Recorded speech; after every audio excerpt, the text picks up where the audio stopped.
AO Arena, Manchester.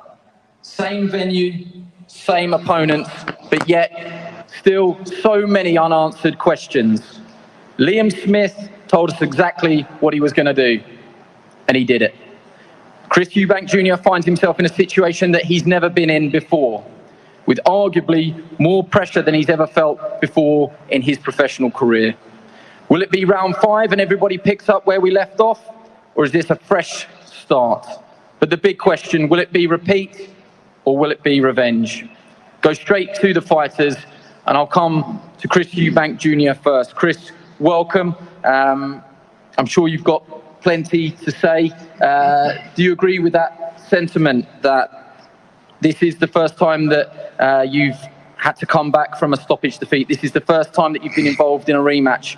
Is this the most pressure that you felt, or maybe not felt, but the most pressure that you've been under in your professional career? I would agree with that statement. I've said that throughout the whole camp, and it's the truth. It is a new pressure that I have never had to deal with before. But I'm enjoying it. I'm enjoying the focus it's giving me. I'm enjoying the, the hardship that I'm having to go through mentally and physically to be able to, execute the game plan on the night. It is a new pressure. It is a new risk I have now in front of me. I'm excited to go out there and see how I react when I have a man in front of me who has a win over me. Can I keep my emotions in check? Can I stick to what we've been practicing over the last 8 weeks? We're going to find out in a couple of days. May I ask you about the changes that you've made in camp, notably the man on your left shoulder, Brian McIntyre, but also changes in your structure. I think anybody that's ever filmed with you has always been told don't come before 3 o'clock in the afternoon. To hear that you were out at 8 a.m., to hear that you've got a nutritionist and numerous changes in camp, how have you adjusted to that? Presumably a little bit of a shock to the system? Absolutely, but it's something that I relish. I relish a new challenge. I relish the chance to try different things. I was never a morning guy. I was always waking up in the afternoon, training in the afternoons and the evenings. Now I'm a morning guy. That's how Bomac and his team prepare. And I've been following their lead.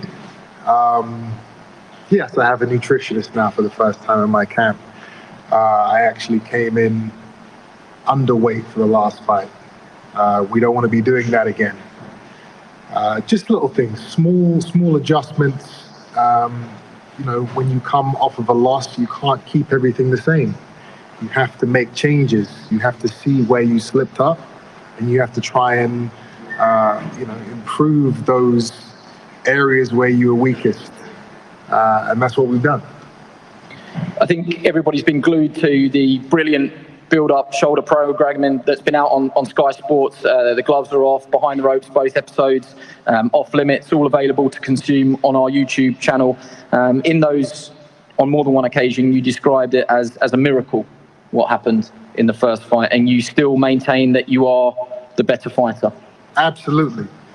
What happened in the last fight was not supposed to happen. It was never,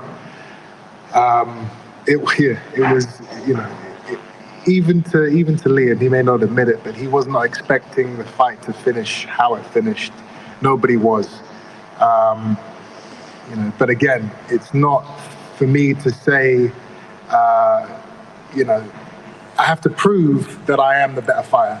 Me saying it, me believing it is not enough. And again, if he pulls it off again, if he does what he did in the first fight, in this fight, I can't argue with anybody. I can't argue with him. I can't argue with the boxing public. He will be the better fighter, and that'll be it. But as of right now, I know I'm the better fighter, and I'm going to go out there and prove it on Saturday night. Liam, I'll come straight to you. He said it was not supposed to happen, and you heard him just say it there, whether or not you would admit it or not, that he thinks it was a miracle. Which one was the miracle? That's the question. Which one's the miracle, Chris? What shot was the miracle? What shot was the miracle? The miracle was you walking away with a win over me. What shot was the miracle? Just answer the question. We're all listening. We're all talking. What shot was the miracle? I'll answer whatever questions I feel like answering. You shouldn't have won the fight. You answer whatever questions and I'm going to rectify that in a few days' time. You answer what question suits you. Let me ask you, Liam, you heard what Chris had to say there about the changes, but a quote that I picked out that you said the biggest difference between you and your opponent is that you're still able to retain information, still learn, still listen, that you believe that regardless of who's telling him, be it Roy Jones or on this occasion, Brian Bomac McIntyre, that it doesn't stick. Yeah, 100%. And you know, Brian and the rest of the team over there will be prepared for the backlash again, because he'll blame you once he loses this time round. He's just gone round the houses, everybody, nutrition, you come in with light. You blame everyone else, but Chris EUBANK got it wrong. You made too many mistakes. You made the mistakes. Roy didn't make the mistakes. Bomac's not going to make the mistake this time. You make the mistakes. Just take it on the chin yourself. You lost the fight because you got nailed. And the miracle was just how easy it was. I said, I touched you. The fight never even got going. I touched you. And what did you say, Chris? You've never been hurt. I hurt you. You've never been dropped. I dropped you. And you've never done that chicken dance. I made you do that as well. I've never said I've never been hurt. You did. They were your words. Chicken dance was your words. You can't not be hurt in the sport of boxing. I've been doing this my whole life. Chris, it got played over the episodes, mate. It was your voice, not mine. It got played over the episodes. You've never been down. You've never been hurt. I have never been down. But of course you have now, and I done it to you. Of course I've been hurt. This is the boxing. And you've never done the chicken dance, and you've done that last time out too. Get hurt. But the fact of the matter is, it's actually all irrelevant. What was said, what was done, is not going to change anything now. You say this when you've got nothing to say, Chris, but we're here at a press conference with a bunch of public and a bunch of media who are asking these questions. I can talk all day, my friend. That's very well documented. But again, what was said, what was done previously, I'm not even focused on. I don't care. All I care about is the preparation I've had, which has been excellent, and the performance I'm going to have on Saturday night, which is going to be exquisite, supernatural. It's going to be a beautiful artistic display of savage boxing, and I cannot wait. I said the exact same thing to you last time. You said all this shite. Good luck, Chris. Because that's all you said last time. The same type of words. You'll be on the receiving end of a beautiful display of boxing. You said this last time, Chris. Like we're on repeat again. Yeah. It's like we're here, the same old stuff. You said all this last time, and then you make the excuses. Are you enjoying the fact that you get to say to everybody, notably Chris? I don't need to say it. It said it for itself. You know, Andy, you've done all the work. Whoever done the promos put out what I needed to say. You know, everything, the voiceovers. I've never done the chicken dance while Chris was doing the chicken dance. You know, I've never been dropped as he gets dropped. It was Chris's voiceover. It was Chris. The words come from Chris's mouth, not mine. I was not saying he's never been hurt or he's never been dropped. It was Chris's voice. Yo, what's going on? Smash that like button, subscribe to the channel. It's your host, Rapstar Boxing Knowledge, mate. And we got a fight. We got a fight this weekend. And it is the rematch or revenge. Is it repeat or is it revenge? Chris EUBANK versus Liam Smith. It's still a good fight for us. Now, I know the boxing fans around the world, they want the big names every day. It's CANELO. It's, they want Canelo Alvarez, the big names out there. But at the end of the day, we got to remember, boxing still carries on with the fighters that are still fighting today. And I'm still hyped up about this fight here. Chris EUBANK versus Liam Smith. I want to see what happens. And everybody saw what happened the first time round. I had Chris EUBANK as the favorite. And Chris EUBANK got caught. And then that's all she wrote. But, there was a controversial elbow within the punches. After Chris EUBANK got caught, he took a big elbow. And the elbow was never seen by the referee. But there was more punches and barrages of more punches came in. And Chris EUBANK fell down. He went down. When he got back up, Chris Eubank wasn't on steady legs, and the referee decided to call it off. So now we got the rematch. And this rematch is a big rematch for us in England. It's a big fight for the people in the British public. We're going to be watching it. We're hyped up. It's a sellout event. And Chris Eubanks, the son of a legend, is this his last big hurrah? Or does he put Liam Smith to rest?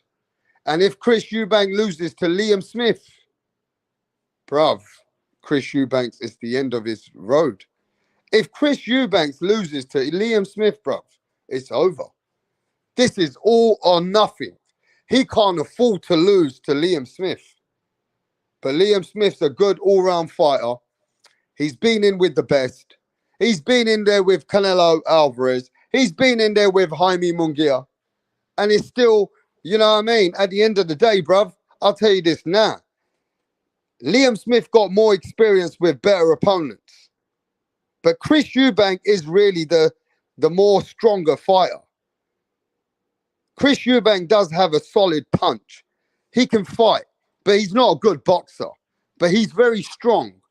Now, I don't know what happened in that last fight. It was very shaky. I've never seen Chris Eubank ever get hurt like that before. And I've seen Chris Eubank take punches. But now, this is all or nothing. This is the fight tonight. It's on Chris Eubanks Jr. versus Liam Smith. It's the rematch, bro. And everybody that else is just not that fussed about it, they go fuck themselves. This is only for the hardcores, the people that really love the sport of boxing, for what boxing is. And, you know, every weekend you can't get a big major fight. But this is still a big fight for the people in England. We're still happy about this fight. And let's see if Chris Eubanks can turn it around, or does Liam Smith do the same thing he did the first time round to Chris Eubanks? You know, give me a second, though.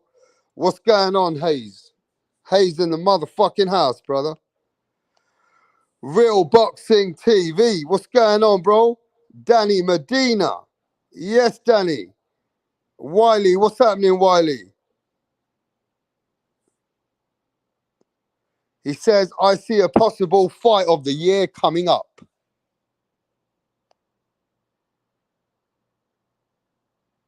Does Roy Jones still train Eubanks? Nah, man. Bomac has took over, bruv. Terence Crawford was just doing FaceTime with Chris Eubanks earlier on. Yeah? Terence Crawford called Chris Eubanks. He's in the Crawford team now. He's with Bomac. And now Bomac and Crawford was giving some good words to Chris Eubanks. He was hyping him up. Said, just you know how to fight. You know what to do.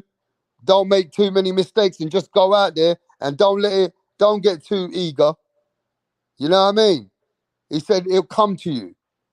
So Crawford gave Chris Eubanks some nice, kind words on the FaceTime. And Chris Eubanks is with Bomac now. All right, mate? Yeah, mate. He's with Bomac. Yeah? Who's that? Tip Bayless in the motherfucking house, bro. What's going on, Tip? Brian Guzman. What's happening, Brian? So come on then. Who should we put our money on? Come on. Who should we bet our money on? I got £100. Where should I bet the £100? Who should we put our money on? Chris Eubanks or Liam Smith? Where should we put this money? Who you got in this fight, bro? Let's see what people are feeling, what energy we're feeling here. We got Chris Eubanks or we got Liam Smith? What's happening, Pounds? Hey, Wiley says, that's great news, Rapstar. Roy was my guy as a fighter, but as a style. But it doesn't translate at training. Yeah, no, he's a great fighter. But he definitely ain't. The way that he trains, it's very hard for people to train like Roy Jones Jr., bro. He has a whole distinctive style. And Danny Medina said he got Chris Eubanks, baby. Wiley says, let's go EUBANK, but I don't have a educated reason why. Well, your heart says it, Wiley. As long as your heart's got Chris EUBANK, then that's educated enough for you, bro. You must see something in Chris EUBANK. You get me? Aussie. Boxing kangaroo, what's going on, bro? Boxing kangaroo, what's happening? EUBANK, he is showing up with a different mentality. Glassjaw going night again. I mean, now you're going to call him Glassjaw over one fight where the elbow got taken as well. There was an elbow as well. I mean, Glassjaw over one fight. Shit, man. Boxing fans are vicious. Boxing fans are cruel, bro.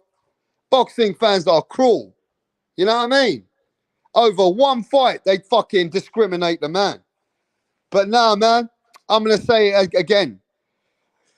I'm going with Chris EUBANK Jr. I'm going with Chris EUBANK Jr. I reckon he can pull it off. And he'll become a bigger name if he does it. If Chris EUBANK Jr. beats Liam Smith, he'll just put himself back in the mix. So let's see what happens. You know what I mean? But yo, Liam Smith definitely is the favorite. Liam Smith has proven now that he's a better boxer. He got the power at 160. As he's moved up, the power's moved up. It's definitely right to say that Liam Smith is the motherfucking favorite. Big up to Just Blaze. What's happening, bro? Yeah, man. Give me a second.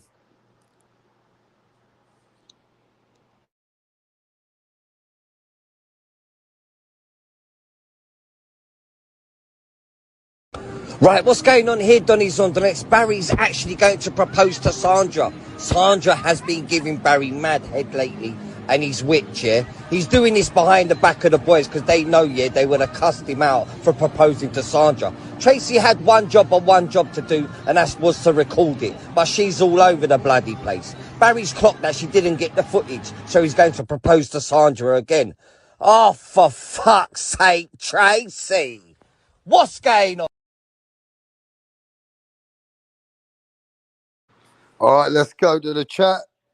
So Wiley says that EUBANK Jr. needs this fight no matter what.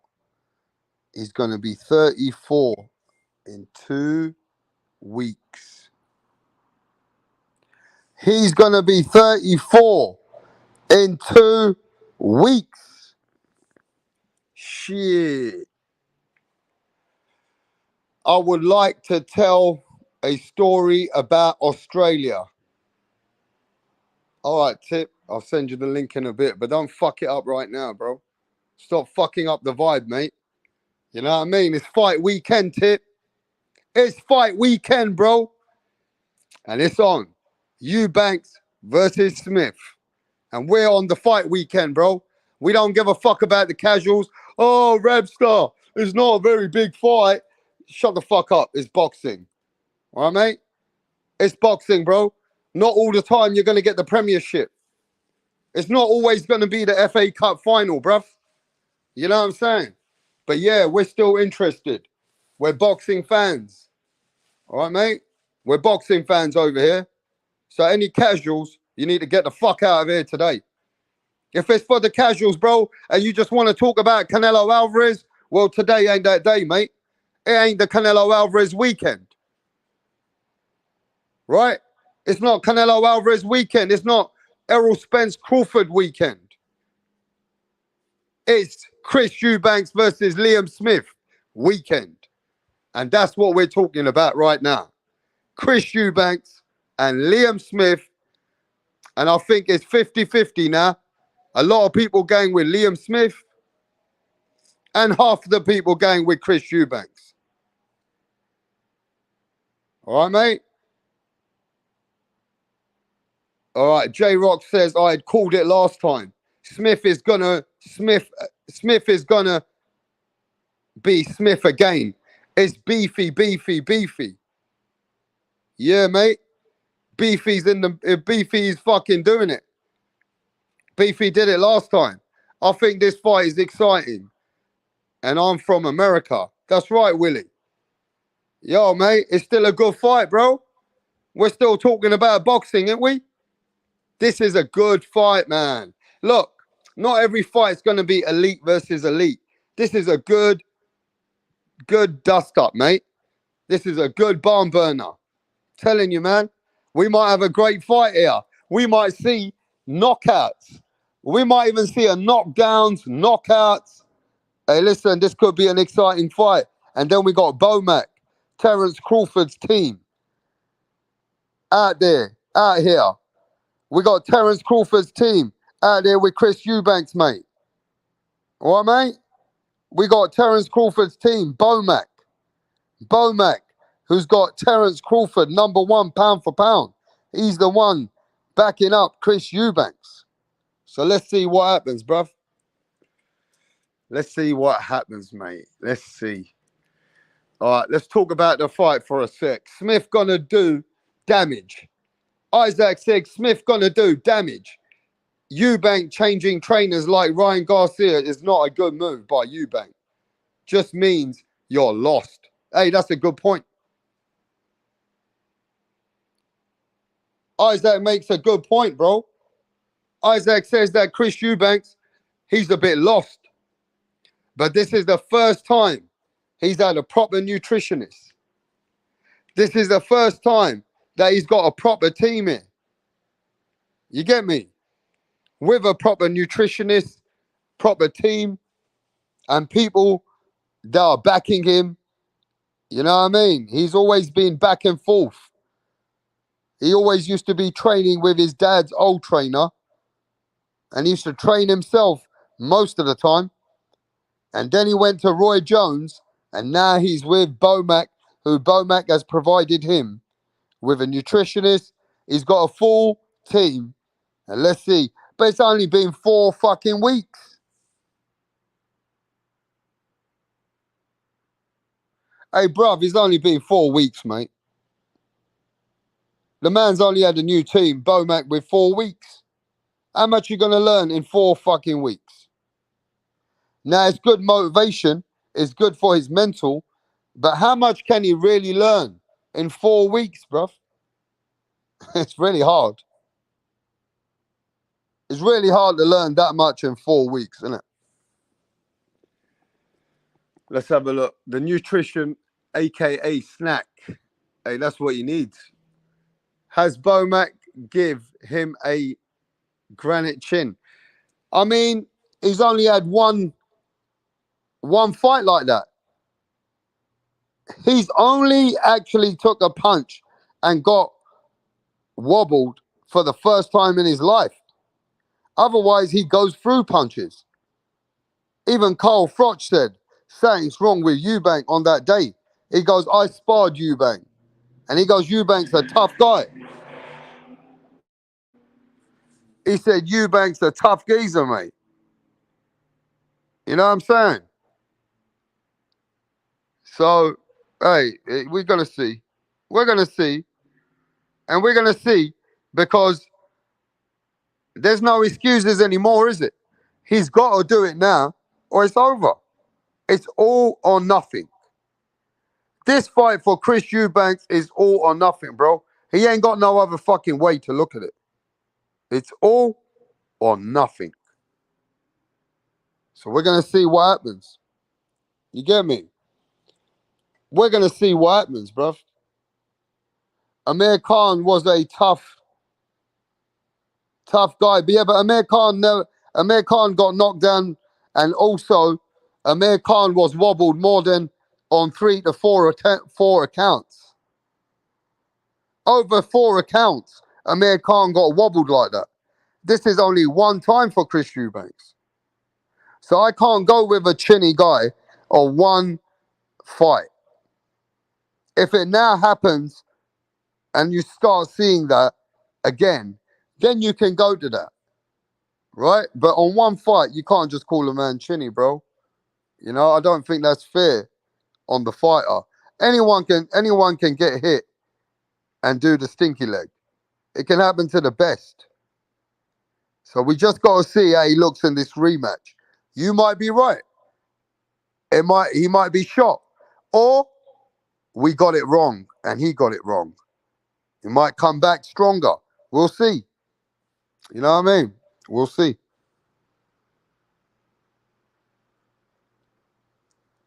But you know one thing I've realised, Cole? Ain't no motherfuckers really interested in this British clash. Look at the fucking channel, bro. Look at the channel, bro. Now that I'm talking about fighters from England, we ain't even got fucking people watching on. Nah. Everybody go fuck themselves. I'm watching on.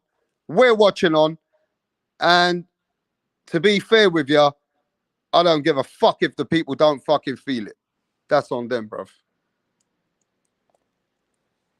You know what I mean? That's on them, bruv. I don't give a fuck. We're watching on this fight, bro. You guys can go play with yourselves tonight. We're going to be watching this fight. You get me? It's disrespect to not give your opponent credit after getting cooked. Yeah, that's true. Yeah. I like the fight even though. I think it's the same result. Yeah. But at least you're tuned in, mate. At least you're supporting the British fight. You know what I mean? Where the fuck's the Americans today?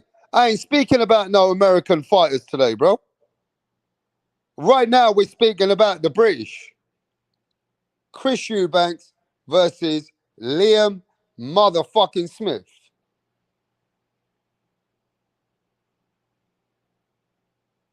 You get me?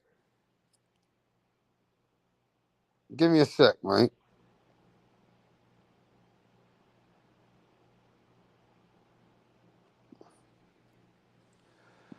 You know what, bro? I'm just going to shut this shit down then.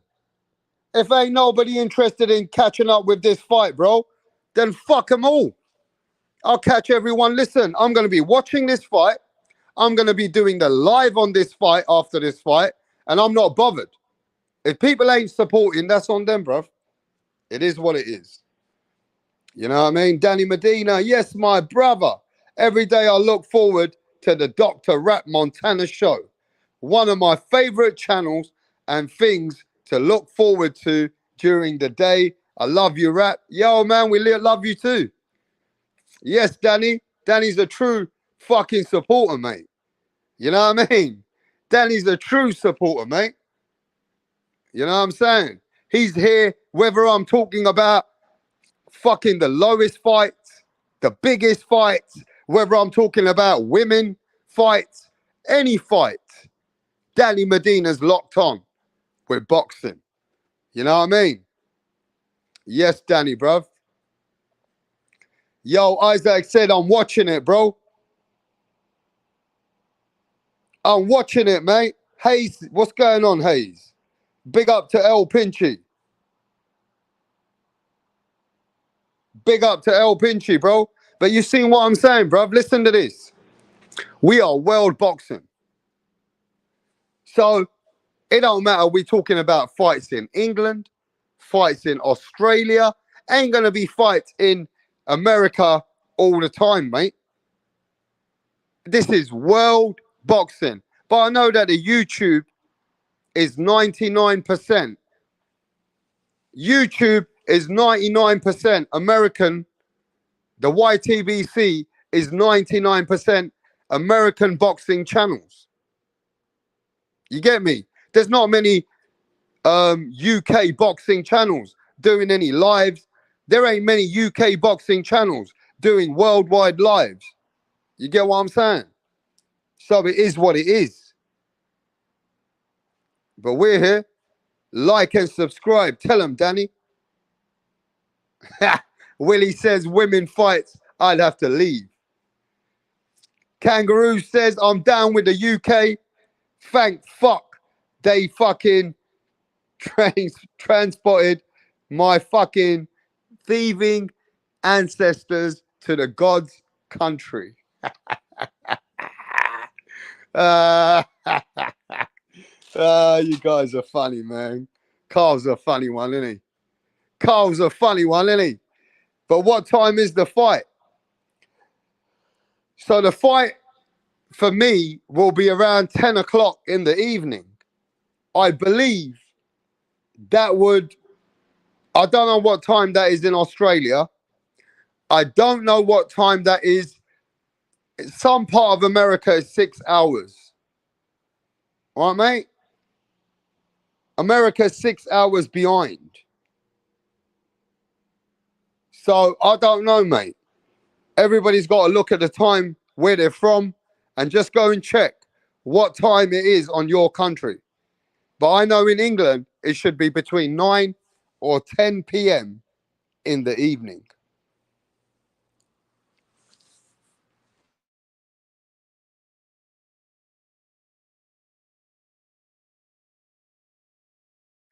Nine or 10 p.m.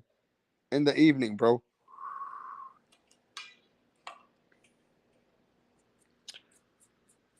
So I don't know what time that will be for you.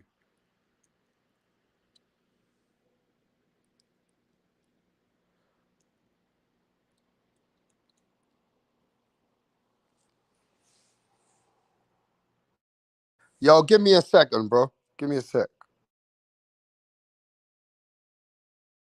What up? How are you? I'm great. Can we meet you? My name is Tunde Tupac, aka the Rap Killer, Tunde Tupac. the Rap Flexer, kill them all. Your name is Tunde Tupac. Tunde Tupac. You can write the Rap Killer there. But Tunde is your It's name. okay. Yes. Okay. Thank you. Tunde, with your dressing, I know the kind of song that you're about to present. Yes. So you want to tell us about it? Just rap game. I kill the rap game because the haters want us down, but they're not going to get us. You don't need Calm to down. tell us about the haters now. Rappers, right? You're a rapper. Rapper. Good. Let's hear you. Check it. Ha ha. Check it. Ha ha. Check it. Check it. Check it. I rule everywhere. I rule. They want to take me down, but they cannot take me down. Yeah. I rule New York. I rule Lagos to Atlanta. We go to Chicago. Check me out. Check my game. My game is tight. All the haters, I shoot them in the brain. Boom, boom, boom. I've been around with my guys, 50 Cent, Tupac, Biggie, Snoop Dogg. We're all in this game together because I kill them all. I kill Tupac and I kill Biggie. I kill them all because they can't contain my rap game. Hey! It's off the hook because I kill you all now. No, calm down. You killed? You killed who? It's just a lyric. Don't fear. Lyric. Your lyric Hey. will put you in trouble. You have to be very careful. You don't just go about saying things that you don't know. It's a rap game. That's how it is. Oh, okay. How old are you? I've been in this game for more than 20 years. How old are you? What's it? I'm 15 years old. What? Just forget my age. But yo, man, let me tell you this. Errol Spence has activated the rematch. Errol Spence has activated the rematch, bro. And now he's fighting Terence Crawford again. He don't give a fuck what people think. Even though you think he's damaged, he got played with, he got knocked out, he got stopped, he got toyed. You know what I mean? He looked slow, whatever. He looked stoned, he looked fucking high, he looked fucking like he was in cuckoo land. It don't matter. Errol Spence is having the rematch. And Derek James is the one who believes Errol Spence will beat Terence Crawford this time. Is Derek James on cuckoo land? Is Derek James smoking kush out there in America? Is Derek James gone loopy? Or is Derek James a yes man? Because Derek James just had an interview, bro. Derek James just had an interview. And Derek James said, listen, Errol Spence going to beat Crawford in the rematch. What? What do they know that we can't see? We just see a man that was getting outboxed, outjabbed, outpunched, hurt. And the man that got beaten to pillar to post. We just seen a one-sided beating in this fight, in the most anticipated fight in the world, the fight that all these YouTubers have nearly killed each other in America. as you've seen the Crawford fans and the Errol Spence fans, they call them the crawfish fans and the Errol sexuals. Now you know the Errol sexuals have gone crazy. The Errol sexuals have gone mentally disturbed. They've even closed their channels down. Some of these guys have closed their channels down since Errol Spence lost in the way that he lost. In the way that he lost, people have just lost their mind. Those American fans that were backing Errol Spence, that were going crazy, that was the like, man down, strap season. It's strap season, man. It's man down, man. You remember all that shit? Or you forgot, bro? You forgot all those guys like Ben Israel. You forgot all those guys like Ben Israel, which were screaming. So many guys out there. Where's Chavo gone? Where's Dirk? All the Errol Spence fans that were coming on my channel. Yeah, man, Errol Spence is that guy. He's man down. Rap star, he's man down. Strap season. He's from Texas. Where the fuck happened to Ben Israel? He ran away, didn't he? Hey? What happened to the Errol Spence fans that were coming over here, having fights, arguments, shouting, screaming, talking all that shit? Where they gone, bruv? What happened to them? They gone hiding, man. What happened to that Ben guy, Ben Israel? Ben Israel's gone on suicide watch since the same day that Errol Spence got beaten up, the way he got beaten up.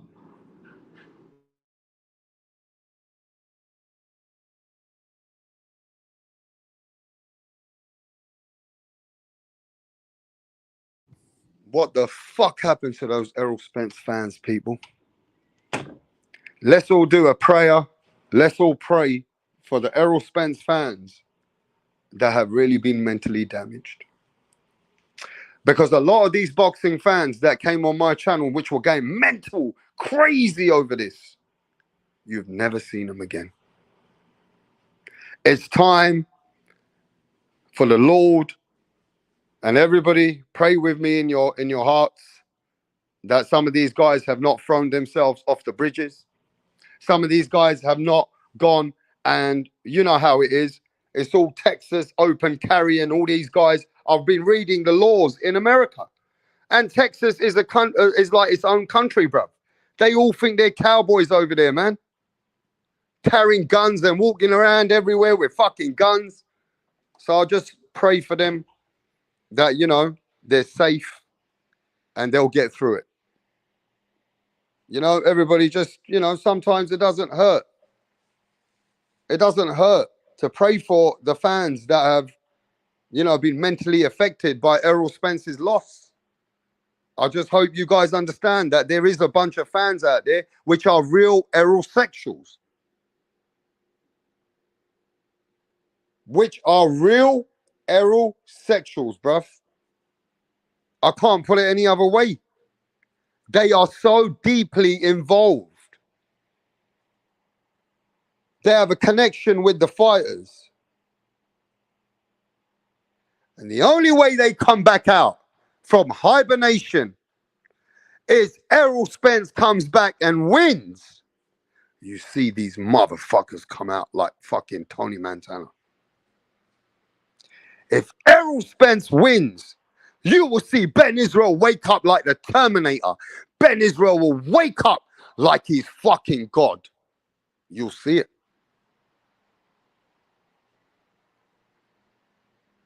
Ben Israel and them fanboys will wake up like God has come in their life. Right now they're in darkness. Right now they're in a very bad way.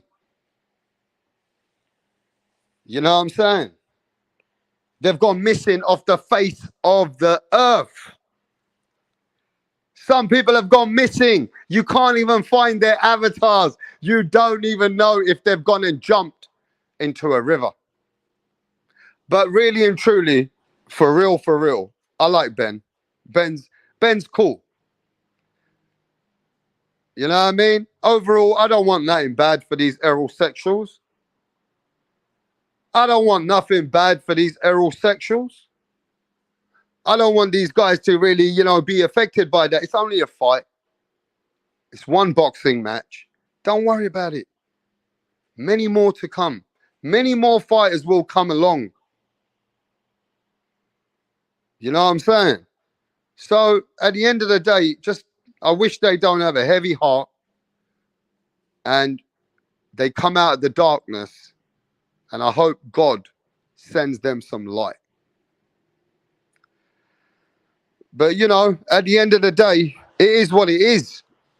Fans are deeply affected by the way that Errol Spence lost against Terence Bud Crawford.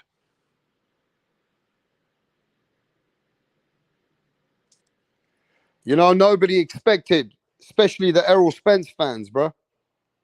They did not expect this to happen.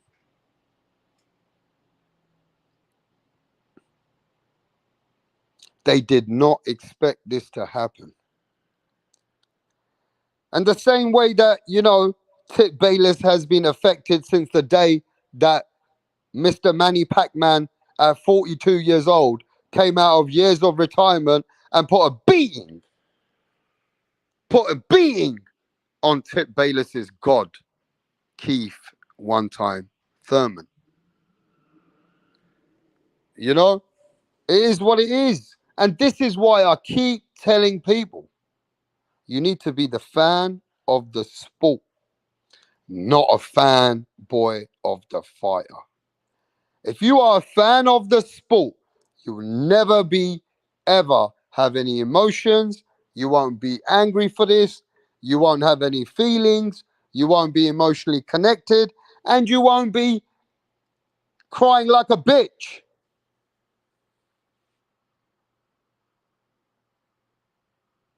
You get me?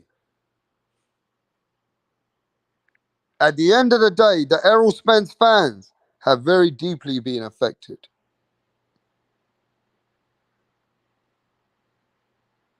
And you know, it is what it is.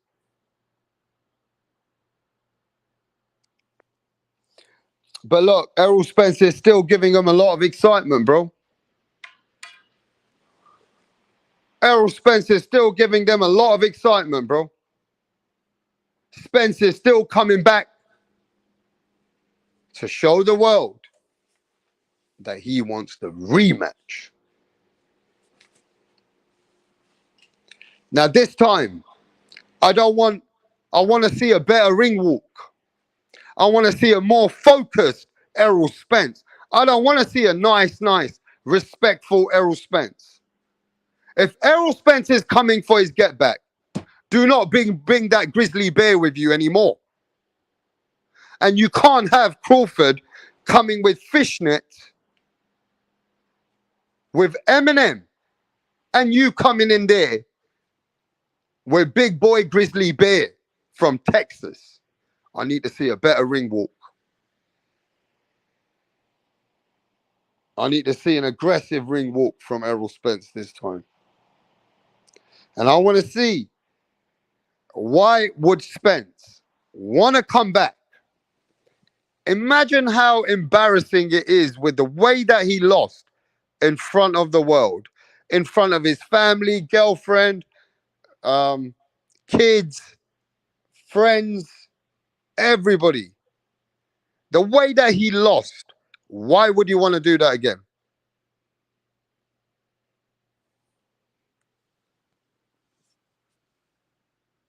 Why would you want to do it again? Why would a man who's been embarrassed like that, beaten up like that, is willing to come back and do it again? Now, we know that he's going to make millions, but it can't just be because of the money. A man has to have a dignity like Errol Spence, who's got his own respect. How can he come back and not do better?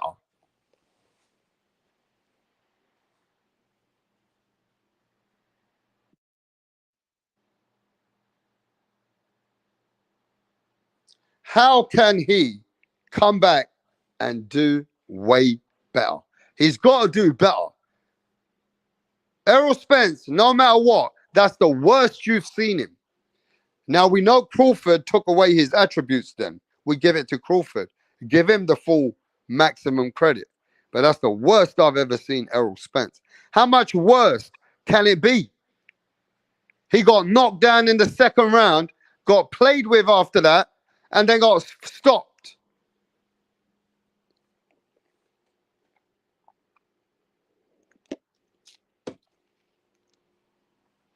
How much worse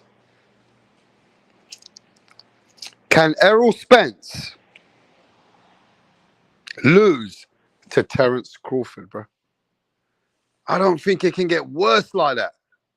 Can it get worse than that? The only worst it can be like that is that if Crawford stops him in the first round. Hey, bruv, the only worst it can get for him is if Crawford stops him in the first round. Anything after the third round is a bonus. He got totally whitewashed.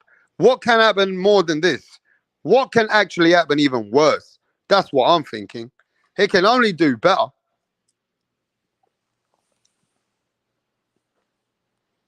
Stephen, what's going on, bro? Boxing scientist, what's happening? He can only do better. I don't see how he can do worse. I don't see how he can do worse. I don't see it.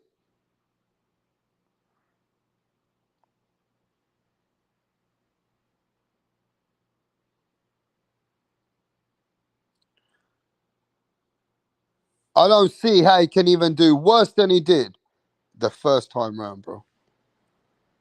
Now, does anybody in the chat think he's going to do even worse? At 154, does anybody believe that he's going to do worse? Because I don't think so. I think Errol Spence definitely is going to put a better fight. It's definitely got to be a better fight. Can it really get worse, though? If it's worse, then Errol Spence needs to retire. He's washed. He's finished. If he loses worse, he ain't got much to offer after that anyway, bro.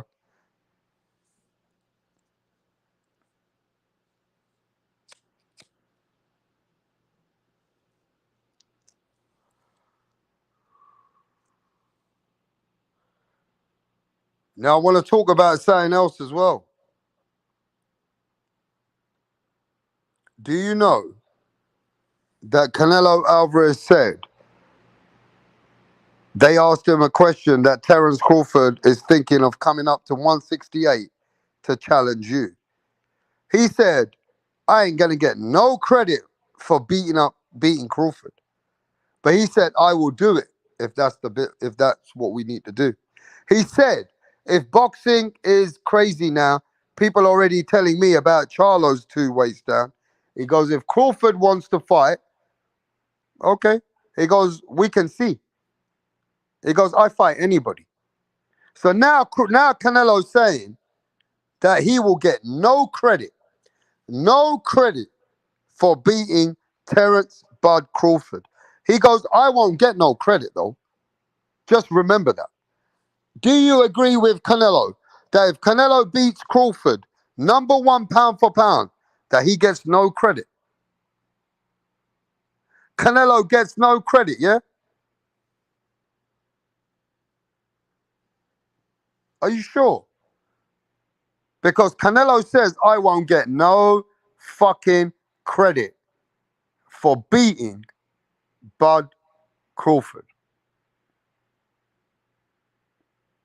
I will get no credit to beat Bud Crawford. I mean, what do you guys think about that, bro?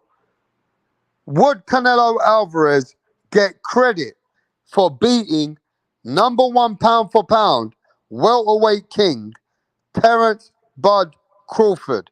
Yes or no? I just want to see yes or no. Let's have a poll. Yes or no?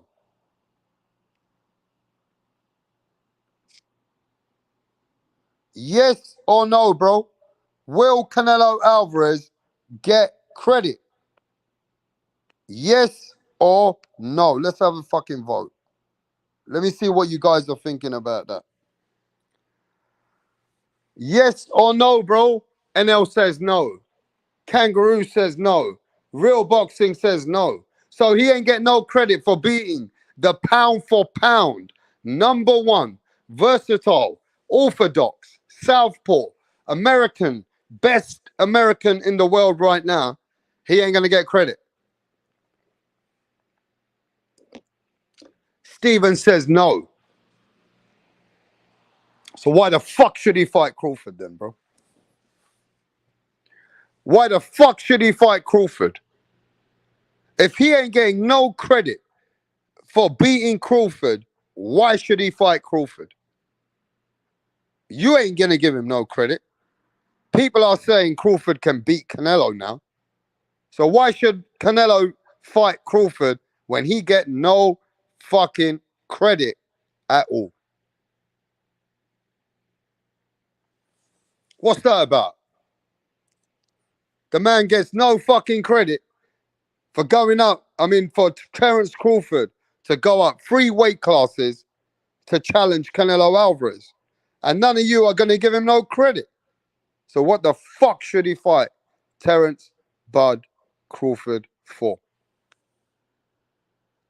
I don't know what Canelo gets out of it then, bro. What does Canelo get out of this fight, bro?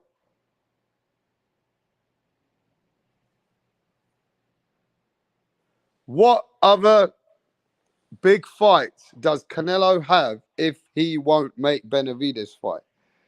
Well, Benavidez is a big fight for him. He can fight Jamal Charlo and still make that money. He can fight Boo Boo Andrade and make a lot of money. Maybe he could even fight David Morrell. Maybe he could. I don't know. So he can make some fights. He can make some fights. He's got Benavidez. He's got Charlo. He's got the other Charlo over there. You know what I'm saying? Hey, PBC will make it happen. PBC will make it happen, bro. You know what I mean? But yo, Terence Crawford could be in the mix. Terence Crawford could be in the fucking mix, right? But I understand what plan that he can beat Canelo, right? Some people are saying he can beat Canelo, but listen, fuck all that. If he ain't getting no credit for beating Terence Bud Crawford, why the fuck should he fight him? Is my question. Because Canelo can make that money fighting a bus driver. Am I right, Cole? Yeah, but you know what, Rap? Fuck talking about that fight. Let's talk about the UK fight, brother. Oh, yeah, the UK fight is fucking happening, mate. It's going on, mate. Chris EUBANK versus What Liam am I missing Smith. here? It's happening. What the fuck am I missing here, Rap? Why is this all this big hype on fucking EUBANK Jr. again? What's going on? The people, I haven't even heard anyone say, oh, Liam Smith's going to get a bit. All it is fucking Chris EUBANK Jr. is going to fucking go dance 12 rounds and get given a gift. Does anyone remember how the last fight played out? The I cunt think went that's to why sleep. Liam Smith is the big favourite now. Yeah, he's favourite with the bookies, man, but I'm not hearing many channels fucking talk him up, I tell you. Because you know the channels, they don't really like the fighters out there in England that much. It's the YouTube is more controlled Oh, well, as fuck an them cunts, 'cause environment it's a for the worldwide Americans. sport. It's a worldwide sport, mate. And the problem is when you got your fucking blinkers up and you don't see outside your fucking own room, mate, well, that's where you come unstuck. I think I think it's the same result, man, but fuck, I'm happy with the fight. It's two good fighters. I mean, look, some people got different attitude towards the fight, Cole, because, you know, you got to remember this, right? Like Chris Eubank's coming up, right? He's always been a tough, gritty guy. And even with the James DeGales, the George Groves, the guys that he fought, even when he lost, he never lost badly. He's always lost on his shield with all of them. And he's even hurt most of them but he still lost and got outboxed. But the thing about it is, he's a tough fucking guy. Nobody's ever seen him get hurt like that and get knocked down. So it's how you want to portray that now. Is Chris Eubanks got outclassed? Did he get punched? Do you class the elbow? Because the elbow did land, right? Fuck the But elbow. That's got, frog shit. He was but he fucking still out. got punched. He still got He was punched up fucking before that. dizzy as a wheel before that elbow, mate. Yeah, no, look, Liam landed a great right hand, landed a couple of shots, then the elbow, then some more shots, right? Now, we know something here that we never seen Chris Eubanks that vulnerable. He looked like he was like Errol Spence, like drugged up. He just didn't look himself, right? Now, we're going to see if Chris Eubanks is still that tough, durable guy, what he was with George Groves, those other guys like James DeGale, and guys that he had some good fights with, which were better than Liam Smith, right? So we're going to have to see. Is it the age 34 years old he is now? Is it coming to the point that, like you said, he could be getting chinny? He might be getting chinny now, Cole. He might not be able to take a shot. Rap, what round was it, man? What round was it? 4. Fucking there you go. What's man, I'm telling you, fucking the definition of insanity, bro, is repeating the same thing and expecting a different result. That's the definition of insanity. I just see fucking Smith, man, as a more determined, the guy that wants to win the fucking fight, man. No one's talking about Smith. I think it's crazy, man.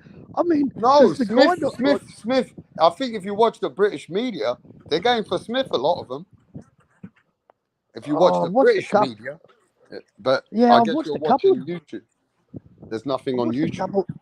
Oh, no, I've seen a few, bro, but I don't know. He's favourite on my fucking sports app. I know that much. My betting app, mate. He's favourite by, he's $1.65 and fucking EUBANK Jr. is $2.40. I mean, it's good money if you think EUBANK Jr. is going to win, but how much is the money on EUBANK Jr.? How much is the money on EUBANK Jr.? $2.40. On what? For $1. Put $1 on him, you win back $2.40. So you put 100, you get 340 back. You put 100 on him, you get 240. You get 240. And plus your 100. Nah, you get 240. Okay, see. You're doing better, just better than double. I'll tell you what, that's a good bet though. That's not a bad bet. I'll tell you why it's not a bad bet, yeah? Because Liam Smith, yeah, he did good. But Liam Smith did greater than anybody thought he could do. Just like what Crawford did with Errol Spence. Right? Just like how Crawford has done with Errol Spence. Way better than people thought he could ever do. Right? So this is the same thing now. We just got to see, did EUBANK get fucked up? Or has he got something to offer now? Round 4, Rap. Round 4. Put that into context, bro. Round 4. It's, that's a pretty quick fucking shutout, man. And let me tell you something, Carl. I just want to let you know, his promoter, Calla Salmon, right? He's already told EUBANKS, you win this fight, I'll get you the £10 million pay-per-view as well with Conor Benn. So everything's on the line. Can you imagine? Yeah, but will EUBANK Can you just imagine this though? Can you imagine a man like Chris Eubanks can make more money than most of all these American middleweights if he gets to fight with Chris Eubanks, if he beats Liam Smith? I'm just saying there's a lot on the line, isn't there, for him? But mate, it's his career. This is lights out. This is Tony Harrison of his career. Like, if he gets beaten again, man, that's it. It's all over. It's a fucking case of what could have been, should have been, fucking never will be. But hey, mate, that's how it goes. I'm sorry. Some people don't have your plans, especially the bloke standing in the other corner with them gloves on, going, "Let's go, motherfucker. I'm born from a family of fucking fighters. I'm here to fucking win." Well, I got inside info as well with somebody who goes to Conor's gym, right? And someone's told my mate that Conor Benn said, "Fuck it, he'll fight Liam Smith if Liam Smith wins." He said, "I'll take that fight then." But That'd still that's be a still a big big fight. fight, man. Look, That's a big fight. but I That's get a the British. father That's a son thing, mate. serious I British get domestic fight with Liam Smith beating Chris Eubanks and then him fighting Conor Benn. That would be a huge fight. That'd still be a big fight. Hey, mate, what's wrong with the Smith family in England? Like, they're a bunch of fucking fighting motherfuckers, mate. You know what it You know, is? Let me tell you how England works. Let me tell you how it works. Chris Eubanks from London, closer to Brighton, right? But he's in London now, right? He's more. The Smiths are Liverpool. They're from Liverpool. yeah, They're from right. a whole different city. The Londoners don't really think much of the guys in Liverpool. The So Liverpool is guys, Liverpool like the suburbs? Like, is that the analogy? Liverpool's the suburbs and yeah, London's the it's city? different, bro. Londoners are Londoners, and then you got the Geordies, then you got the guys from Manchester, you know, the Birmingham lads, but then you got guys from Liverpool, and those Liverpool You guys, they're geezers is rough. fucked up, right? Yeah, so the guys from London, it's more divided for the people, for Londoners or Yeah, people closer to London. I got you. It's like your suburb. It's like suburb to suburb hate. We call them suburbs in Australia. I don't know what you call them in England, but you know, like you got the city, like same as our football teams, bro, our rugby league teams. We got the city. We call them the fucking, you know, the a lot of them are the blue collar. We call them the blue collar fucking the pretty boys, you know. Yeah, And then we got the fight the ones that lived in housing commission, the you know the guys out in the suburbs. Is that a similar type thing? yeah, you're right. Liverpool's Yeah. more poverty, more of a council Yep. housings, and Yep. stuff like that. Yeah, righto. So that's where Liam Smith's from. Yeah, Liam Smith's more from so him, his family, Okay. Well, I'm they're all from putting the house on fucking Liam Smith. like Tony Bellew's from them ways, Darren Till and all them, you know. Yep. See, they're born fighters, mate. But I mean, the Smith family, I get it. So they weren't No, born with the silver Smith family is all a boxing, hardcore breaded family. All four brothers are breaded boxers. From Stephen Smith to Yeah. Paul Smith to Liam Smith to Callum Smith. I've got it. They're all got it now. proper hardcore boxing Yep. family from many years. Yep. You Lived know in what the I mean? gym. So you got to respect that. They're a hard working boxing family. Fucking oath they are, mate. And this is what blows me out. Like, I kind of rock with those type of dudes, man, because Of course. you know that they haven't had shit handed to them on a fucking silver platter. Because you know, I saw an analogy once of you'd never see a good father-son combination because the fathers were the ones that did it, that came from the school of hard knocks and become millionaires and brought their children up in mansions and took them to private schools and fucking got given the fucking gifts that they were never given as kids, and they don't have that killer in them because they've had something provided for them from day one.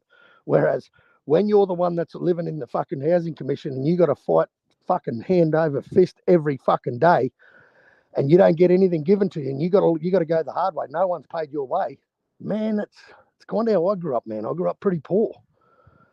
And I kind of rock with that, man. I think it's a better story than, some silver spoon-fed cunt. I don't know. I mean, that's always been boxing. You come from nothing and you become everything. And that's what and then the sons, Liam you know what Smith's I'm saying family's about the sons? Huh? Yeah, but you never see, like the fathers that become great champions and become millionaires and make them big fights. And then when they raise their kids are, private schools, growing up in a mansion, fucking pool bigger than my house. You know what I mean? Like they have a different lifestyle to their father, so that they don't have that killer in them. Look, sometimes, right, the reason why the son becomes a boxer is like a dad, the boxer who was a boxer was a legend.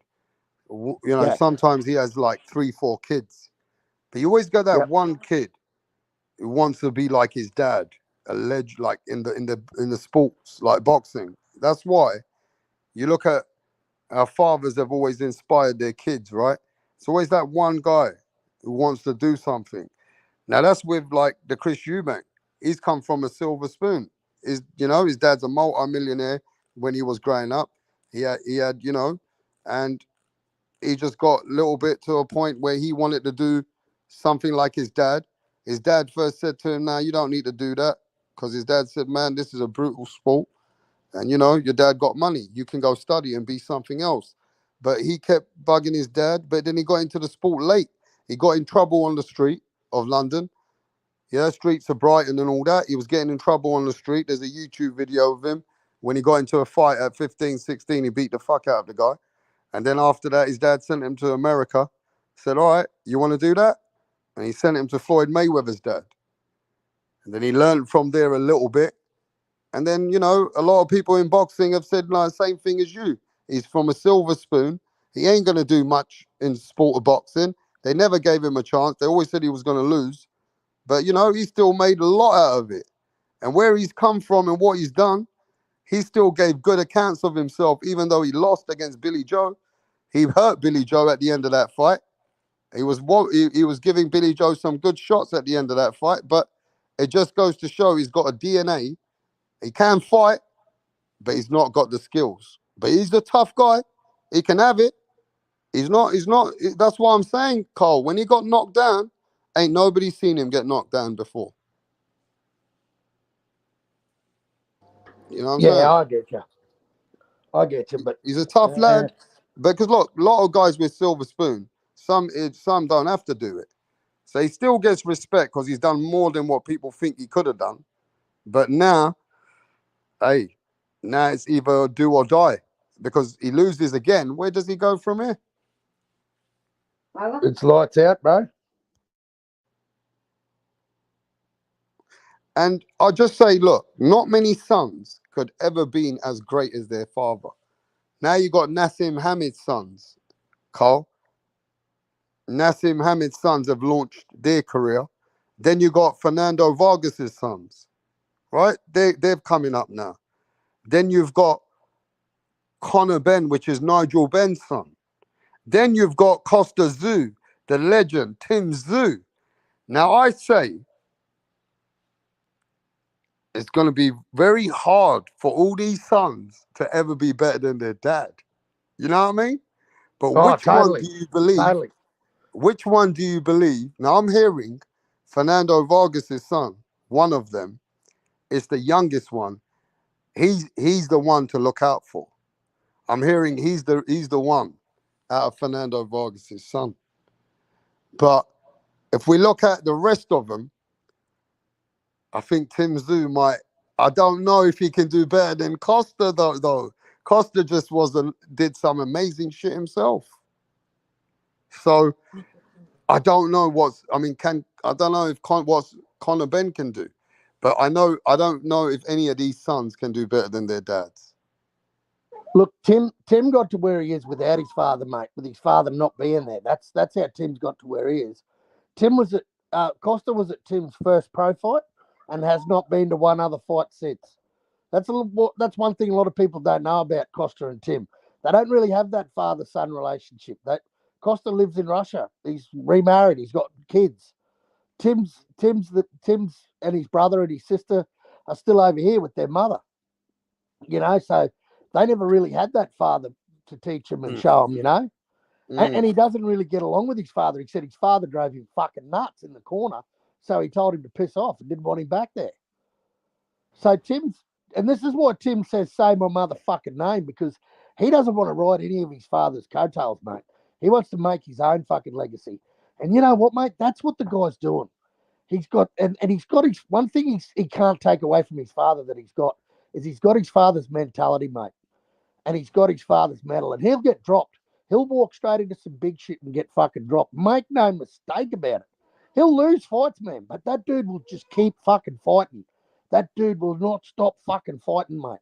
He is just one active son of a bitch, man. He has got ADHD, DDHD. That cunt just cannot stop fighting. And mate, I think it's out of him and that he's mentally possessed Conor Benn. I think it's out of these two.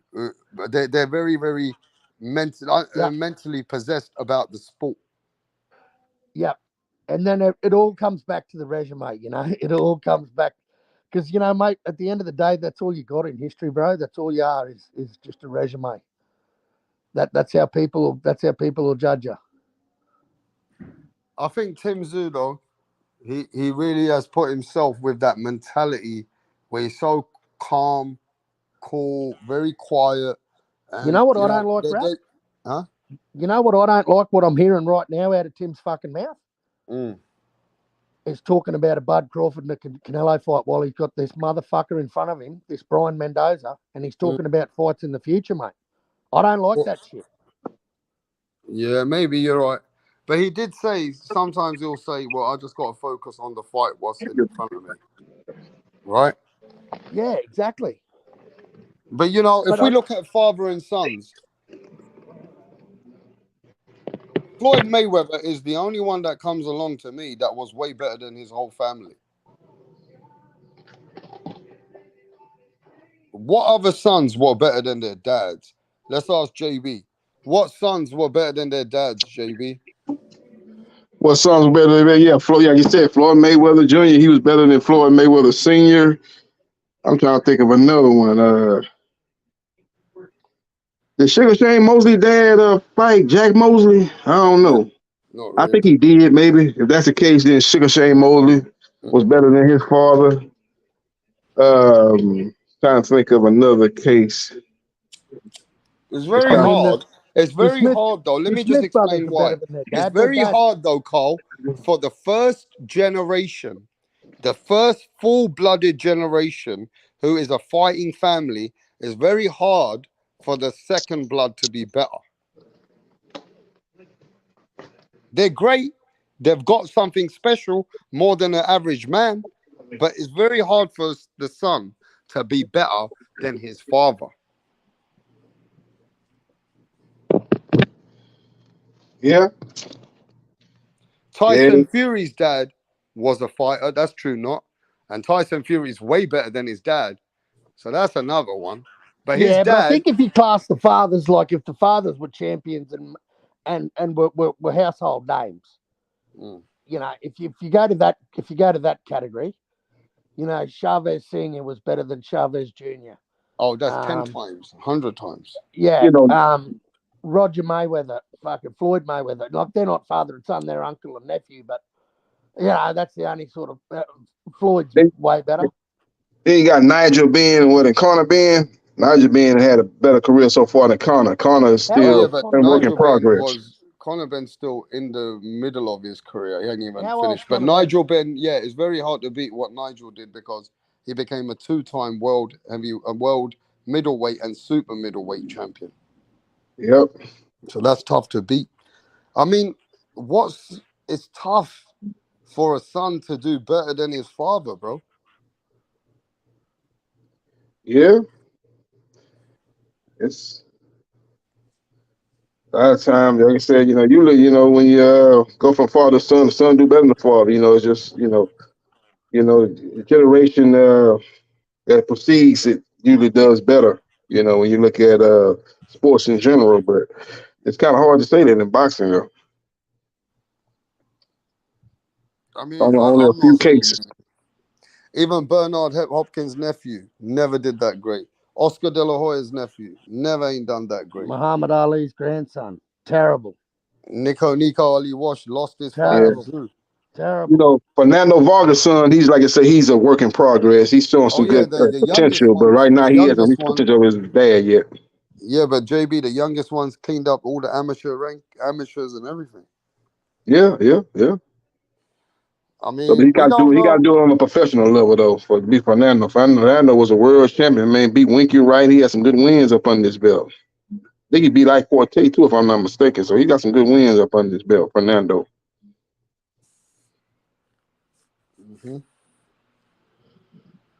So when you give us a breakdown of this fight, JB, you haven't given us a breakdown of the big fight with Chris Eubanks versus Liam Smith. Terence Crawford FaceTimed Chris Eubanks and told him, how'd you like my team? And he said, yeah, man, I like what you guys are giving me some hard work. And what do you think about this fight, bro? You know, it's really you know, what you really call a 50-50 fight. You know, if you go on talent, you know, Chris Eubanks is a more talented fighter than Liam Smith, but Liam Smith is more consistent. Liam Smith know who he is in the ring. He gonna cater to his style. You know, he's a come forward fighter. He's looking to bring the pressure, smart pressure, break you down, and ultimately stop you. Eubanks is a guy that's been caught up in different styles. Early on in his career, he was a very good boxer, but then he tried to be a little bit more of an aggressive fighter, come forward fighter, in the middle of his career. Now he's in the back nine of his career. I think he's kind of confusing the style. And I think that's the reason why that's been going on with him, because he's changed trainers so much. When you change trainer, each trainer has his own style, his own way of training fighters. You know, you might have a trainer like a Freddie Roach who's an offensive-minded trainer. And you might have a trainer in the Floyd Mayweather scene who's a defensive-minded trainer. So he's a guy that skipped around training Roy Jones. Now you got Bo Mack. Before you had Roy Jones, you had another trainer. So he's been really changing trainers and changing his style of fighting. But I think his best style is he actually is a combination of what he's done when he was with Roy and when he was with the guy that he was with before he was with Roy. He's an aggressive guy that's very awkward. He's got power in both hands, very athletic, but he can box too. I think you need to mix it up and show different styles when you fight Liam Smith. You can't show the same style the whole fight. You know, box him certain rounds, and then, you know, once you box him up, you think he trying to make a judgment, then you brawl him. Then you come forward, be a little bit more aggressive, stand your ground, get your respect. I think he got to kind of mix it up when he fight Liam Smith. But Liam Smith, like I said, he's a guy that I believe has the edge because he knocked him out in the first fight. I think he's more confident going into the second fight. He's more consistent in the style he's fight. He ain't been changing trainers at the rate that Eubanks been changing trainers. So I think that's going to pay dividends for him. I think he gets the win tomorrow. But it's really a 50-50 fight, man, because, you know, like I said, it depends on what Eubanks come to the table. Bo Mack been with him for like 5 or 6 months, so he ain't been with him long. So if he can learn up under the tutelage of Bo Mack and learn that style, that Terrence Crawford style, that Keyshawn Davis style of fighting, where you a boxer, you slick with it, you defensive responsible, you athletic, you know, you doing everything you want to do off the jab in the 1-2. You know, you're breaking your opponent down and you're showing that you are the more athletic, the more skilled fighter. If he able to learn that style of fighting in 5 months, which I kind of doubt, then he might have a chance to win, man. But it's a very interesting fight. But I like Liam Smith to win the fight, being more consistent in his style of fight. JB, what do you think of fucking Eubank Jr.'s chin, bro? Like round 4, he was sparked. Like, that's early, man. What do you think? Do you think he's getting chinny? He's 36. Yeah, the thing about it is, it's kind of like the Errol Spence Jr. He never showed a bad chin until he fought Liam Smith. You know, then he got knocked out. He never showed to be a guy that was chinny.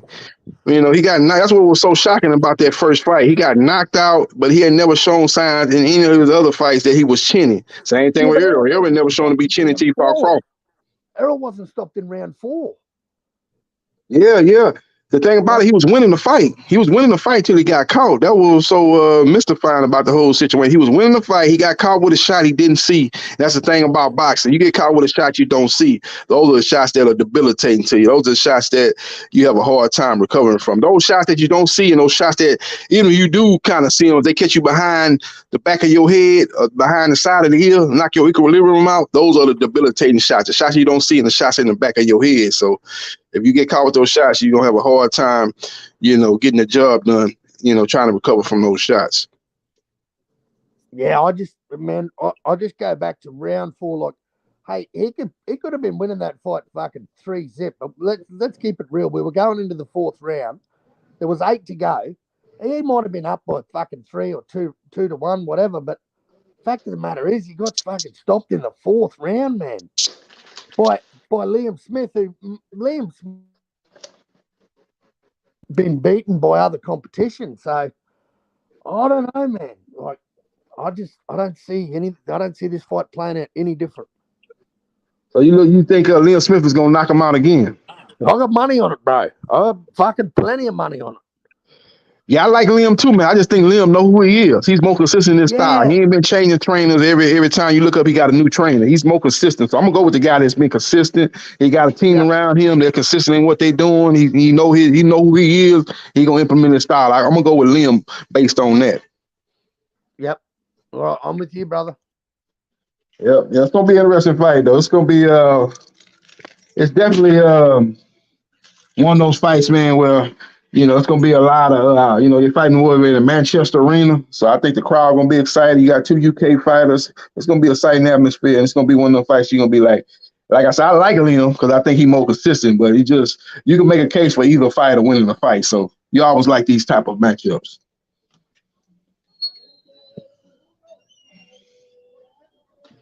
Yep.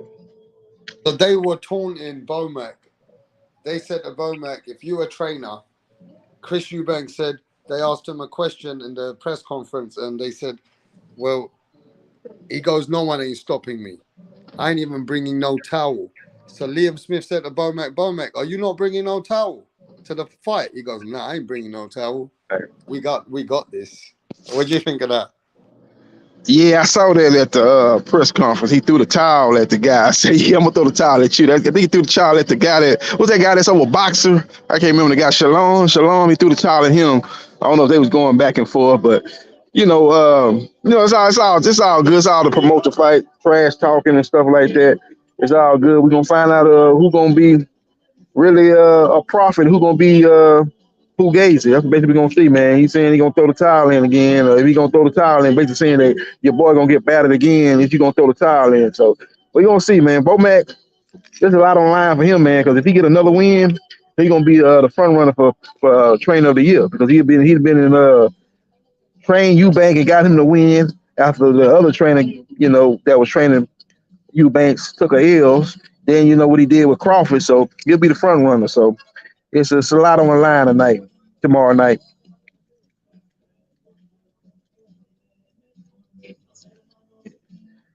So we'll see how it plays out. It's going to be an interesting matchup, man. You got two guys that need to get a win. The winner of this fight will be probably in position to get another big mega fight. So the loser of this fight will probably still be able to get some good fights, but they won't be able to get the type of fight that they're in tomorrow night. So it's a lot on the line tomorrow night.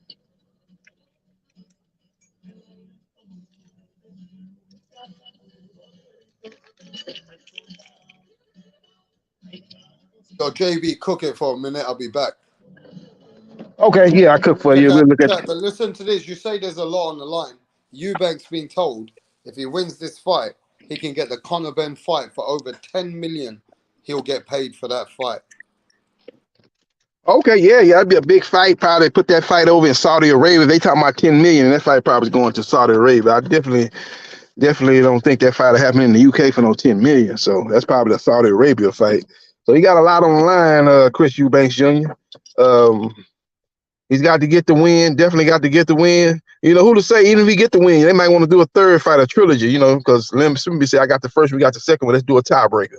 He'll have a lot of options. If he don't get, he can take that third fight with Liam Smith, or he can take the fight with Conor Benn. If Conor Benn is able to get a license with the BBBOC, if he can be able to get a license, I know he's trying to appeal their suspension. They're trying to appeal that. So that remains to be seen if he's able to get a license.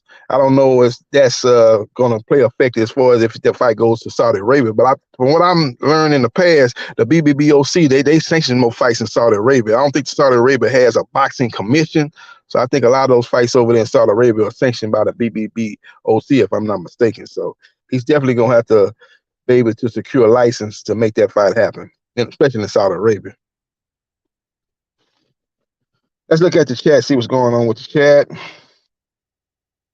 We on the eve of a big fight going down in Manchester, featuring Chris EUBANK Jr. in a rematch taking on Liam Smith. Liam Smith been in the ring with Canelo Alvarez. He's been in the ring with Jaime Munguia. He's been in the ring with much better competition than Chris EUBANK Jr. EUBANK Jr. probably best competition was against Billy Joe Saunders, and that fight took place 8-9 years ago. So here recently, he's been in there with some decent competition, but not on the level of a Canelo Alvarez or even a Jaime Munguia. Let's see what the chat talking about here. KSC, I'm not watching this fight. Turn my music down. KSC, I'm not watching this fight. KS has no interest in the fight. Okay, KS, it's all good, man. It's a good, decent fight. It's not Crawford Spence. You know, it's not Canelo, Charlo. You know, it's not even Benavidez Andrade. It's not on that level, but it's a decent fight. It's a good high level UK domestic level fight. And the thing about these two fighters is they have fought on the big stage. Liam Smith been in the ring with Canelo at Cowboy Stadium. Liam Smith and fought McGear. Eubanks Jr. They've been in the ring with top guys fighting on the PBC. So these two guys are, it's a UK fight, but these two guys have fought on the world stage. So it's going to be interesting to see. Both of these guys got to get the dub tomorrow. And the winner of this fight will be in prime position to fight for another big fight against a Conor Benn or a Kell Brook. They'll be in prime position to make some more money, mega dollars, in their next outing. So we will see what happens, and we will see what transpires.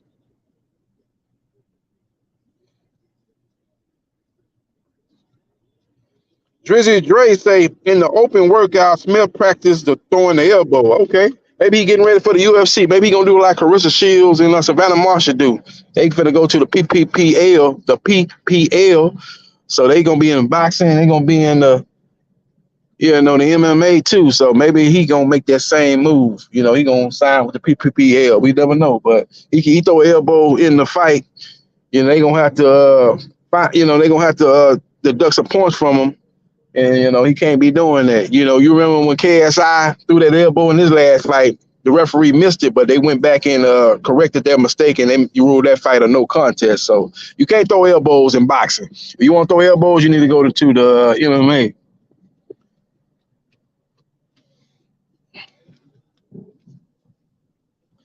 So we'll see how it all plays out, man. September 2nd, Labor Day weekend. We'll see how it all plays out.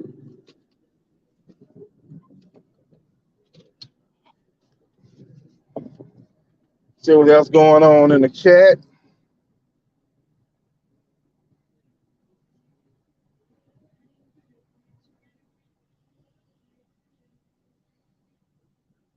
Real Boxing TV, live debate, Rick versus Tip. Okay. Hey, talking about Rick Glazer against Tip Bayless, huh? Hey, Tip Bayless, man, what's going on with your boy Keith Thurman, man? He asked for too much money. That's why he ain't had no fight lined up with the PBC, man. They saying he asked for money like he was when he was a unified welterweight champion. And he got to understand that them days are over. You're not the unified welterweight champion. That's why that fight with what's the boy name? One boy that fought Pacquiao, that fought Keith Thurman. He got a fight set up with Barrios. That's why that fight fell through. Asking for too much money. So he gonna have to understand that, you need to take maybe short money in your next fight, get a good win, and then set the stage for you to take on a big time opponent in your next fight. Then you might be able to make close to what you made when you fought Pacquiao. Even when you fought Barrios, they probably overpaid for that fight. That fight went on pay-per-view and did not do good numbers. So the PBC is not willing to pay you what they paid you in the past. You got to understand that. So we'll see if Keith Thurman ever graces the square circle ever again, man, because he's on another long inactivity. And it's really sad, man, at this point. It's really sad at this point, man, what happened to Keith Thurman, man. The guy is a great talker. He talk a good game, man, but he's not fighting. Very inactive, very inactive. I understand that he wants to make good money. He don't want to just come back and fight for short money, but he got to understand, man, look, the day and times in boxing right now, if you're not in a big major fight on pay-per-view, you're not going to get paid what you got paid. PBC not paying that money, $3-4 million to fight on Showtime no more. They're not doing that because they lost money on them type of fights. So if you fighting on Showtime or something like that, you're going to make $1 million or $2 million. You ain't making what you made when you was fighting guys like Bundu and, guys like that. You ain't gonna make them type of paydays. You fight a Stoyanis or you fight a Cody Crowley, you're gonna make $1 million or maybe make $2 million. Get the win, and then you might be able to up your purse in your next outing. You take on the boots or you fight for a belt at 147, and then you might be able to make something close to what you made in the past. That's what's going on with the PBC, man. That's why you're seeing a lot of these guys not fighting. People are like, damn, man, why these guys are so inactive, man? These guys just ask for ask for money that they would, ask for outrageous money. They used to making good money fighting, average opponents. They're not gonna make that type of money no more. The PBC not paying that type of money no more.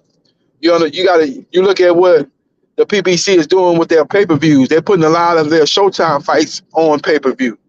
I ain't talking about the main event. I'm talking about the undercard. You look at Canelo versus Charlo. Yeah, that's a pay-per-view fight. Make no mistake about it. But when you got Jesus Ramos versus Erickson Lubin, normally that fight would be on Showtime, but they put that fight on the undercard as a co-main event. You look at Mario Barrios. He fighting. I can't remember my boy's name from Cuba. My boy from Cuba fought Pacquiao and fought Errol Spence Jr. His name escaped me, but they fighting on the undercard. You see what I'm saying? They fighting on the undercard. Normally that fight would be on Showtime, but these guys want crazy money. Like, okay, we're gonna throw you on a pay-per-view card. The pay-per-view do great.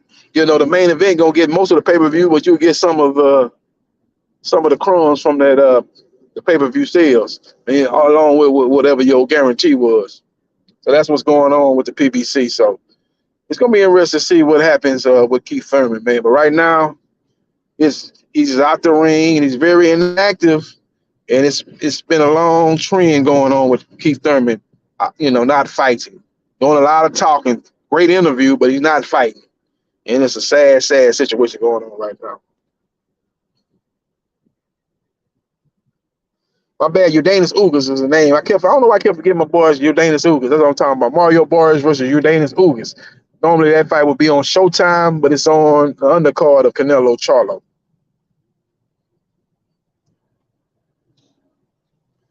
Michaela Mayer, she's going to be on the undercard of Chris Eubanks Jr.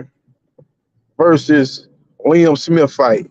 She made some interesting comments in regards to Alicia Bumgarner allegedly popping dirty with PEDs. She basically said, look, she had a high amount of PEDs in her system. She's gonna have a hard time explaining that away.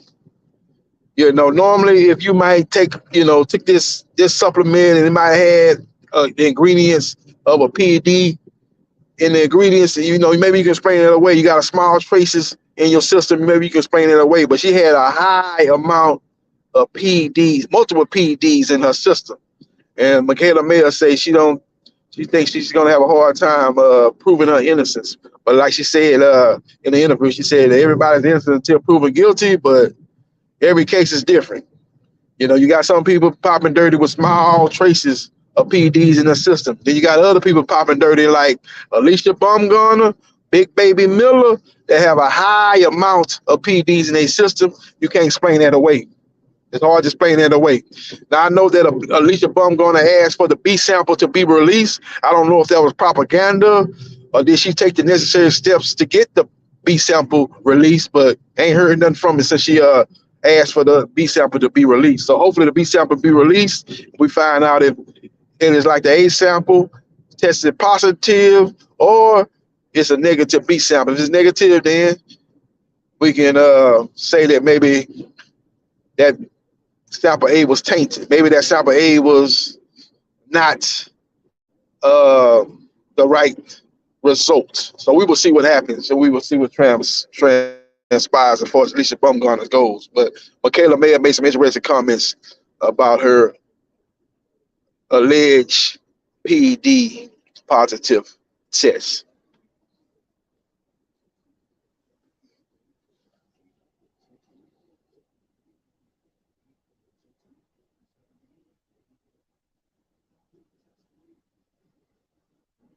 KS says, didn't Chris Eubanks and Conor Benn both test positive for PEDs? I haven't heard Eubanks tested positive for PEDs, KS, but Conor Benn tested positive for PEDs. He had multiple PEDs in his system. He say he innocent. And like I said with Alicia Bumgarner, everybody's innocent until proven guilty, but he had multiple PEDs in his system.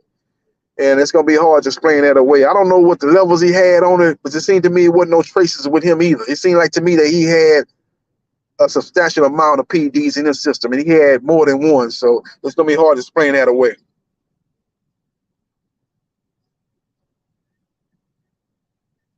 Drizzy Dro say, what the fuck is wrong with Keith? I don't know, Drizzy Dro. He ain't fighting. I do know what's wrong with him. He wants a certain amount of money to fight.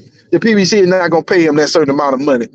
He think he can make the money he made when he was unified welterweight champion. He was fighting Danny Garcia and Sean Porter, guys like that. Even Bundu. He think he gonna make that type of money. He ain't making that type of money. You are not a champion. And the PBC is in a different position they was earlier when they was trying to make it big on these networks like ESPN and NBC and Fox. They was paying out big money. They was trying to make boxing not a niche sport, but a sport that should be put up there with, NFL and Major League Baseball and NBA and, hockey. You're trying to put it up on that level. You're trying to get it to be on that level, And right now, as we stand here today, it's a niche sport. Now, we enjoyed a very, very great 2023. We had some good fights. And, we seeing these sports shows that normally don't talk boxing. They talking boxing. They talked about Errol Spence Jr. exercising his rematch clause with Terrence Crawford. They was talking about that on sports shows that normally don't talk boxing here in the U.S. So boxing is enjoying a renaissance, but it still have miles to go to get back to the glory days. Back in the days when Muhammad Ali was the biggest name in the sport. Boxing was the number one sport back in the day, back in the 70s. Even back in the 80s when we had Sugar Ray Leonard, Larry Holmes. Even back in the 90s, we had Mike Tyson. Every time Mike Tyson fought, it was a big event. You had people coming to watch Mike Tyson fight from all sports, NBA, Major League Baseball, NFL. You had rappers, Tupac, coming to see Mike Tyson fight. You know what I'm saying? You had different entertainers coming to see Mike Tyson fight. You're seeing some of that with Gervonta Tank Davis. A lot of entertainers, actors and actors going to see him fight. You start to see that a little bit with him, but boxing still have a long way to go to get back into the domain of a major sport. Right now, it's a niche sport, especially here in the U.S. It's a major sport in the U.K. and a lot of other countries, but here in the U.S., it's a niche sport.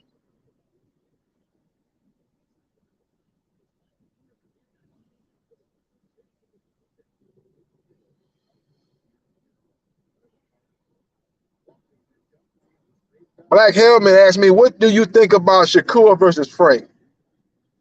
Before I break the fight down, I'm gonna let you know what the status is of that fight actually happening. Right now, both sides are negotiating, but they really ain't negotiating.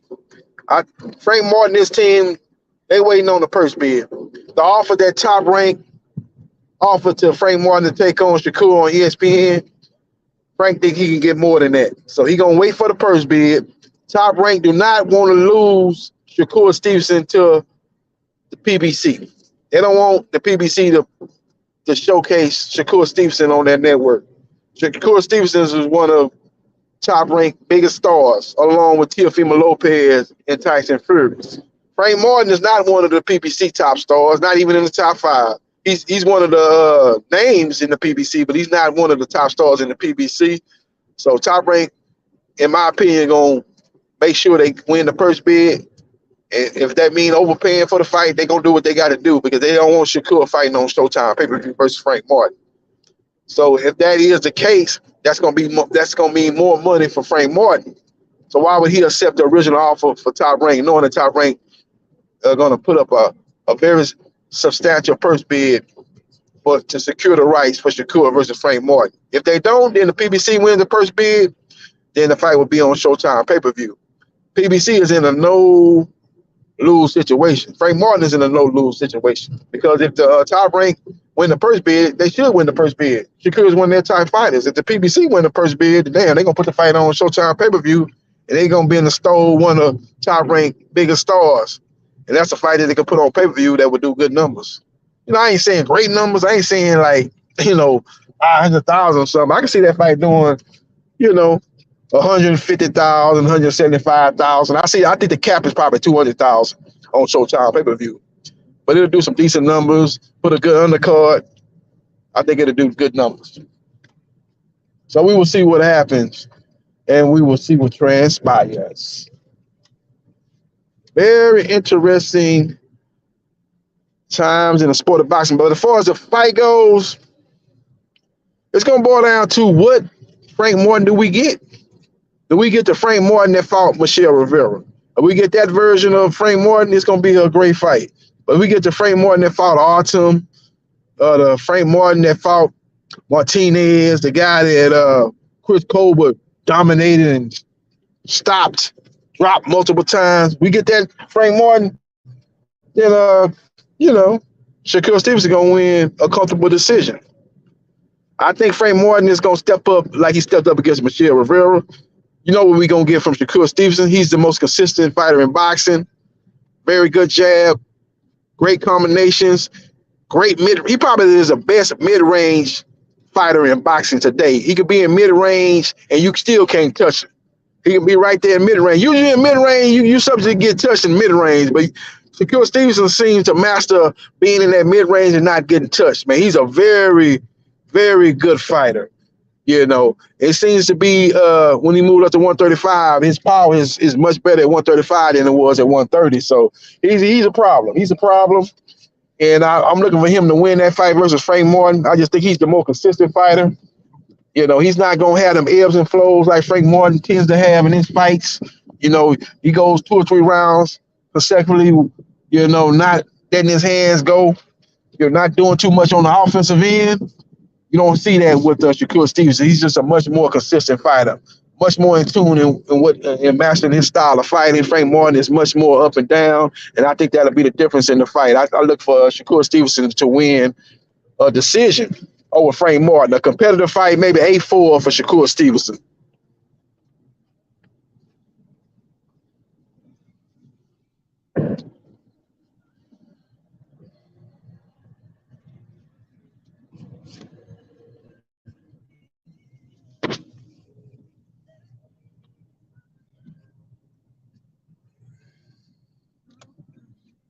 Hey, JB. Yeah. So Crawford's trainer, Bomac, just had an interview, yeah? He had an interview earlier. Let me play it to you. He came down weight, real smooth, real easy. Well, Bomac, weigh-in's done. Both guys actually come in under the weight. Let's talk about Chris EUBANK Jr. He come in actually half a pound under. How was that? Was he comfortable at it? Oh, it's very comfortable. He came down weight, real smooth, real easy. Didn't have no problem making weight. So, you know, last couple of days was beautiful. He's ready. Listen, all the hard work's been done. What can we expect tomorrow night? You know, they've been there before. Repeat or revenge. What can we expect? We're looking at looking for a good, beautiful boxing lesson. Good out of Chris. Listen, you've had 6 weeks to work with him now. Is that long enough to change anything? Have you changed anything, or is it a case of back to the basics? No, back to the basics, as you say. You know, you're supposed to do things like that with a boxer of that caliber. I mean, he's already got everything he needs to, when he goes into the ring. As a coach, you just want to remind him of the things he's supposed to do and the things he doesn't supposed to do. Listen, one thing we can guarantee tomorrow night is war. You know, Liam Smith's going to bring the fight to him. Is Chris prepared to go there? Can he go there? That's what we're in this game for war. Things like this, when he comes, step on the pedal even more, calm his ass down, put hands on him, beat him up, stomp him, do everything we're supposed to do to get the win. Listen, the first fight, you know, Liam Smith, he won quite convincingly. I think Chris made some mistakes and he paid the price. But there's still a lot of people think that he can turn this around on Saturday. Is this possible? The key word that you said, mistakes. He made some mistakes. So that's what my job is there for, to make sure he doesn't make mistakes and watch out for him. And the things that Liam does good, I'm supposed to watch out for those things and to let him know that in the corner. Listen, Bomac, do us a favor. Tell us why the fans should listen to Talk Sport on Saturday night. The reason why the fans should look to Talk Sports, I got my man right here, the best in the business. We over in the UK. I've never met nobody energetic like this cat. I know the views is going to go up. We're looking at 2-3 million. We're trying to get on with ESPN. They want to hire us, but we need a contract. So listen, send the contract to our lawyer. It's me and him. If he ain't coming, I'm not coming. If I'm not coming, my man is not coming. I tell you right now, we ready for the job. Give us the job, Stephen A. Give us the job. So listen, guys. Bomac. Bomac, a crazy man, bro. He's enjoying the day, bro. He went crazy. Yeah. But let me get this super chat and then I want you to cook. MAW says 5 for the live. Appreciation to Rapstar and JB. Subscribe to the channel, share the channel, and fucking support the channel. You know what I mean? But send some super chat, says MAW. Respect to my brother MAW, man, and respect to everyone. But yeah, you hear Bomac, JB, cook on that, bro, while I finish my breakfast. Yeah, man.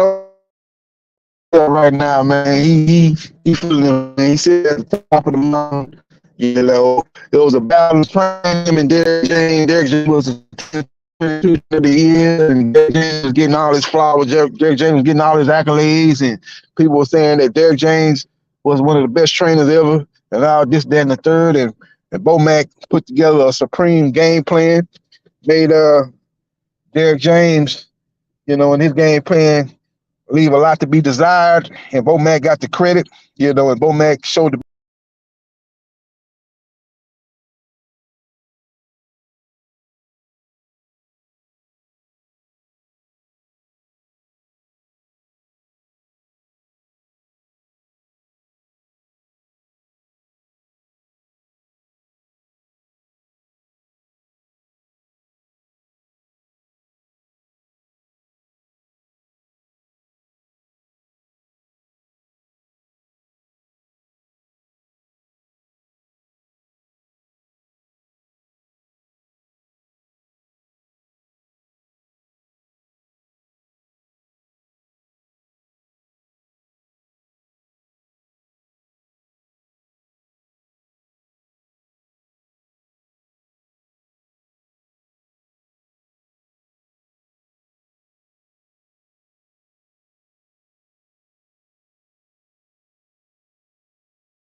Yeah. I'm back, man. Lost connection right there, but yeah, Bomac feeling himself right now, man. He he on one right now, man. He think he the best thing since sliced bread as far as trainers goes. You know, I heard him go in on Derrick James. Because basically blamed Derrick James for people saying the fact that Errol Spence Jr. was weight drained.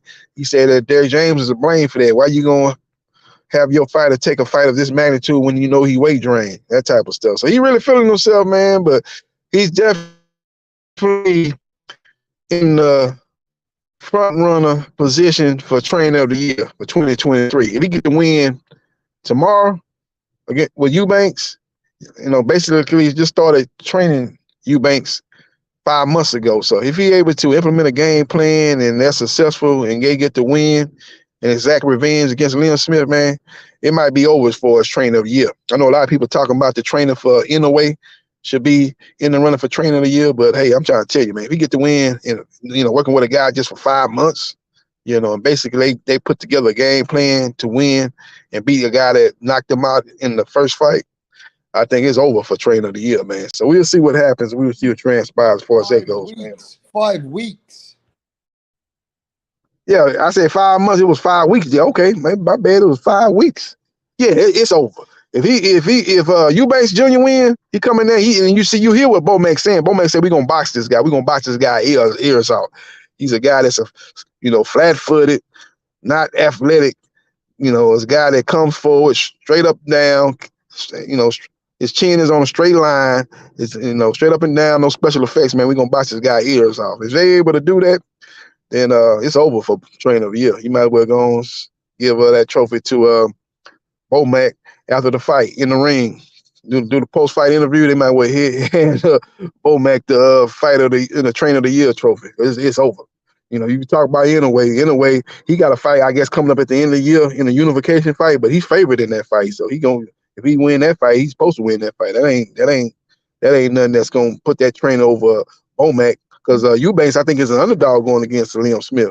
If you look at the betting odds, I believe he is the underdog for that fight. So, like you said, Rapstar, if he implement a game plan in 5 weeks and get him to get a win over Liam Smith, it's over. It's over for trainer of the year. It's over. It's a wrap. He got that sold up.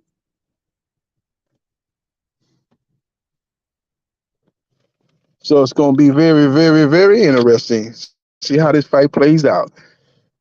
Eubanks Jr. got some demons in his head. But when you get knocked out the way he got knocked out, as soon as when Liam Smith catches him with a good shot, he's gonna start going back down memory lane, thinking about what happened in that first fight.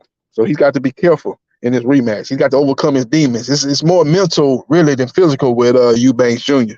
He's got to overcome them demons, man. When you fight an opponent that knocked you out in the previous fight, you got to have a lot of self-belief. You got to have a lot of confidence to come back from that. You seen when Wilder fought Fury in that third fight, even though he ended up getting knocked out, he didn't have them demons like he had in that second fight. He came out there, he came out very strong in that fight against Fury in the third fight, jabbing to the body. He came out very aggressive. He just tired out and ultimately got knocked out, man. But he was able to drop Fury a couple of times, so he didn't show no ill effects from the second fight. It's going to be interesting to see if Eubanks Jr. show ill effects from that first fight, getting knocked out like the way he did.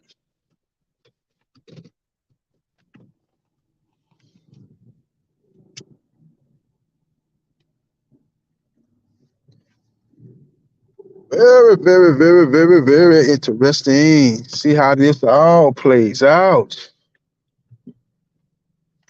Liam Smith looking to let everybody know that, hey, y'all said I got outboxed and I landed a miracle punch. He's looking to let everybody know that wasn't no miracle punch. I'm just the better fighter. I'm just a more superior fighter, not only physically but mentally. Chris Eubanks Jr. be looking to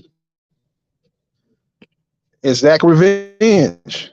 Let everybody know that, look, man, I just got caught with a shot I didn't see. I was winning the fight hands down, and he landed the shot, and I couldn't recover from the shot. There's nothing to see here. I'm going to go back in the rematch and pick up where I left off before the knockout and just got ears off. So we will see what happens, and we will see what transpires.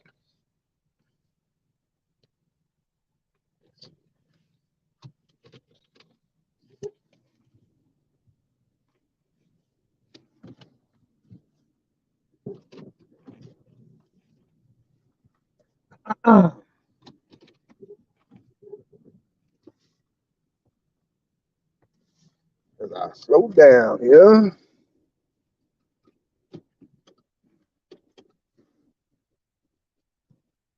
Okay.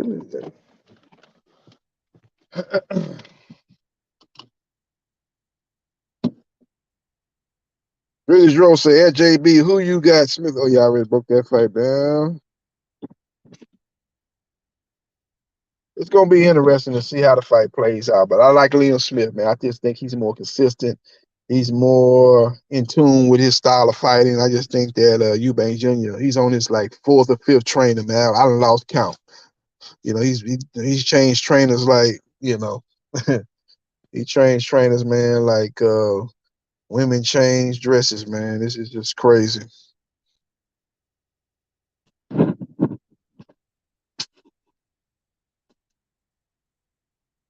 He didn't feel comfortable with Roy Jones after. Yeah, he tried to say that Roy Jones was asking for, too much money, Now I see Roy Jones training. I see him working with Jamal Charlo. Jamal Charlo's back in the gym, so that's a good thing. Hopefully he can get a fight before the year's out. If he get a fight before the year's out, that'll increase his chances of getting a Mayweather fight in May. But if he's not able to get back in the ring before the year's out, you can cancel him for a fight with CANELO in May. But let's see what's going on, man. It's definitely Eubanks. If Eubanks wins, he needs to stick with the team. Yeah, he needs to stick with the team. He needs to stick with the team. He needs to stick with Bomac. Bomac is a good trainer, man. Joe Mack gonna teach you the fundamentals. Bomac gonna teach you to do everything off the jab. The jab is always a setup punch, man. Set up everything behind the jab. Can you imagine they set up the combination. Can you imagine if Chris Eubanks now beats Liam Smith good, yeah? And he turns it around, and then Bomac gets him ready for a world title fight once soon. Wow. That'd be mad, huh? Oh, yeah, that'd be mad. That'd be mad if you ever get a world title shot. This fight is at what? This fight is at 168 or 160? 160. Okay, yeah. Because the 160 is wide open. There ain't no dominant fight at 160.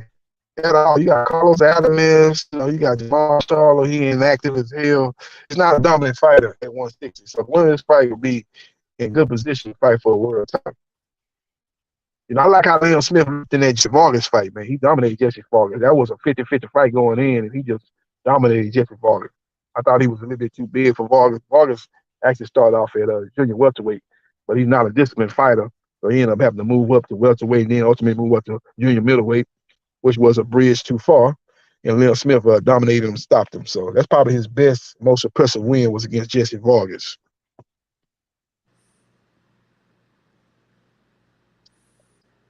Yeah, but you got to remember this. If you guys are hardcore, Liam Smith struggled with Liam Williams. Then Liam Williams, he won a split decision on Liam Williams. They asked for the rematch because it was so close.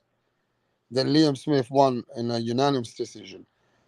Chris Eubanks knocked Liam Williams down he beat him better than fucking Andrade. I believe Chris Eubanks didn't turn up. I really do believe Chris Eubanks gonna do way better. If he don't, then he's a shot fighter, and he should look at fighting YouTubers, because there's no way. I know that Chris Eubanks can do way better when he's really on it. I've seen his power. He got power. It's not like he ain't got power. So let's see if he had an off night, because everyone in boxing can have an off night. JB. He just got caught with a stop. He was winning the fight before he got caught. That's the thing about it. It wasn't like he was off like Errol Spence Jr. You say, oh, he had an off night. I don't know what was going on with him, but he was winning the fight. He was winning majority of the round. Maybe Liam Smith maybe won one round, if that.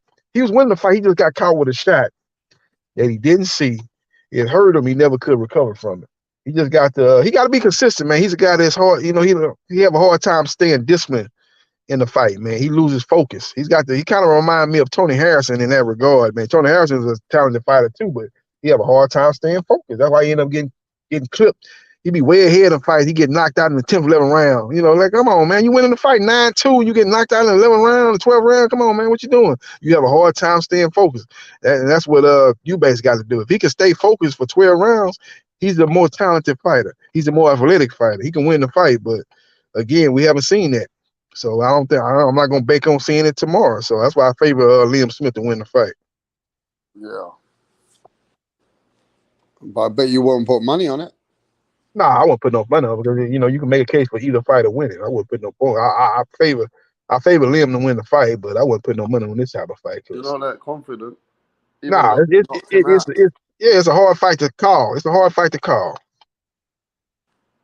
It really is a 50-50 fight. It really is a 50-50 fight, really. That was good about boxing these days. We seeing more and more 50-50 fights. We had Haney Loma 50-50. Crawford Spence was 50-50, even though it turned to be a one-sided beatdown, but it was 50-50 going in. This is another 50-50 fight. We got Benavidez Andrade. Despite the fact that people think Benavidez is going to run through him, that's a 50-50 fight. So we got a lot of 50-50 fights on the horizon, and that's a good thing for boxing. So this guy, Ryan, comes here, he goes, who's Eubanks' best win? James DeGale, the older James. I mean, James DeGale was a gold medalist. That's probably his best win. Yeah, but, then he put him at 168. Some people had him beating Billy Joe, but he never got the decision. Right? And then also with George Groves, he hurt George Groves in the 12th round, but he couldn't stop him. But he really did hurt him. But, hey, it is what it is. He never looked bad losing. Right, and this is the first time he's been stopped ever. So, he was looking good before he got stopped. He was winning the fight. So, hey, it is what it is, man. He got caught, and he got to stay focused. That should be a lesson learned at that fight with Liam Smith, man. Look, I got focused. I was winning the fight. I got caught with a shot I didn't see. I lost focus. You got to stay focused. You got to stay focused, man. You know what Liam Smith is about, man. He ain't no tough puzzle to solve, man. You know what he gonna bring to the table. He coming forward. He bringing the pressure. He looking to close this. He done laying that right hand. He looking to go to the body. He's looking to rough you up. It ain't nothing tricky about what Liam Smith bringing to the table. It's all about Chris Eubanks Jr. doing what he got to do, showing to be the superior fighter, man. Staying focused for 12 rounds, setting everything up off the jab, the 1-2. Landing those hard shots. He does have power in both hands. Very awkward. And every time Liam Smith get close, you grab him, and take the fight back to the middle ring where you're more successful, where you're more at an advantage. But if you let him get close and rough you up and bulldoze you and get physical with you and you ain't got no answers, he gonna beat you.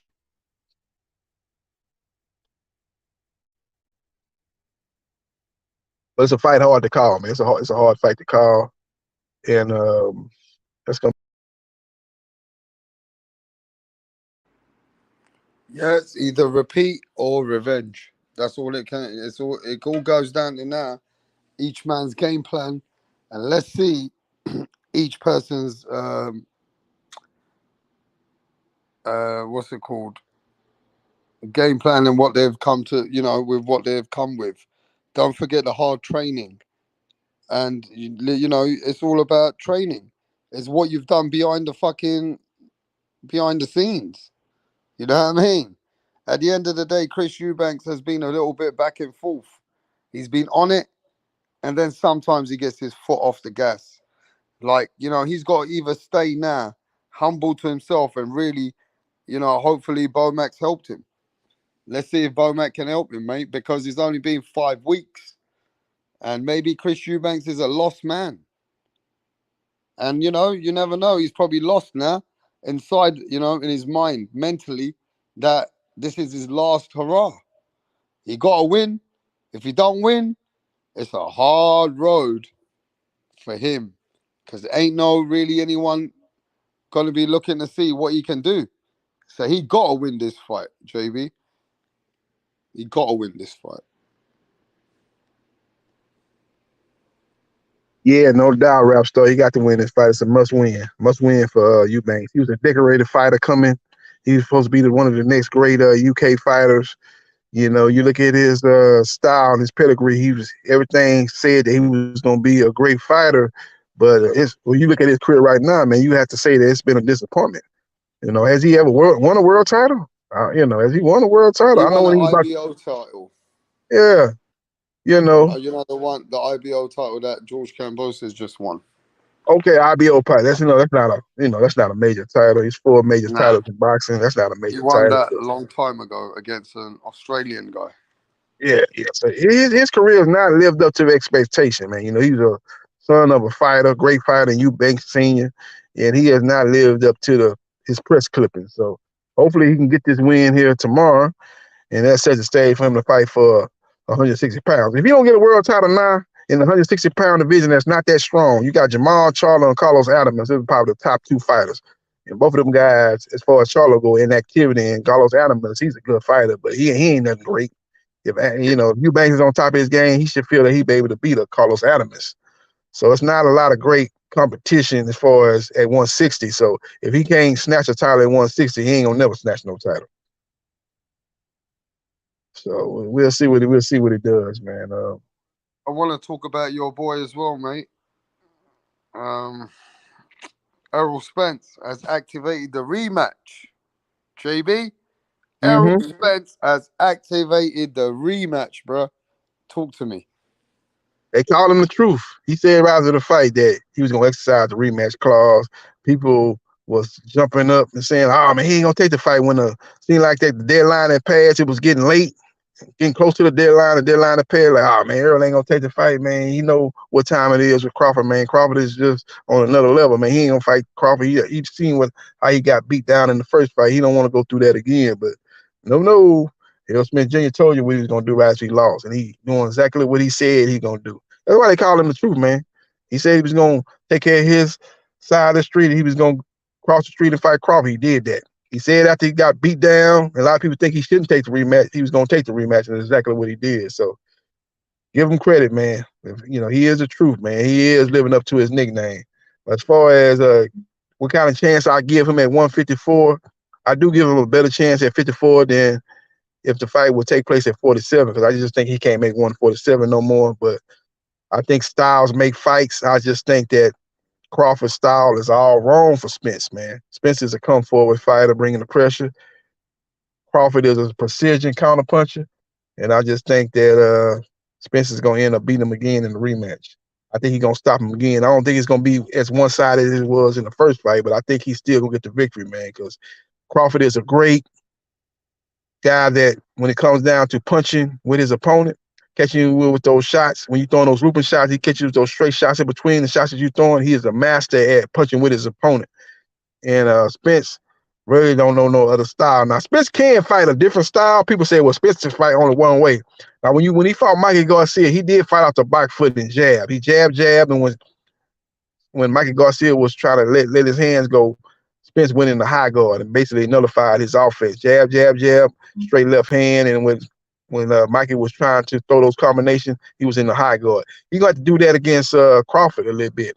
He got to show a little bit different dimension. He can't just be one-dimensional type of fighter. You know, I got to come forward some round and next round, let me make Crawford come to me and let me establish my jab and catch him with the 1-2 and, you know, catch him with the straight left hand. And when Crawford try to get off, I'm going to go in the high guard and wait till he get his shots off and then go back to set my jab. But if he's able to do that, it might be a little bit more competitive. But Crawford is such a cerebral fighter. He have a high boxing IQ. He'll figure out whatever style that Spence try to bring, and he'll basically make him pay. So I'm looking for Crawford to win that fight. You know, just like he won the first fight. A little bit more tough, a little bit more difficult, little bit more difficult at 54. But I'm still looking for Crawford to stop him. You know, in the second half of the fight. Yo, get to those people in the chat, JB, while I do something. Okay, let me check out what's going on with the comments, with the chat.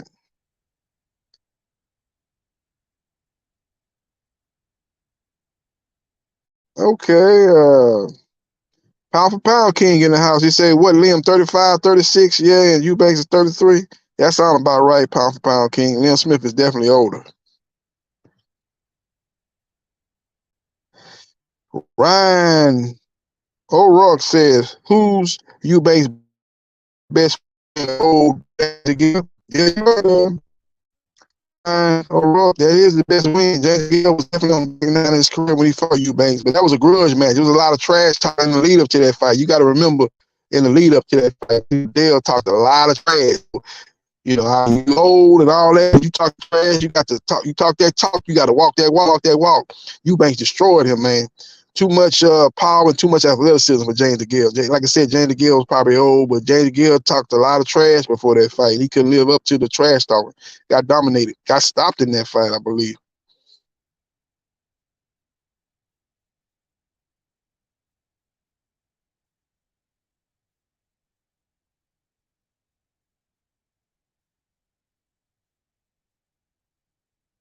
Papa Pound King asks, is there any good fights on the undercard of the Smith EUBANKs? I gotta look at the undercard. I don't know who fight on the undercard. Yeah, I don't. For when I'm, you know, you kind of answer your own question, Papa Pound King, when you're asking, is there any good undercard fight? Because there was some good undercard fight we would have heard about them by now. Just like the Canelo Charlo, you hear about them undercard fight. They got some good fights on the undercard. Jesus Ramos versus Erickson Lubin. You got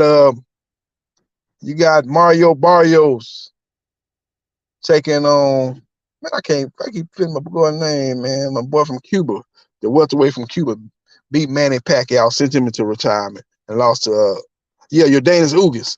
You know, you hear about them undercard fights because they're good undercard fights. But we ain't heard nothing about the Liam Smith versus Chris Eubanks Jr. And it's a reason why we ain't heard nothing about it. It's not no top names on the undercard. We ain't like we got, you know what I'm saying? It ain't no big name fighters fighting on the undercard, man. So it's like, you know, you can kind of chill and wait till the main event, then come watch. That's the only fight I'm gonna watch is the main event. I don't even think I'm gonna watch the undercard, to be honest with you. Hey, I'm be, you know, it's going on during the day. I'm gonna be taking care of some things during the day. I just want to make sure I'm sitting down and watching that main event.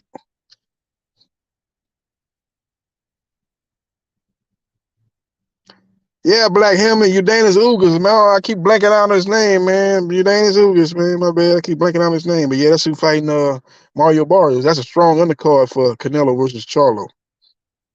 Pound King said Barrios versus Ugas would be an okay fight, especially for an undercard fight, pound for pound King. That is a good undercard fight. It's really that fight. If that fight was on Showtime, regular Showtime as a main event, people wouldn't really trip about that. It's a decent fight on Showtime. You know, just like Jesus Ramos versus Erickson Lubin. They put that fight on Showtime. That's a decent fight on Showtime. But them two fights are going to be on undercard. So they got a strong undercard or Canelo versus Charlo?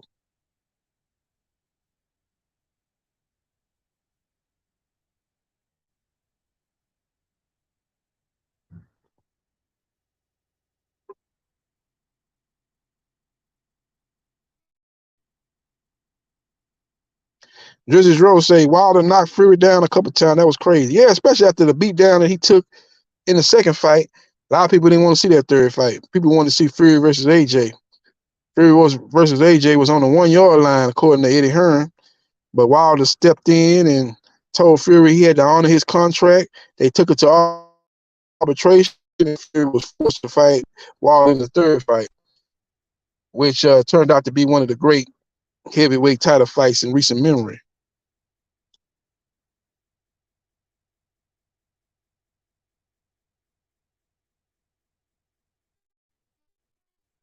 Yeah, Julius Rose say at JB, who you got?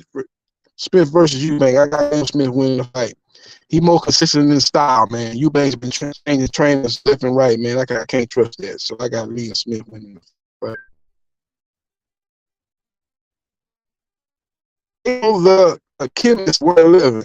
Yeah, Bowman think he's the best thing since sliced bread. Exactly. He feeling himself right now. If you get the win with Eubank, ain't nobody gonna be able to tell Bowman nothing. Anybody be able to tell him nothing, tell him a goddamn thing. He ain't trying to hear nothing, man. That nigga think he can walk on water, man. If Chris Eubanks Jr.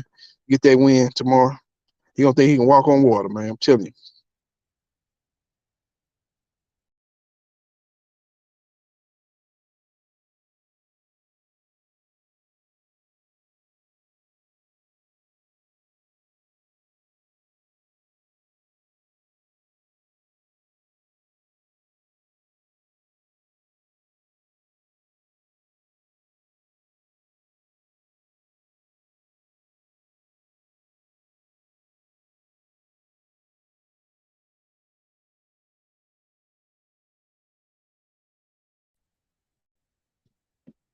That shit is dead as hell, man.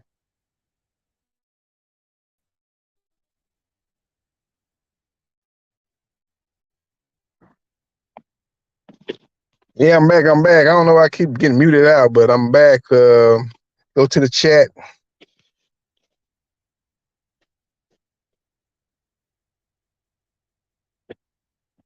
Yeah, Dana Sugas. That's who I keep forgetting his name.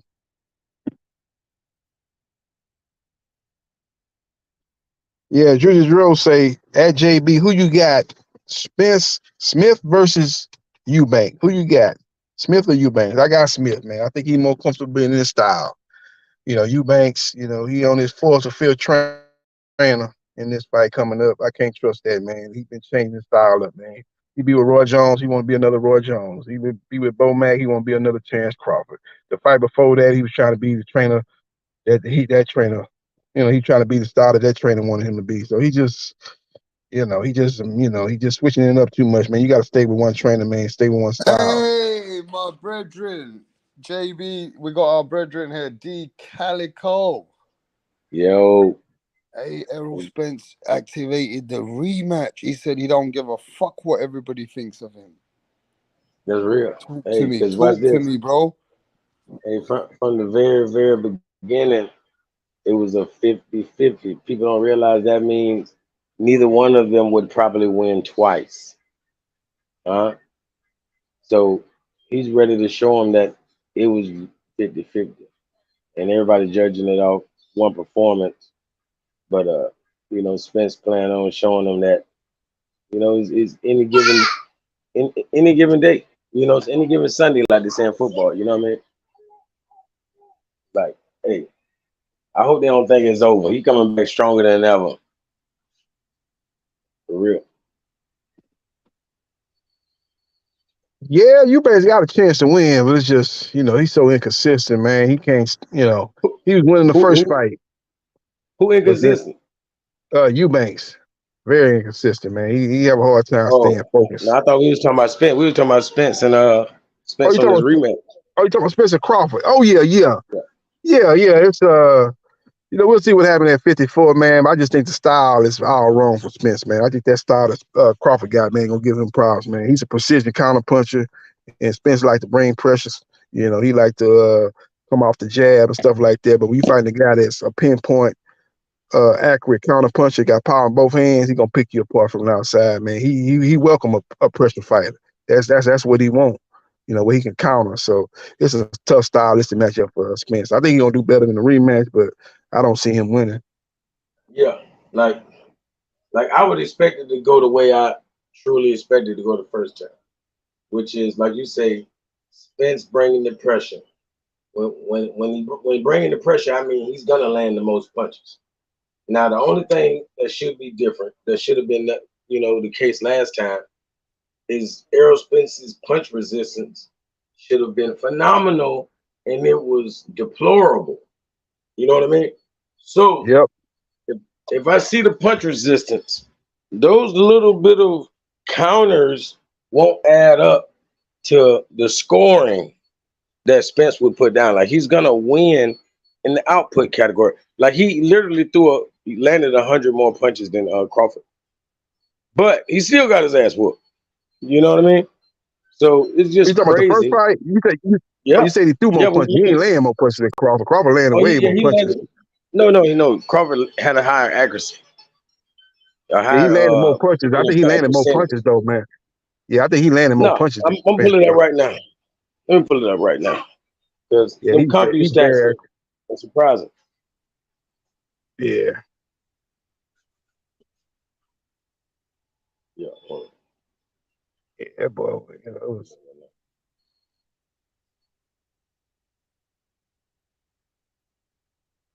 Right now.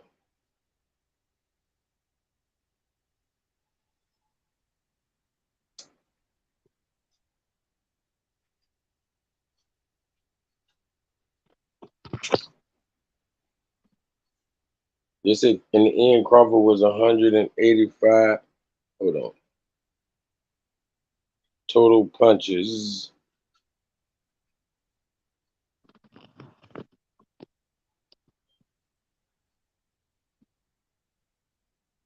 Okay, final punch stats. Your boy Crawford landed twice as many. yeah. Spence only landed 96. So like you said, Crawford landed twice as many. And Spence, you would have thought he was fighting a ghost because he threw 111 more punches than Crawford, but only connected How many 20% of them. 20%. Yeah. 96 out of 480. And Crawford was 185 out of 369, making him 50%. So every other punch was connected. Yeah. And 87 of those was jabs by Crawford. On only 33 by Spence, which is something we can't even believe. You know what I mean? And then power punches to the body landed. Spence landed 63 and threw 184, 34%. So that was his best output, was going to the body. At least he was 34% in that category. But that's not even good enough. He needed to be more around 50% at that body. Yep. Because Crawford was 60% power punches to the body, which they said was 98 out of 163. Yeah. So in the first round, Spence landed 50% of his power punches, four out of 8, and Crawford only threw 1, so it made him 100%. Second round, Spence was 3 out of 12 in that category, so he went from 50% to 25% by the second round. And then Crawford was 55%, and then 50%, then 58, then 56, then 48, which was the sixth round. I guess that was his worst round of the fight. But then he went right back up to 70%, 76, and 69. Yeah. That's crazy. Okay. Yeah. Yeah, like I say, he was outlanded that fight. He threw a lot of punches, but he was outlanded. You know, like I say, Crawford connected a higher percentage. So, Spence, it's a tough matchup stylistically wise for Spence. But Spence can he was off the He back foot. improved. A lot of people thought that fight Yeah, was he can pretty much improve. over. Huh? Yeah, he can improve on this. Simple. You know what I mean? He definitely can improve. I He can't got to see be. him doing worse. Yeah, he got to show a little bit more dimension, man. He shot, people seem to forget, man. He fought off the back foot when he fought Mikey Garcia. He did a good job fighting off the back foot. Jab, straight left hand. And when Mikey Garcia would throw his punches, Spence went in the high guard and nullified what Mikey Garcia was trying to do. And then he come back and set him up with the jab again, double up on the jab, straight left hand. He fought a beautiful fight. He got to change it up, man. You can't give Crawford too talented to give him one look. You coming forward and throwing a lot of punches, that's not going to be Crawford. Crawford too talented. You got to mix it up with Crawford. So he needs to bring in that style that he fought with Mikey Garcia. Maybe round one, you come in, change it up, come out, box, jab, fight off the back foot. When Crawford try to engage, make Crawford come to you. Crawford is really want to counter punch you, but make Crawford come to you, and then you try to counter him. Jab, straight left hand. When he let his punches go in the high guard, and let him get his shots off, and then try to set that jab back up. And the next round, then you come with the old, with the Errol Spence Jr. traditional style of fighting. Come forward, trying to land them body shots, left coming in behind the jab. It boils down to what Derek James was telling him that for some reason he just couldn't do it. Like his mind wasn't there at all. Because normally I've never seen nobody follow the instructions of their corner man better than Errol Spence. But he did nothing Derek James was telling. Derek James was telling him to stop letting this guy circle you. Stop letting him go all around you. Cut him off. You know what I'm saying? Like you're going to have to get lateral and go left or right to like corner him off. You don't let him keep running, spinning around, doing circles around you, man. And like it's just dumb. Like what the hell was wrong? I didn't understand it. Spence he was already hurt. He was already hurt though. So he already got caught with that shot in that second round. He never recovered from that shot. He got caught with that shot in the back of the head, side of the ear. He never recovered there. Jerry James trying to give him that instruction, but it was already a done deal at that point. His legs was gone. He could never get it back. His equilibrium was off. That's why he got dropped with a jab, man. So he got caught with reaching jab into the body. He got caught reaching from too far but distance. You got to understand, Crawford got them long arms. He got a 74-inch reach. He's able to catch him as he reached and caught him with that overhand right in the back of the head. He never recovered from that shot. Yeah, and that's the Jerron Boots in his special right there. Hit you in the back of the head and damn near kill you. Like I ain't lying. Like people don't pay attention, but 50% of his knockouts, 70% of his knockouts come after he pop you in the back of the head. Because these boxers, they used to getting punched in the front of the face. So for some reason, I guess their brain has positioned itself where it can take that blow. But it can't take that same blow from the back. The back of the head, it shifts that brain in the direction it's not used to. Yep.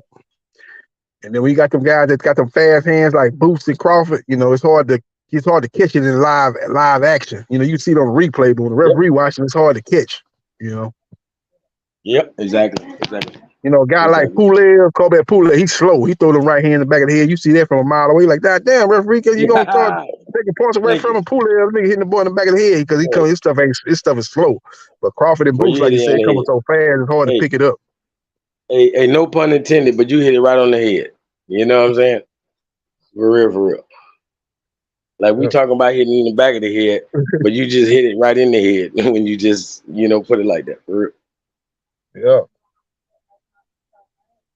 It's gonna be interesting, that fight if it's gonna take place this year. It's gonna take place in December. I know the PBC got like 4 dates reserved for Las Vegas, MGM, T-Mobile, November 4th, November 11th, December 9th, December 30th. But I think one of them dates in November gonna be Benavidez Andrade, and one of them dates in December supposed to be Tank coming back against Pitbull Gary Russell Jr.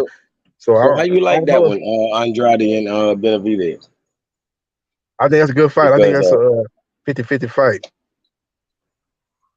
I think people sleeping on okay, Andrade. Andrade a good fight. I think people sleeping on him. They looking at oh man, right, he got dropped by Nicholson. He looked at shaking against Liam Williams.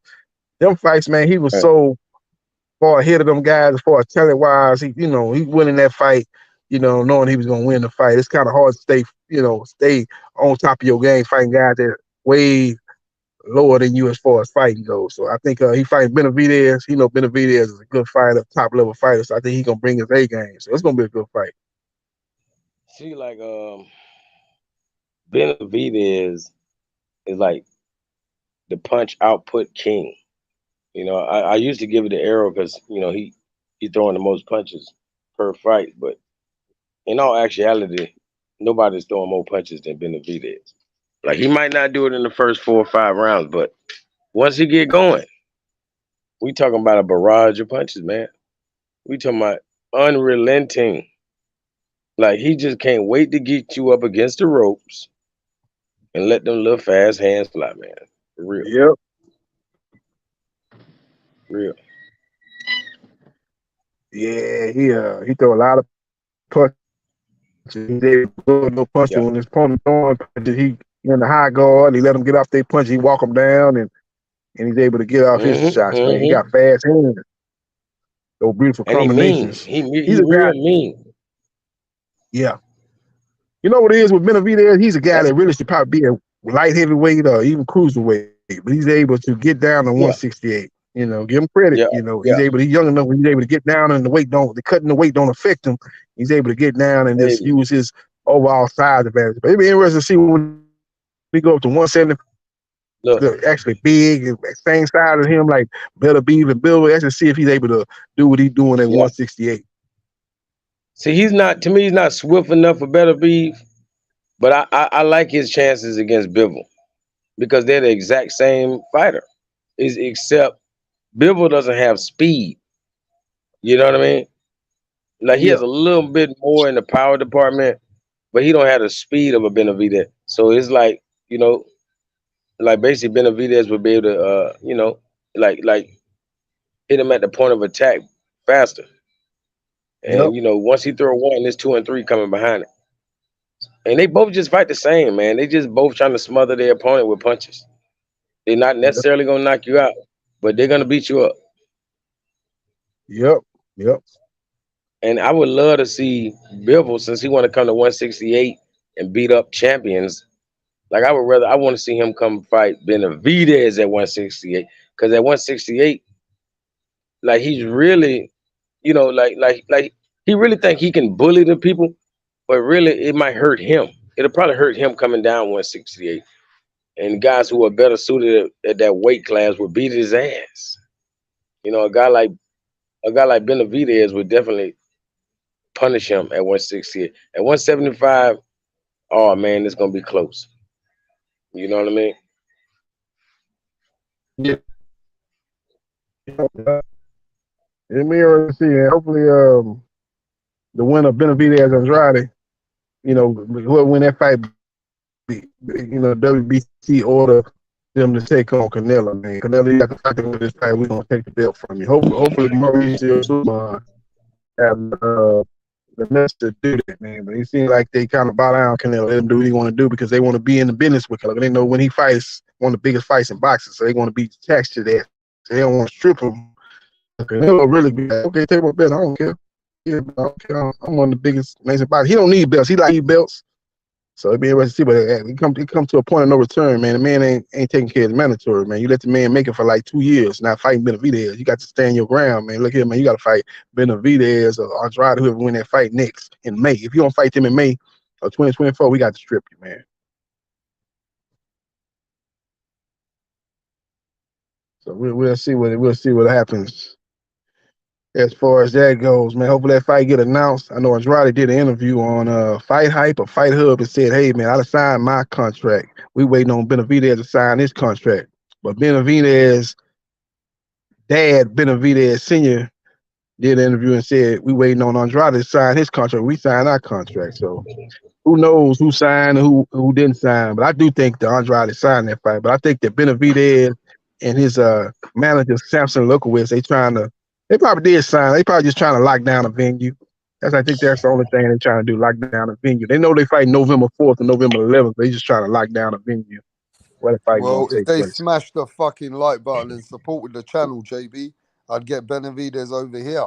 So maybe we gotta make an effort and tomorrow get Benavidez maybe to come and answer some questions. Yeah, these guys said they didn't sign the contract, so why is the fight not done? You know, Andrade said I'm signing. I'm waiting on them to sign the contract. He basically said Benavidez need to sign the fucking contract. That's what Benavidez said. I mean, that's what Andrade said. And like I say, Benavidez Senior said the other day that we signed and we waiting on Andrade. So I don't. Usually the B side sign the contract first. Usually the A side sign it last. They try to get the B side signed and the A side, kind of like with Prograis and Haney. Prograis signed the contract and Haney, they trying to lock down a venue. So I do believe Andrade signed the I want to contract. talk about this as well, though.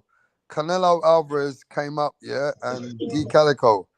They asked him. They said to him, "You heard that Crawford said that he'd be happy to try and challenge you for the 168 status." He said, "I don't." He goes. Basically, I don't care who wants to come and fight me. I'll fight anybody. But he said people are crazy. They're already downplaying me for fighting Jamel Charlo. So I'm back now. We can cook. They're already downplaying me for Jamel Charlo coming up. And he's taller than me and bigger than me. He goes, I won't get no credit for beating Crawford. But he goes, yeah, I'll be happy for any challenge after Jamel Charlo. So he said, bro, he ain't getting no credit ever for beating Crawford, though. Do you agree with him that he won't get credit for Crawford? Yeah, he get credit for Crawford. That's why Crawford gonna fight Spence at 54. It's kind of bad if he come from 147 but we did a to fight poll him. earlier, JB. Relax. Let's wait and see. We did a poll earlier, and 99% people said, nah, he can't get that credit for Crawford. The fans came here and said, nah, we can't give him that credit for Crawford. The fans are saying. Hey, watch this, because if people don't give him all the credit for beating Charlo, then what you think they're gonna give him for beating Crawford? You know, like let's say he beats Charlo. If he gets little to no credit, then he shouldn't even, entertain Crawford. He just shouldn't, because it's just gonna be another stain on his record, on his resume. Yeah, the thing about it is Canelo Crawford, man, that's a big fight. That's one of the biggest fights to be made, man. So that fight to do big business. So it'd be interesting to see you turn down that money, man. Who you gonna fight? You don't seem to be interested in fighting Benavidez. So who you gonna fight, man? You need to get in there with some fights that people want to see. So you got to fight Crawford. Benavidez one or two. You can't. Who else you gonna fight? Tim Tszyu? Canelo got skills. Hey, Canelo got skills, but I really think he don't got enough skills for Charlo, man. I'm gonna be honest with you. Like, he's nothing special. You know what I mean? Like, what is he gonna do? I know he got power, but he has nothing else that Charlo has to worry about. Not even speed, not even a lot. He's not a heavy punch out He's here. a very good counter puncher. Yeah, but Charlo's probably gonna fight off the back foot. You know what I'm saying? Like, he's gonna be ready to dance. You see what Caleb Plant happened to Caleb Plant? What happened? What happened to Caleb Plant? He got beaten up by Canelo at the end, though, innit? With all that movement. Oh, well, he don't have stamina. It's like Keith Thurman. Like, if Keith Thurman fight Ennis, I really think he can school that kid to a degree. But after about 7, 8, like he can't. He can't. Music is that, bro? We play music, bro. Yeah, that's me. That's gonna give me a copyright, or is that just not copyright music?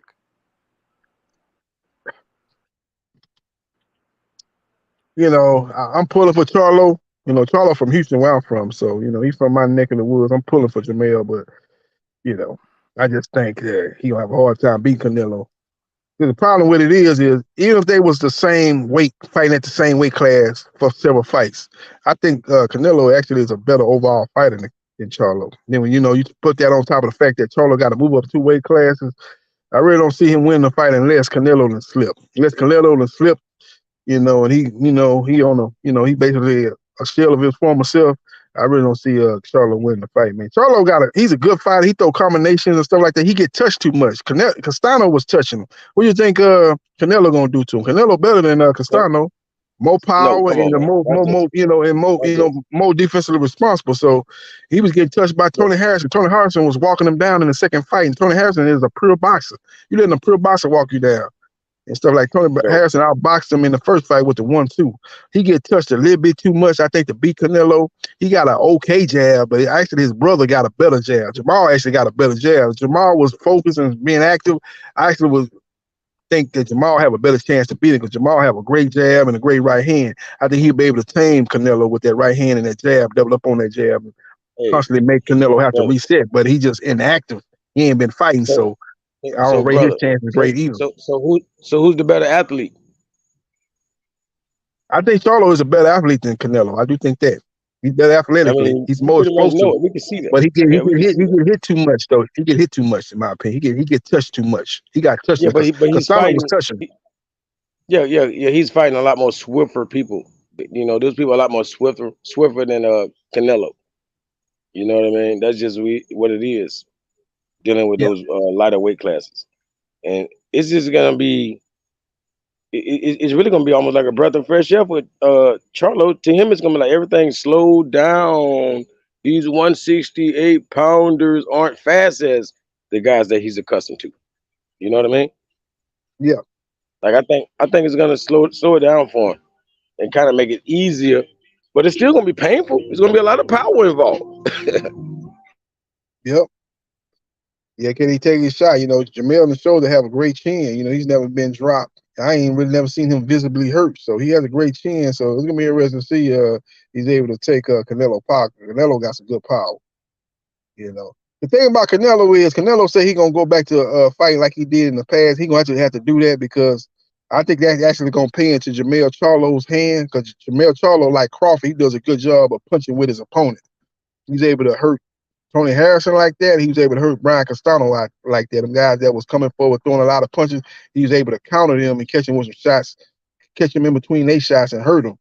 And if Canelo's saying he gonna be a much improved Canelo, guy that was letting his hands go like he did in the second Triple G fight, and like he was doing in other fights, Austin Trout and them type of fights, that's gonna play into Jamel Charlo's hand because he does a great job of punching with his opponent. So if he's the guy that just load up on shots and walking them down and throwing those one shots at a time and trying to fight at a certain pace, that ain't, that's not what Crawford really that's not what Jamel actually looking for. He's looking to again punch with his opponent. So Canelo saying he's gonna be more busy. He said he was dealing with some injuries his last couple of fights. That's why he wasn't doing too much but throwing one shot at a time. He's gonna be throwing more combinations. So if that's the case, that's gonna play into Jamel's hand. A good counter punch.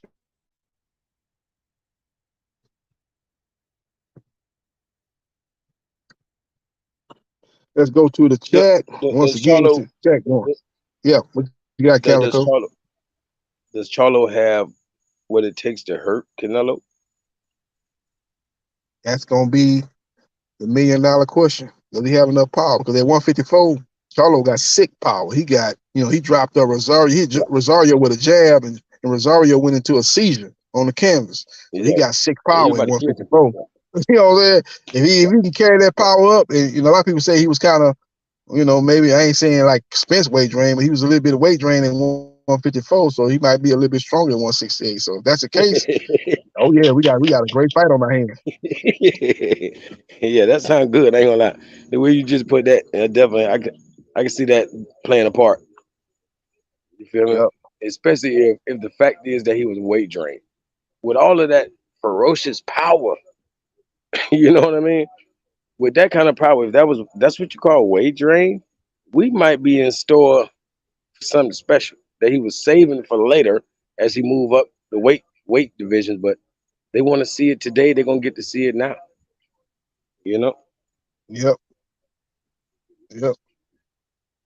Let's see, man. It's gonna be a damn sure interesting fight, man. What does Errol Spence know? And Derek James says the other day in England, he says to us, that don't be writing off Spence. He goes, he will beat Crawford in the rematch. But no fans believe that. Most of the fans don't believe that anymore. But what can he do? I mean, what does he do at 154? Did he not have any endurability? Did like JB said, his equilibrium had gone when he had got punched from the back of the head? He was never the same. His balance had gone. Is it that at 154 he's not weight drained? He's got more durability, more endurance. He's basically Errol Spence has got more to offer at 154 pounds. Because let's ask this question to you, D. He can't do any worse. What can Errol Spence do that's any worse? Because that was the worst that I've ever seen the man. He can't be getting dropped in the second round and stopped in the next couple. Can he even do any worse? Is the big question. No, can't. Impossible. Impossible. What do you say, JB? Can he do worse? You talking about Errol? Yes, Errol Spence, bro. Can he even do worse than what you saw in the first fight? That in the rematch, Errol Spence getting knocked out in the first round? No, he Or ain't is getting knocked Errol out in the Spence first round. coming back? Is Errol Spence coming back, making it more tricky that even Crawford has to take his time now because Spence is more durable at 154?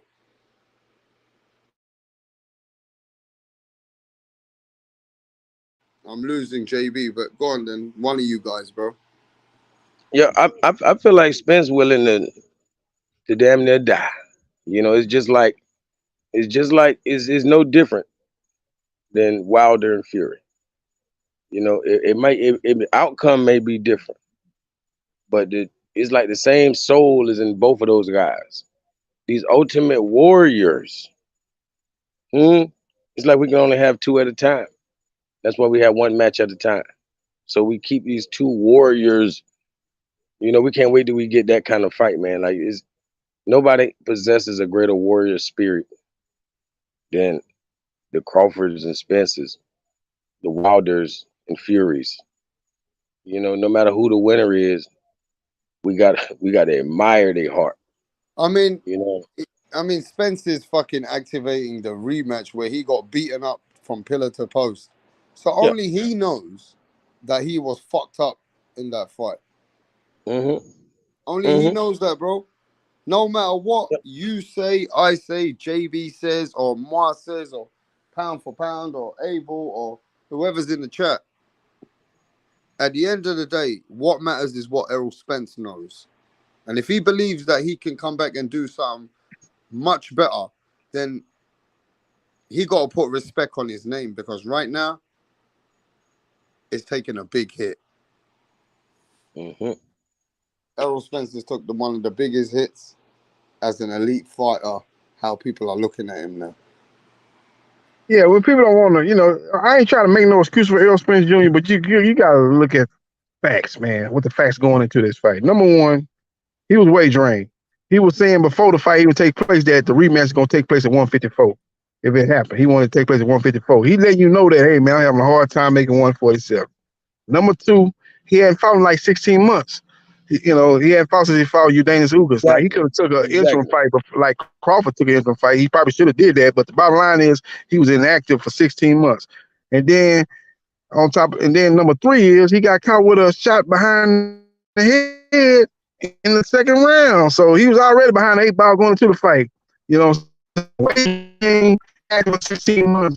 And then the first round was very competitive. He won the first round. He got caught in the second round with a shot in the back of the head. So it was he was behind the 8 ball going into the fight, and then he got caught with a shot in the back of the head. And it was a miracle he lasted as long as he did, because he was basically finished after he got caught with that shot in the second round. He never got back in the head. His equilibrium was off, and his legs was gone. That's why he got dropped with the jab. But he showed a lot of heart just making it to the knife. So he probably figured that, look, I'm gonna come to 154 and be not weight drained, and then I'm not gonna be rusty, because I just fought August or July. We fight in December or January, where it's not gonna be as long as a layoff. So I'm gonna be more in rhythm, and then I'm gonna be more careful about getting caught with them shots in the back, which I was part of the back. I was trying to set up a jab to the body from too far distance. He caught me with a counter over the top. He caught me in the back of the head, so I got to be a little bit more smarter. So he figured that he could make the changes from the first fight to the second fight to have a chance to win. So, yeah, I think he thinking to himself like a lot of what Crawford did was self-inflicted. You know, a lot of people thinking like, oh man, Crawford's just a better fighter. He's shown to be a superior fighter. Spence probably not thinking like that. He like, man, I was wagering, I hadn't fought in a while, and I got caught with a shot in the back of the head I couldn't recover from. I But look how I open the eliminated the funny figure. But wagering fighting at the 154. weird thing I is, bro. eliminated the precedent Yeah, fighting. but you can say all that, bro. But the weird thing is, bro, Errol Spence looked weird. Look how open he was for every shot. Even when he got hit, his hands were out. And Crawford was just landing on him when he could because Errol Spence was off as well, bro. I'm just hoping that we're going to see a much better Errol Spence, bro. Because that Errol Spence that came in at 147, like you said, is drained. Well, then that's going to show in effect at 154 that he was drained then, JB. We're only going to see that now. See, watch this. Your boy Crawford and his team skillfully took down Errol Spence. They all did. Because right after Yugas, we had never seen a fighter back in the gym immediately after a fight because Spence was untouched, unscathed. You know what I mean? Even more so than Terrence Crawford. Like he was unscathed after Yugas and was back in the gym the next week. And he calling out Crawford. He wanted Crawford. He was trying to fight Crawford in 3 to 4 months. Crawford drug it out for 16 months. And he let us know, even after the Yugas fight, that he's ready to move up to 154. He just want to fight Crawford and go. And Crawford drugged this man for 16 months like a coward because he knew, obviously, you want to go to the next weight because you can't make weight. So in a year from now, you probably won't even make the weight. And if you do, you'll be drained. You know what I mean? More than a year. 16 months, that was way too long. Errol Spence's ego. Errol Spence's ego. Him trying to make give that big fight that he wanted to do is actually come back to bite him for being so inactive and whatever else took place. Yeah, Errol Spence Jr. He was trying to uphold his nickname, the Truth, man. He was trying to, he said, "Look, I'm not gonna leave the welterweight division before I fight Crawford. I want undisputed for my legacy." And he probably should have moved up. Once Crawford, went out the side door in negotiations at the end of 2022 and fought adversary, he probably should have went on up to 154. He should have said, forget Crawford. But he didn't take no fight. He waited for Crawford to take care of business with adversary, and he still tried to fight Crawford. Crawford was in rhythm. He had got his fight in, got his tune-up in, and Spence didn't. And Spence paid the ultimate price for it. Fighting at the way too long and the inactivity, and then on top of that, he got caught with a shot in the back of the head when he was reaching with the jab to the body. So it is what it is, man. Crawford's a great fighter, man. I can't take nothing away from him. I want you guys to predict the future, and let's see. This is recorded, right? I want you to tell me how the rematch is gonna go. Now, before I ask D Calico, he's called some crazy fights. He's the one who said Teofimo are gonna lose to Cambosis. He's called some crazy things. So I'm going to come to you first, JB. The rematch is here. 154 against Terrence Bud Crawford. Errol Spence wants it. What's going to happen? And how does it go down? I think it's going to be the fight that we thought was going to happen in 147. I think it's going to be a competitive fight. I think it's going to be a good fight. I think Errol Spence Jr. is going to fight a much better fight. I think he's going to come forward behind the jab. I think he's going to hopefully mix it up. Hopefully Derrick James try to tell him to mix it up, fight off the back foot like he did successfully versus Mikey Garcia, mix it up. But I just think ultimately Terrence Crawford will win the fight because I just think the style, man, is just all wrong for Spence. I think he's going to catch him with some shots in between the shots that Spence throw. I don't think it'll be as early. I don't think it'll be with him winning pretty much every round. I think it's going to be a very close fight. I think the fight might be in the second half of the fight. But I just think he catch him, man, because he got power in both hands, man. He's a very smart fighter, high boxing IQ. And I just think that, going to try to, get close, try to throw one of those looping shots. And I think Crawford catching him with a little shot in between those looping shots, with those straight shots, those straight counters, and catch him with a shot, once again, that he don't see, and end up stopping Crawford. Maybe in the late round, maybe 10th, 11th round, Crawford stopping Spence. Crawford stopped Spence in maybe the 10th or 11th round in a very competitive fight. I think it's going to be competitive up to that. It ain't going to be no 9-0 like it was before he stopped Spence in the first fight. I think Spence going to win some rounds. I think it's very, very competitive. 5-4, 6'3", somewhere in that. Very, very competitive before Crawford stops him. 10th, 11th round. Okay, ladies and gentlemen, from wherever you're tuning in right now, smash that like button, support the channel, subscribe if you're new. JB Sports TV has just announced that the fight in the rematch with Errol Spence is going to be a different fight. It's going to be like the first fight should have been, more competitive. Terence Crawford is going to get the win, but it's going to be a good fight before Terence Crawford gets the win. That is what JB Sports is predicting. Now, D. Calico, what's happening in the rematch? Yeah, in this rematch, you know, number one, I advise Errol to really not even fight off the back foot because Crawford is so fast. I mean, you can't just attack him either. Like you got to fight him off your pivot.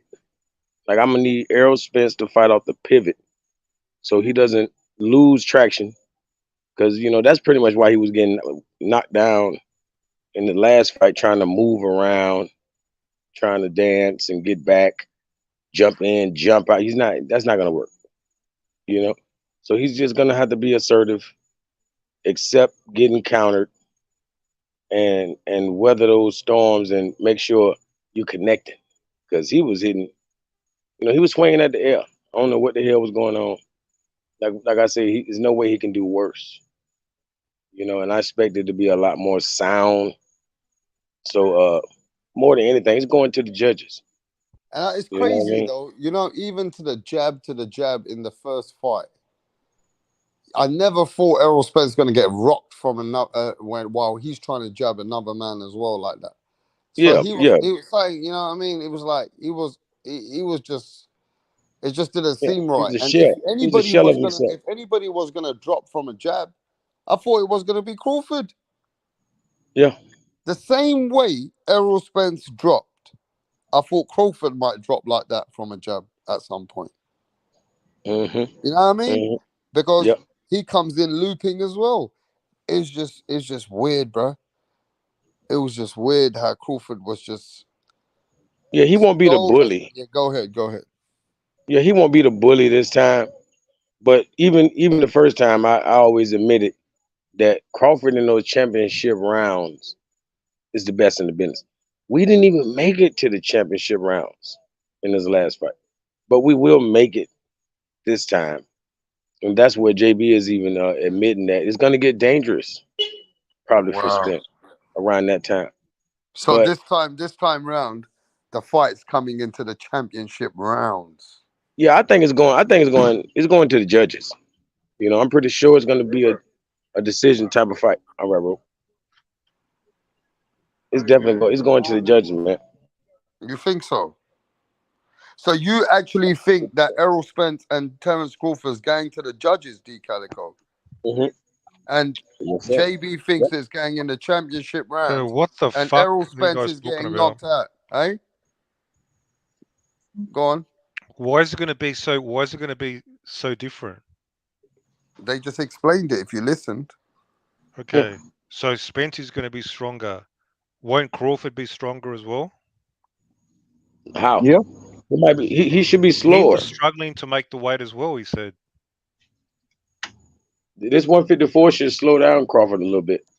"Man, He shouldn't be as elusive. see, you guys, we're just making all these assumptions.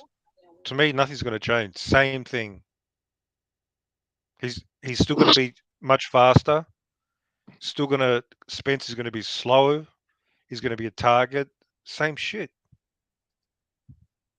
I don't know why Yeah, we're I just think. assuming all this stuff. Yeah, I just think that I think Spence is gonna be better. I still like Crawford to win the fight. I just think he's just his style is all wrong for Spence. I just Okay. think it's gonna be a better fight. I think we're gonna get in the same fight what we thought we was gonna get in the first fight. Ain't nobody surprised that Crawford won, but in the matter he won. He That's wishful dominated the thinking. fight, won every round and knocked him down multiple times. It was a one-way traffic. I just think the second fight gonna be much more competitive, but I do think Crawford gonna get the stoppage. I just So you think he's a Spence is more going to complete fighter. change his strategy? Because he's going to have to change his strategy. Yeah, he gonna. Otherwise, Hopefully he will. Hopefully he will. He be a little bit more. Don't just be a come forward fighter, so that he can fight off the back foot like he did in the Mikey Garcia fight. Switch it up. Don't do it for long stretches, but move it. Switch it up switch it up. Right off the back foot, jab, and make Crawford come to you. Crawford prefer to be let you come to him and he counter you. Let him come to you. Crawford can do it all though. It ain't like Crawford can walk you down too. So that's how good Crawford is. But there's you still no gotta guarantee. give him something else to think about. There's still no guarantee the rematch is happening. Crawford can say 147, take it or leave it. Spence can say, I can't make 140. I can't make No, he 147. can't do that. It was already in the contract. No, Terence it's Crawford the already winner gets to admitted. choose. The winner gets to choose. Terence Crawford already admitted that the contract was there, that at 154, the rematch, the loser can activate. Are you sure? Are you sure about that? And let me tell you how the No. contract Where did you hear that? I never heard that. Yeah, he agreed. He agreed. He said that on a podcast on that breakfast, Yeah, American he's breakfast cocky, show. man. He got cocky right now. And when he was doing his little tour, he went and said that. And So in the rematch, and let me it tell says you what it else has is to said. be a Let me tell you what 154. else has been said. I find that hard to believe. Let me tell you what else has been said. If Terence Crawford doesn't take the rematch, he has to give a certain amount of money out of his first purse, and a lot of it to Errol Spence. It's like a clause. Go check it out. Why would the clause be for a rematch a 154 only? That doesn't make sense. Because it was in the contract if the loser wanted to activate at 154 for the rematch. No, but so the loser doesn't dictate. The winner dictates the rematch conditions. But that was already in the contract from the first No, fight. I don't Just believe like, it. listen, let me tell you got to why. show me a Let quote. me tell you why believe you do need to believe it. I don't believe it. Let me tell you why you do need to believe this as well. Just like George Kambosos had a 2-fight deal, he even lost. He was the A side already. He made the 2-fight deals. When he lost again, it was in Australia. So deals already like that are made before the fights go but in. this is into about play. the weight. This is about the weight. It's Yeah, totally even different so. from the weight. So this weight was even agreed within the first contract. So Spence said he made it in the rematch in the contract. If the rematch happens At 154, the loser, it's a 154 regardless. Yeah, he was leaving 147 regardless. Okay, Everybody I haven't knew heard that. that. So all I've heard is But the rematch was winner gets to also written. dictate. I don't And he believe can it. even lose money off of his purse. I'm hearing all Okay. this. I'm hearing it. So you can go Okay. check it out. You're gonna have to show me a quote. I don't believe it. Well, I'll bring some quotes, proper quotes, then soon. On Bring the me. floor. You said it was on a video at Breakfast Yes, Club. If you give Errol me, Spencer. I mean, Terence Crawford said that fight would have to be done with well, Errol can Spence. somebody at give me a 154. timestamp? Because it goes. I'm not gonna watch. I can't watch the whole fucking hour for that. Tell me where. All right. Well, you get it next time you come. You Okay. get it. Maybe he said, But "Oh, I'm that's happy to what's been fight at already said for the 154." last I few heard that. weeks, bro. That's what they've been talking about for the last few weeks. No, I heard you can stipulate whatever the winner gets to stipulate what weight. Well, the main thing is, right, the rematch has been activated. So now what? Well, the fight isn't made yet. But more likely, right, a man who got beaten up like that, he got to have some It's big balls. to me, it's dumb, man. That was a mismatch. You Mhm. shouldn't have a rematch for a mismatch. That's what I think. Got the shit beat out of him, man. Didn't even win nothing. It just had nothing for It him. was very disappointing from Errol Spence, huh? Yeah, now he's signing up again to get beaten up. All right. Yeah, you were very disappointed in that fight. That's what happened. I wasn't. I mean, I wasn't supporting either way. I thought Crawford would win, but I was just surprised. I wasn't disappointed. Okay. What do you think, D. Calico?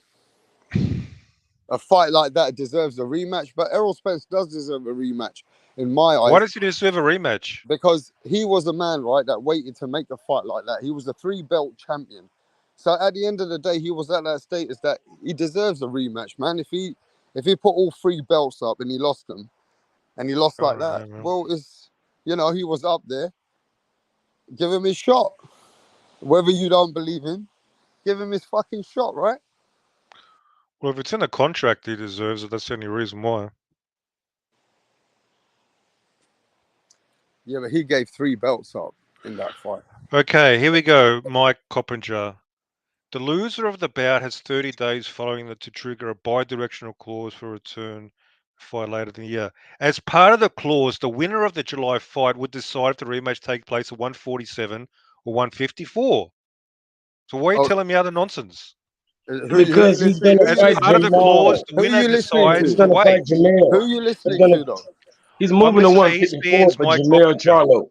I'm listening to Mike Coppinger You Okay, forgot that from maybe he's you're trying to ESPN. right move then. up and fight Maybe Jamel Charlo. Mike Cappinger. Maybe he's right. As part of the clause, the winner decides if it's a 147, The guy is talking about 154. going to 168 right now. What are you talking about? I'm talking about what's in the contract. Man, You're bro, the talking man is about, even talking about going to 168. Don't you think he has to leave 147? I don't know, maybe Come he on, doesn't man. want maybe he doesn't want the rematch, I and know he's you going to the I demand know I know you the 147. devil's advocate. No, We know you the maybe devil's he doesn't advocate. want the rematch, and he's demanding it just so to avoid the You rematch. love what you saw at 147. You scared of the 154. You scared of it. Okay. You What? don't want that rematch at 154. Okay. We're gonna all I find don't out think why. Crawford We're gonna wants a find out. rematch. Yeah. I don't think Crawford wants to waste his time beating up Spence Yeah. again for Sounds good. nothing. So I think Crawford will just say 147 to avoid But isn't that a lot of wasting his money? time. Isn't that a lot of money for him, Mirage? The rematch is still Crawford's on. You know, he's got to make the big fights. Yeah, maybe, but that'll be the only reason why, a bit of Yeah, money. it's But a lot of money.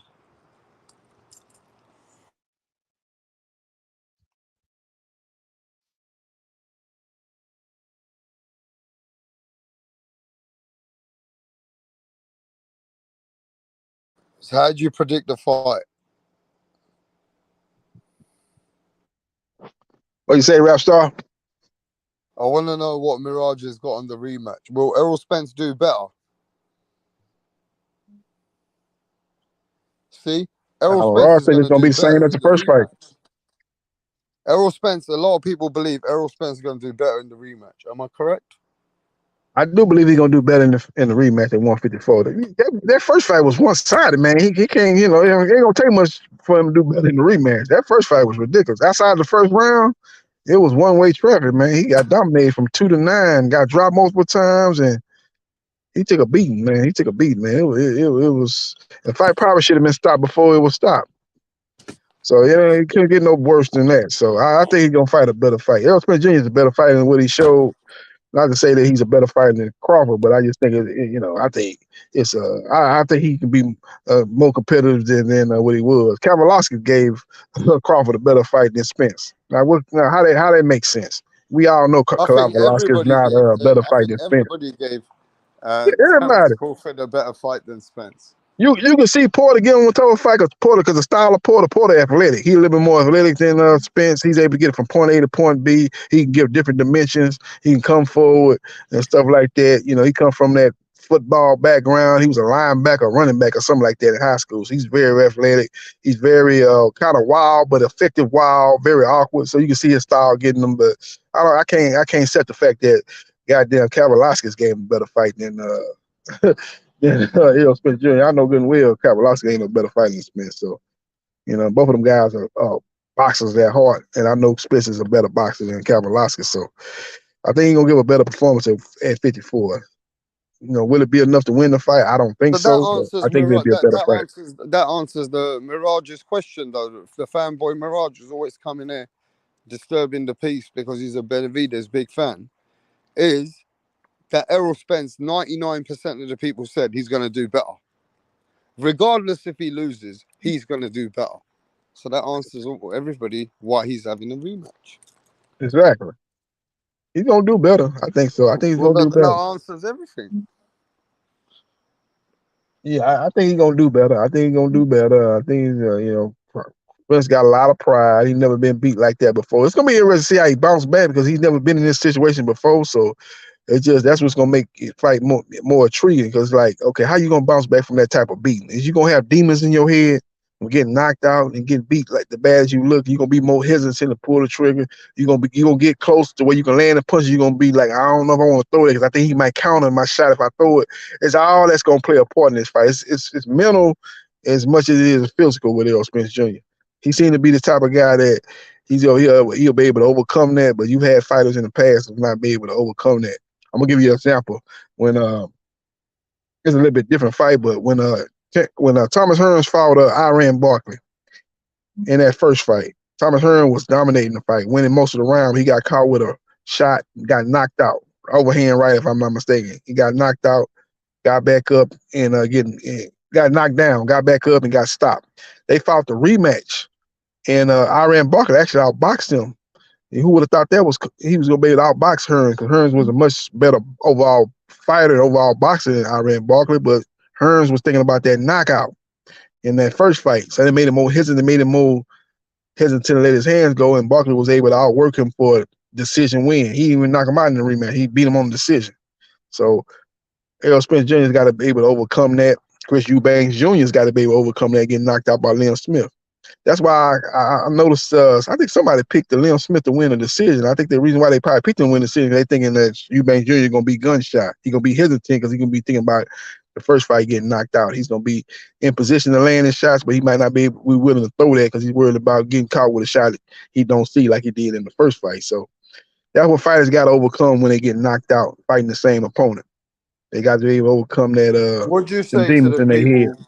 What'd you say to the people like Lisa Snow, the Queen, and other people in the chat? I think Pound for Pound and others, that JB, he's already done. He's already gone. Errol Spence is damaged. What do you think about that?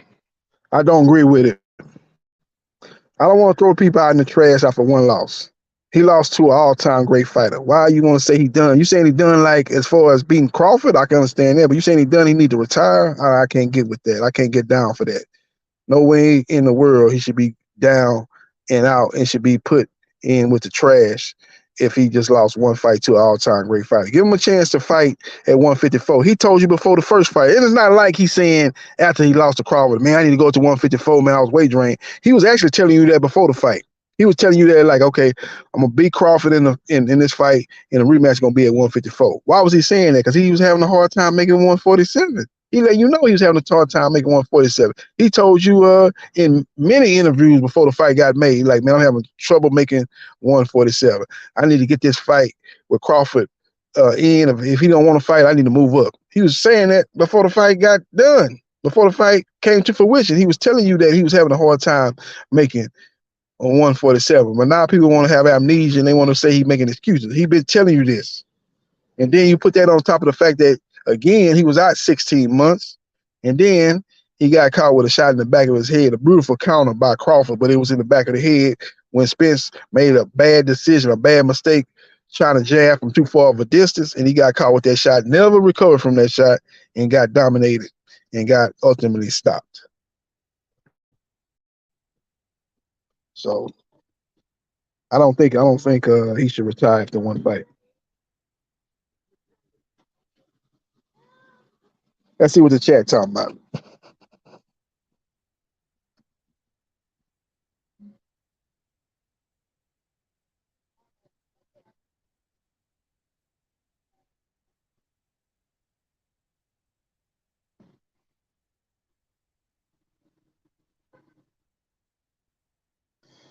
Steven 4722 was saying Crawford was finding it hard to make 147. Yeah, Crawford did say before the fight that he struggled to make 147. He said in the post-fight press conference he struggled to make 147. He did say that. So he'll be stronger than 154 too.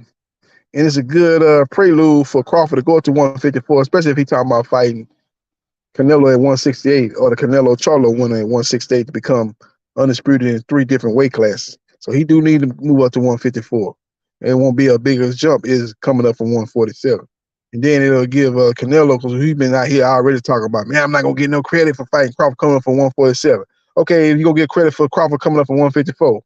Just like Jamel came up from 154. You're going to fight for Jamel coming up from 154, but you're not going to fight Crawford coming up from 154. So eliminate the excuse that Canelo seems to be laying the groundwork for us when men asked about a potential matchup with Crawford. Oh, man, he coming from 147. Y'all already give me grief about Jamel coming up from 154. Okay, Charlo go up to 154, beat Crawford go up to 154, beat Spence, and you come up to 154 for just like Jamel. Canelo can't say nothing. He can't say nothing then. So I think it's a good move, all in all, to fight Spence at 154. A lot of people saying, why are you fighting him at 154? There's no belt on the line. It's not about being a belt on the line. It wasn't no belt on the line for Tank versus Ryan. That fight did better numbers than any other championship fight this year. Wasn't even close. So miss me with that. Ain't no bet on the line. It's all about making the biggest and best fights. So we will see what happens and we will see what transpires.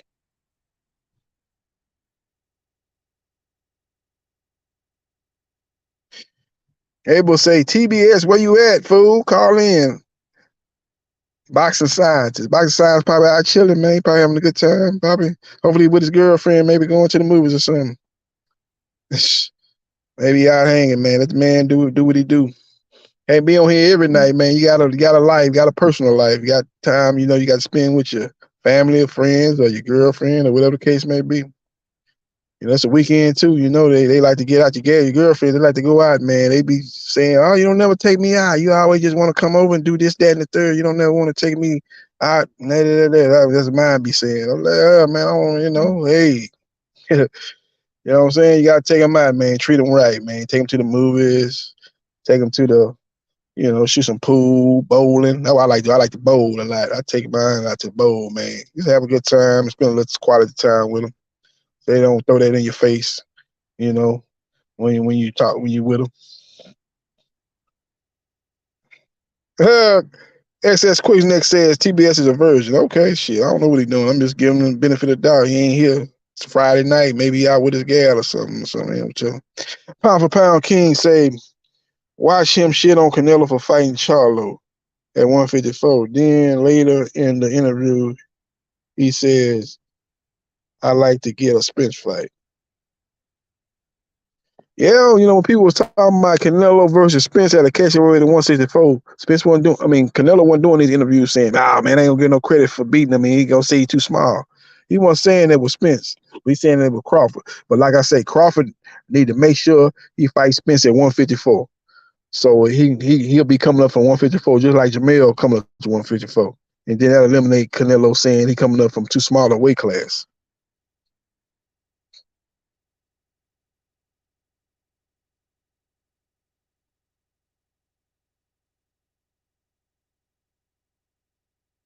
MAW in the house. I agree, JB. I'll admit I felt bad for Spence off the ass whipping, but Spence is his own man to make his own decisions, and one loss doesn't define you. That mentally is overrated, in my humble opinion. Exactly, MAW. That's the only bad thing about the Floyd Mayweather Jr. era. I try to tell boxing scientists about this. Boxing scientists like, oh man, you supposed to be a Floyd Mayweather fanboy. Why you going in on Floyd Mayweather? And I'm just a realist. I call it like I said. I ain't no fanboy of no fighter. Like boxing scientists, he won't say one bad thing about Canelo. Canelo can't do nothing wrong in his eyes. I call it like I said, man. I don't care who the fighter is. It might be a fighter I like to watch, a fighter that I praise, but I'm gonna call it like I said. If he do something bad, I'm gonna call it out. I ain't gonna just overlook it. And like I said, that's the only bad thing I can say about the Floyd Mayweather Jr. era, man. He was a great fighter, one of the best to ever do it. But, he let these other fighters think that is the end of their career. It's the demise of him. And it made a lot of them fighters not want to take chances because they like, oh, man, if I take this loss, they going to throw me out with the trash. Look what they did with the last fighter that was undefeated. They did him dirty. Look what they did with Teofimo Lopez. They lost to Cambosos.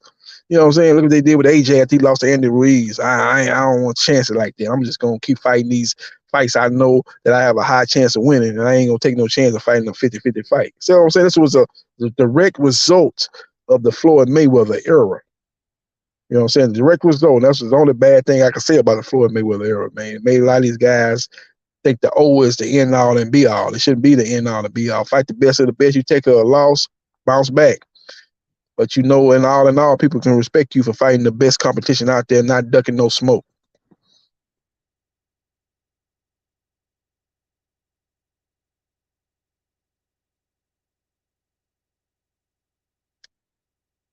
Ed P said, I'm glad we're finally getting out of the Floyd Mayweather era. Yeah, Ed P, I would agree with you, man. Especially not the fact that we out the Mayweather era. I think you probably don't like his style of fighting. I'm just kind of, I'm not saying I'm glad we out of the era. The era is the era. He had a great era. I can't knock the era that he performed in, but I just think that the only bad thing about the era was that O. He praised that O so much, and he always threw that in his naysayer's face, which he was justified in doing it. But it made a lot of the fighters that came after him and looked up to him, they really relished that O, and they didn't like to take a lot of chances in a 50-50 fight because they knew if they did take a L that they'd be thrown out with the trash, and they would not be looked upon as a good fighter. So that's the only bad thing about the Mayweather era. Look at what they're saying about Spence, man. They're saying Spence is trash and Spence need to retire and Spence was overrated. Spence ain't never was that good and he got exposed and this, that, and the third. He lost one fight. You're going to just throw all those other great fights that he performed in out the window. The Sean Porter fight, that was a great fight. Great fight, back and forth and fair. Great fight featuring two champions at 147. You're going to throw out the fact that he beat Kell Brook in the UK, went to Kell Brook backyard. Kell Brook, this was talking about a prime Kell Brook. People say, oh, Kell Brook was damaged goods after he fought Triple G. No, he wasn't no damaged goods, man. He was ahead in that fight, wasn't he, in the first half of the fight? If he damaged goods, why was he beating Spence in the first half of that fight? Spence had to catch back up and ultimately stop Kell Brook due to his pressure and activity. He broke him down. But that was a prime Kell Brook, man. Kell Brook lost to Triple G, but he was landing some good shots on Triple G in that fight till his eye gave out. He was giving Triple G the business. So that was a prime Kell Brook. So, you look at what he did with Lamar Peterson, dominated Lamar Peterson. Lamar Peterson never got beat like that before. Lamar Peterson took some L's, but it was some close fights. Lost to Danny Garcia. A lot of people thought he beat Danny at a catch weight. He got knocked out by Lucas Mathis. That was one of them punches he got caught early and got knocked out, never recovered, got knocked out. So it wasn't a case he took a beat for 12 rounds or nothing like that. So he beat a very good Lamar Peterson. And outside of the Lucas Mathise fight, which was one punch, nobody had ever dominated Lamar Peterson the way Errol Spence Jr. did. So he's a guy that has a lot of quality wins. And if he retired today, in my opinion, he'd be a Hall of Fame fighter.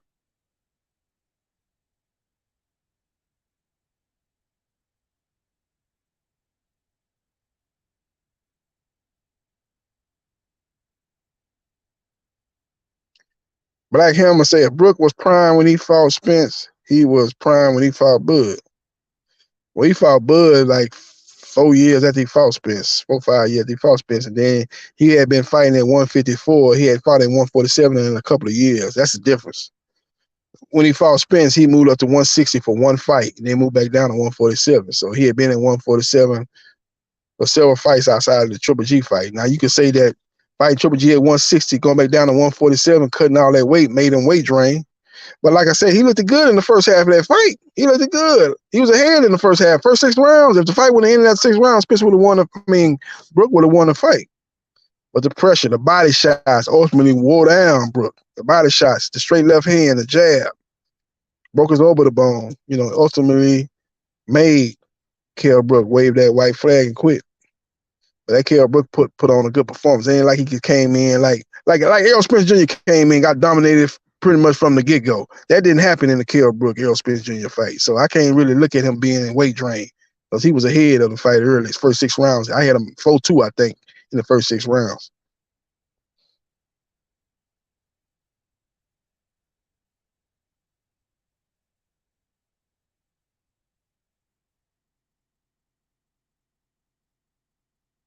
XX Quizneck said that Canelo undercard is fire. No doubt about it.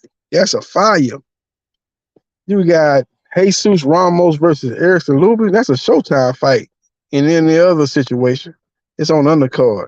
Then you got your Danis Ugas taking on Mario Barrios. That's a Showtime fight. In the other situation, it's not even the co-main event. It's like the undercard, like the co-main to the co-main. You know what I'm saying? So that let you know how strong that undercard is, man. It's an unbelievable undercard for Canelo versus Charlo. Kind of remind me of them undercards that used to be with Mayweather. Mayweather fought Canelo. Undercard was Danny Garcia versus Lucas Mathise.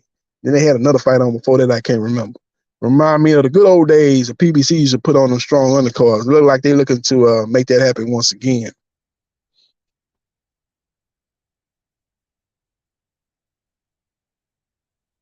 MAW, if Jamal get KO'd and badly returns to super welterweight, he'll give all that GG Brook vibe, in my humble opinion. But you gotta shoot high for greatness, in my humble opinion, for the opportunities. Yeah, I hear you, MAW, but I do believe that Jamel Charlo would never fight at 154 again.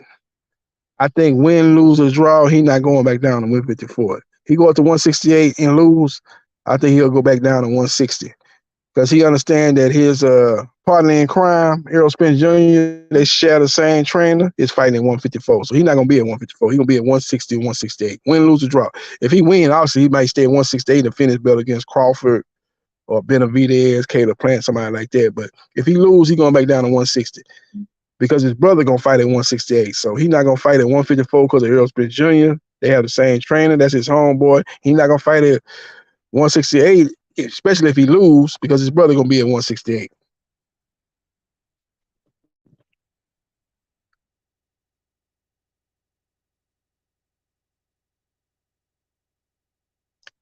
Ed P say they really need to cool it with the pay-per-views. The bar standard for a fight to be on pay-per-view needs to be raised. Yeah, but Canelo Charlo, that's definitely pay-per-view worthy. Benavidez versus Andrade, yeah, that's borderline if that's a pay-per-view fight, but the thing about that is Benavidez's last fight was on pay-per-view. So when you're on pay-per-view, you don't want to take a step back in your next fight, not be on pay-per-view. That'll let everybody and their mama know that your pay-per-view flops. So you want to try to stay on pay-per-view if you had any kind of success on your pay-per-view, and that was the case with Benavidez versus Plant. I think it did 175,000 pay-per-view buys. People are like, oh, JB Sports, that's a horrible number. That shit flopped. Not necessarily. You got to look at the pay-per-view buys, the gate, how much they paid these fighters, how much they paid the undercard, how much they got back from the sponsors and all this, that, the concessions. You got to look at all that. But what I heard, the fight made money. It generated revenue. That's why Benavidez is going to be on pay-per-view. People want to talk about Tank. Oh, man, Tank doing horrible numbers. All the time he did great numbers when he fought Ryan Garcia. But the PBC is in the business of making money. Why in the hell would they keep him on pay-per-view if his fight's losing money? I'm talking about before the Ryan Garcia fight. The Ryan Garcia fight was his 6th straight pay-per-view. He did 5 pay-per-views before he fought Ryan Garcia.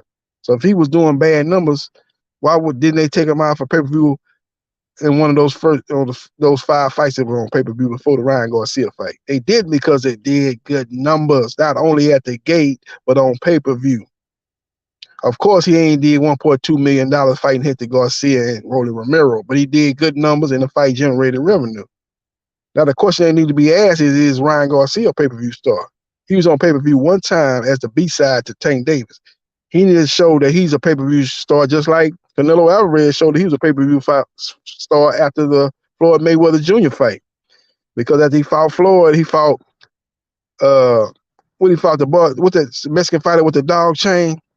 What's that boy name? I can't remember his name. He fought him on pay-per-view. What's that boy name? The guy with the pit with the dog collar around his neck. He was the original pit bull. He fought him on pay-per-view after the Mayweather fight, and that fight did 300,000 pay-per-view buys. So he showed that he could carry a successful pay-per-view as an A-side. That's what Ryan gonna have to do. It remains to be proven. It remains to be seen. Is he a pay-per-view star as the A-side? He established himself as a pay-per-view star as a B-side, but can you be a pay-per-view star as the A-side? So Ryan Garcia in his next fight, being the A-side, if he fight O'Hara Davis or Williams or Payne or anybody, you fight them as an A-side. Put that on his own pay-per-view and see what type of numbers he do. He do some 300,000 or better, then we can say Ryan Garcia is a bona fide pay-per-view star, just like we said with Canelo Alvarez off of the Floyd Mayweather Jr. fight when he did 300,000 pay-per-view buys versus Anguilla. That's a guy, I couldn't get his name right, Alfredo Anguilla. He fought him after he fought Mayweather, did 300,000 pay-per-view buys. Told himself to be a pay-per-view star. That's what Ryan Garcia going to have to do.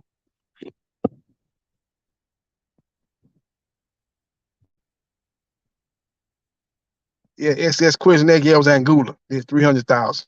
That's what Ryan got to do.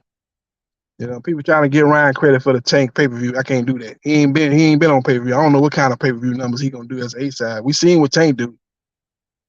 That's why they keeping him on pay-per-view. He gonna be on pay-per-view coming up in December against Pitbull Cruz or Gary Russell Jr. Let's see Ryan do it with him to clear A-side. Now, if people are like, oh, let's see what Ryan do against Teofimo Lopez. Okay, that's a big fight. Two big names. He probably gonna do numbers. All I'm talking about, will he to clear A-side fighting a guy that's really ain't no pay-per-view draw. Because when Tank was fighting Hector Garcia was fighting on Showtime. Fights. And they did good numbers. So let me see a fight. It was a pater, but let's see what type of numbers.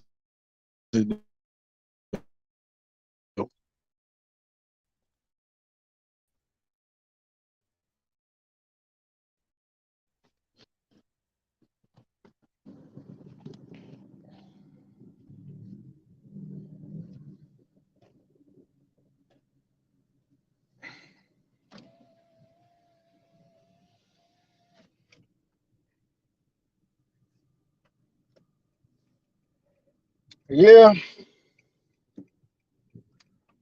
For the boxing, got a lot of fights that hopefully will come to fruition. A lot of fights being negotiated. Hopefully they come to fruition. Got a lot of fighters out here sitting on the sideline that don't have no fights lined up. We got Andy Ruiz. He's sitting on the sideline, wondering when he gonna fight again. You got Keith Thurman, wondering when he gonna fight again. Got Deontay Wilder. You wonder when he gonna fight again. You got a lot of fighters out here that are sitting on the sideline, and you wondering when they gonna next get inside that square circle and throw hands. So we'll see. We will definitely see. Just stay on this. Stay on this. Been out the ring through no fault of his own. He was trying to fight Virgil Ortiz. Not once, not twice, but I think 3 times that fight got canceled. And he's sitting on the sideline, regular WBA welterweight champion. Hopefully he get a fight. I'm hearing that he could possibly fight Thurman, but that fight's going to be hard to make because Thurman asking for outrageous money. And Siona's going to be wanting to make some money because he's a champion. He don't want Thurman to get $6 million. He get $1 million. He ain't going for that. He's the champion, especially when he putting his belt on the line. But you got to understand the fact that Thurman is a bigger name, bigger draw. But Thurman's been very inactive, and Thurman last fight on pay-per-view did not do great. So they got to get together, and they got to come up with some numbers that satisfy both fighters.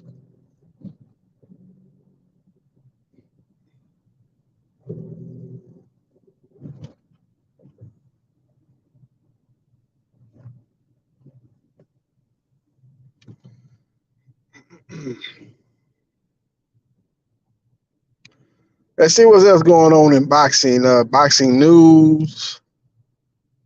We have Devin Haney, who's been rumored to take on Regis Prograis, but that fight has yet to be finalized. I'm going to let you know what I've been hearing through the grapevine, through my source. They're having a hard time locking down a date because they wanted that fight to take place in Las Vegas. But the PBC they wanted that fight. Let me just be a little bit more specific. They wanted the fight to take place in Las Vegas in November. But the problem was that the PBC has already locked down 2 dates in November for fights to take place at the MGM Grand or T-Mobile Arena, November 4th and November 11th. So for that fight to take place in November, they would have to get one of them dates, but them dates has already been reserved for PBC fights. So that's the reason why Eddie Hearn are trying to look at other venues outside of Las Vegas to stage Devin Haney versus Regis Prograis in the month of November. Because November is pretty much locked up. Now, a lot of people say, well, hold up, JB Sport, they can fight the week after the 11th and fight on the 18th. Well, you fight on the 18th, then you're getting close to Thanksgiving. You know what I'm saying? Maybe. And we don't know that the MGM Grand or some of them other hotels don't have other events locked in. But when you start getting into those holiday weeks, leading up to holiday holidays, they have a lot of those events already locked up. They have a lot of events already booked for those venues. So it's harder to get fights for those venues when you start getting toward those holidays. So that's why I think Eddie Hearn and Matchroom, they're looking at other venues. I heard Eddie Hearn saying the fight could happen in Atlanta. They start mentioning other cities for that fight to happen in. And the main reason why is the PBC already got Las Vegas locked up for fights November 4th and November 11th. That's why that fight has not been done. Regis Prograis has agreed to terms, and Devin Haney has agreed to terms, but they're still trying to find a venue for the month of November, and it's not going to happen in Las Vegas. I can tell you that much.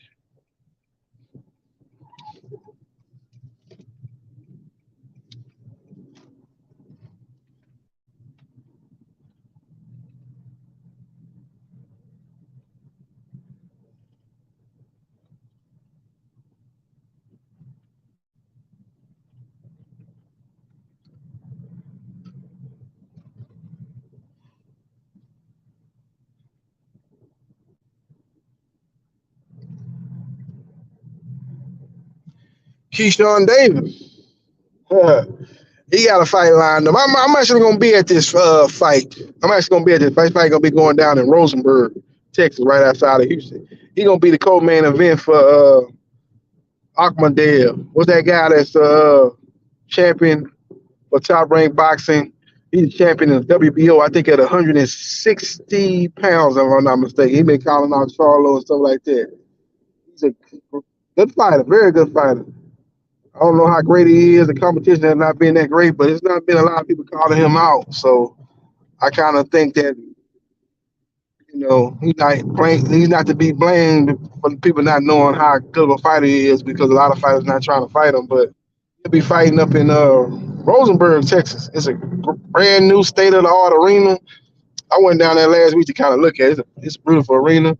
And that fight will be going down October 14th. I'll be at that fight, man. I might try to get a little press pass. I got a little channel, maybe do some interviews, maybe be a correspondent for Rap Star Boxing for that fight, though. Keyshawn gonna be the co-main event. They got Akmadale, I'm butchering his name, champion in the WBO in the middleweight division. He'll be fighting in the main event. So I'm definitely gonna be in attendance for that fight.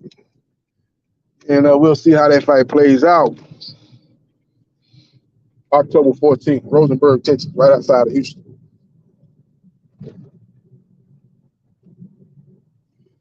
Let's see here.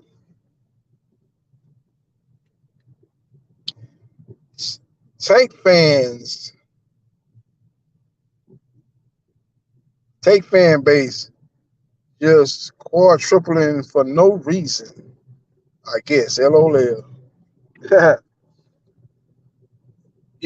Tank, they were trying to talk about Tank fighting Crawford. I never fed into that because I was like, man, that's not going to happen. But people fed into it because Tank said he would knock out Crawford in the 6th round. And then when they asked Tank about the fight between Spence versus Crawford before they fought the first time, he was saying it'd be a metal shield going against a glass shield.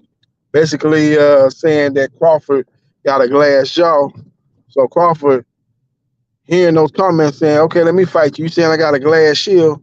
Don't touch this glass jaw and let's make it happen. So, but Tank was like, nah, I was just joking. I was just talking trash. That's barbershop talk. I'm just talking shit. But, everybody want to fight me because I'm the face of boxing. But I ain't trying to make that happen. So, basically, Tank ain't trying to fight Crawford. Tank is getting lined up to take on Pitbull or Gary Russell Jr. at the end of the year. Whichever one he don't fight, he probably maybe fight the other fighter at the beginning of 2024. So hopefully we get Tank versus Shakur. That's the biggest fight to be made at 135. I would like to see that fight happen in 2024, but it's probably doubtful. It's doubtful.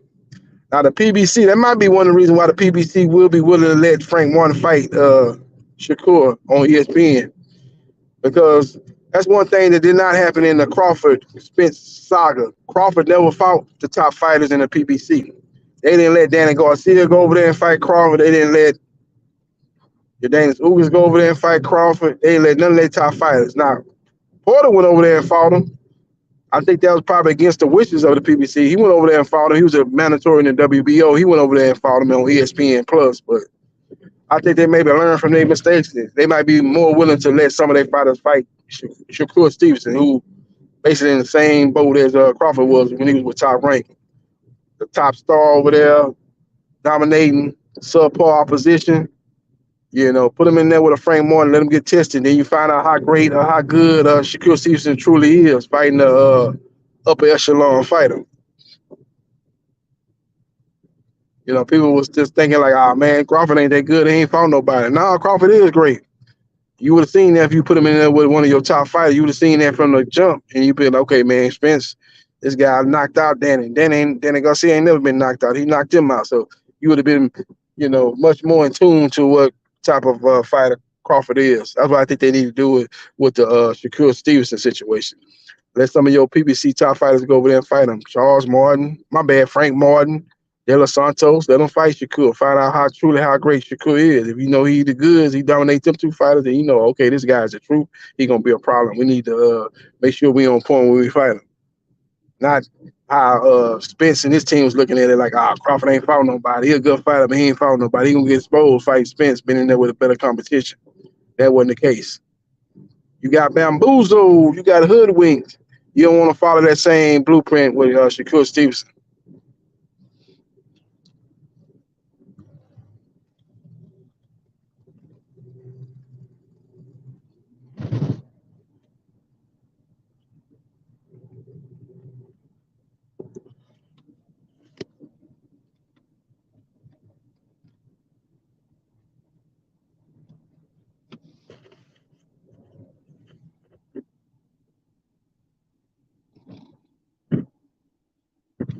Rolly Romero need to show proof of injury. He was ordered to take on O'Hara Davis.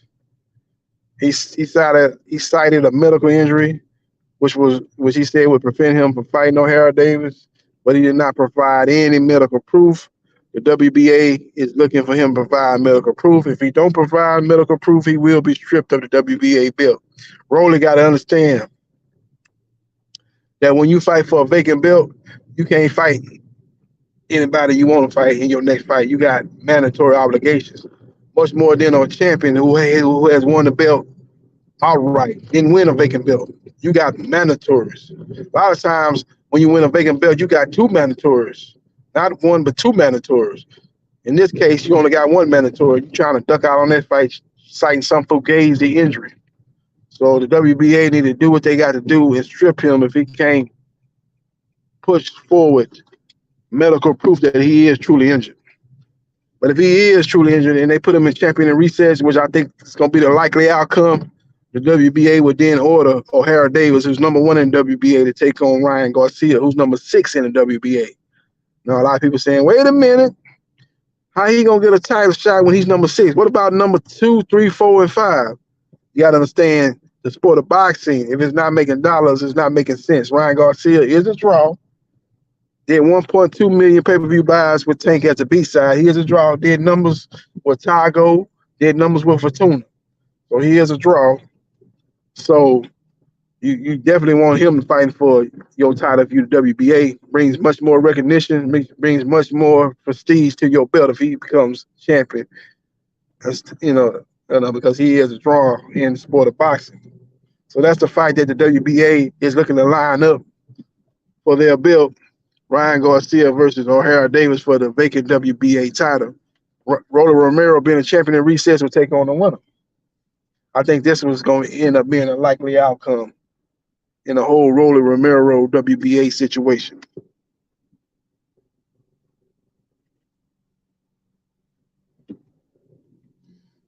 So we will see what happens, and we will see what transpires.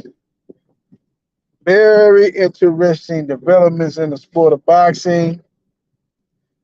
Let's go down a list of some old fighters that what's going on with them, why they not fighting. Leo Santa Cruz, where you at, Leo? You not fighting.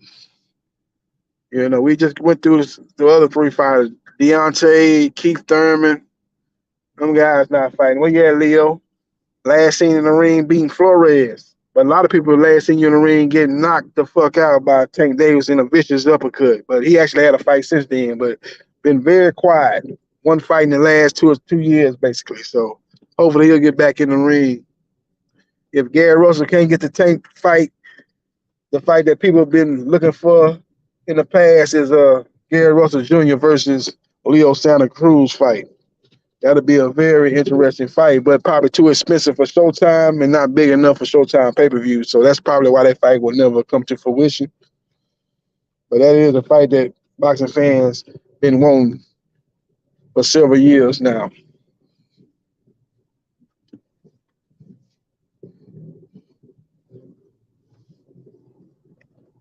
Brandon Figueroa, where you at? You know what I'm saying? You beat the guy that beat Gary Russell Jr. with one arm. You beat him. That was last year, if I'm not mistaken. You should be getting a fight in. I heard you call out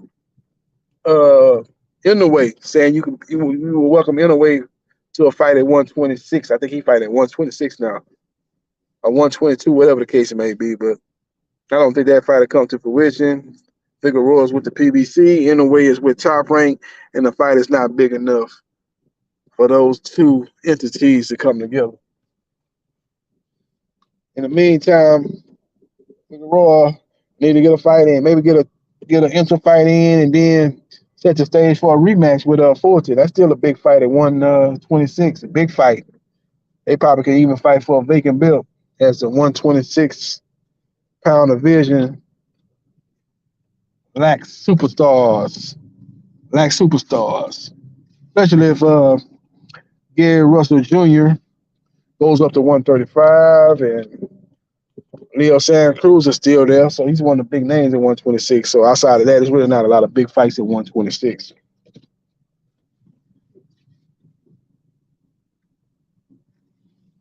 So we will see what happens, and we will see what transpires.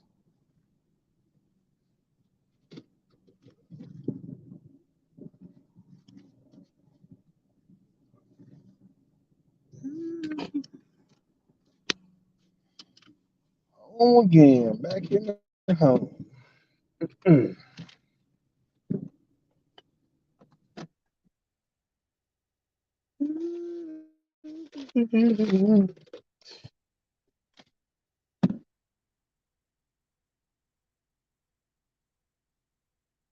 XX Quiz next says, "Where's Ray Vargas?" Yeah, that's another fighter. That's a good name to come up. XX Quiznik. Where he at? He lost to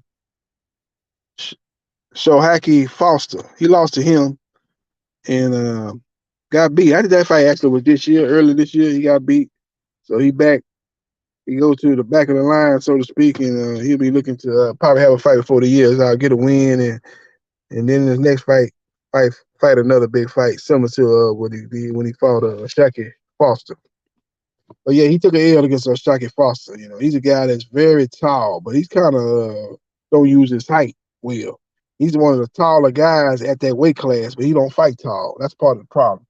Shaki Foster, who's a very fundamentally sound fighter, a guy that has decent power in both hands, a guy that's very athletic, a guy that's a technician, and he basically took Ray Vargas to school and, outclassed him. So Vargas is going to have to, if I was him, I'd be looking to change trainers because obviously that trainer that he had ain't really showing him how to fight tall, man. You got to fight tall, man. You're a tall fighter, especially for your weight class, man. Fight tall, use your reach, make your guy come to you and pick him off coming forward.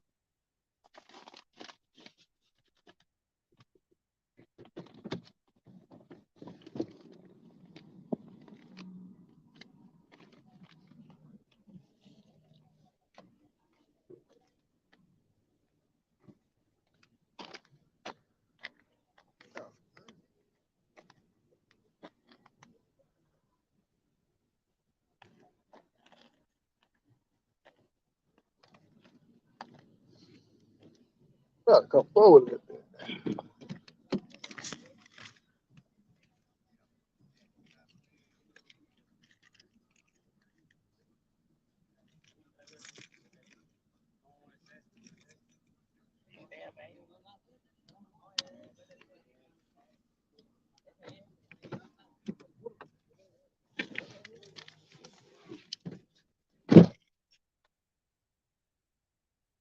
Papa Pound King say Till needs to get that stain off his resume.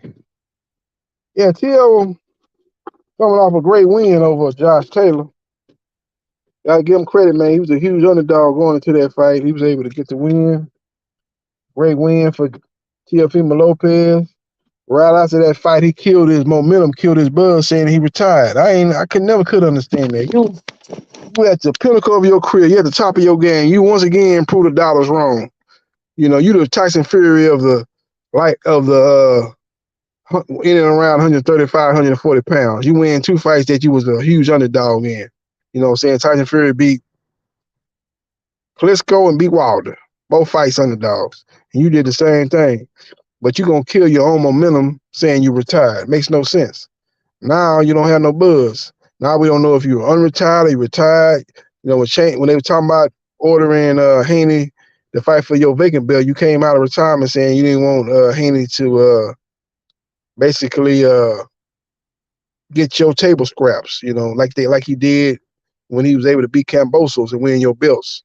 You didn't want him to come up again off your downfall. So you was saying you wanted to fight him and let him fight you for your belts instead of fighting for a vacant belt. But after that, you went right back into the shadows. So I don't know what's going on with Teofimo Lopez. I'm hearing that he could possibly fight Jose Ramirez in December on Heisman Trophy night. I'm also hearing that some rumors about him taking on Ryan Garcia in a pay-per-view fight, as you have Golden Boy and Top Rank coming together. But I don't see that fight happening next. Maybe that fight happen after each guy has a fight in between.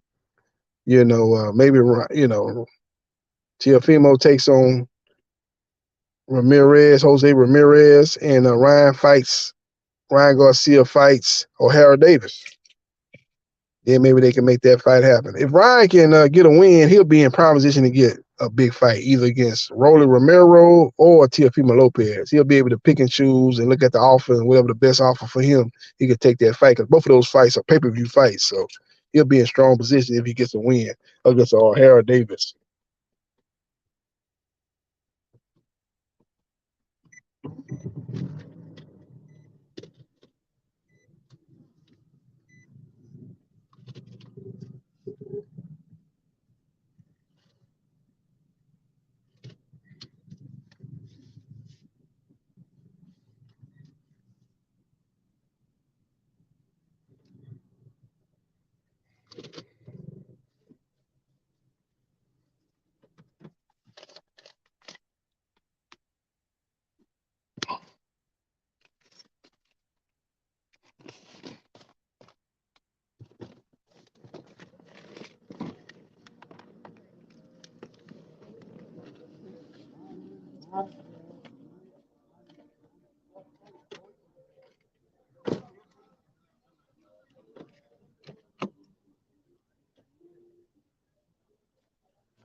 I mean, goddamn.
Let's check out the chat here.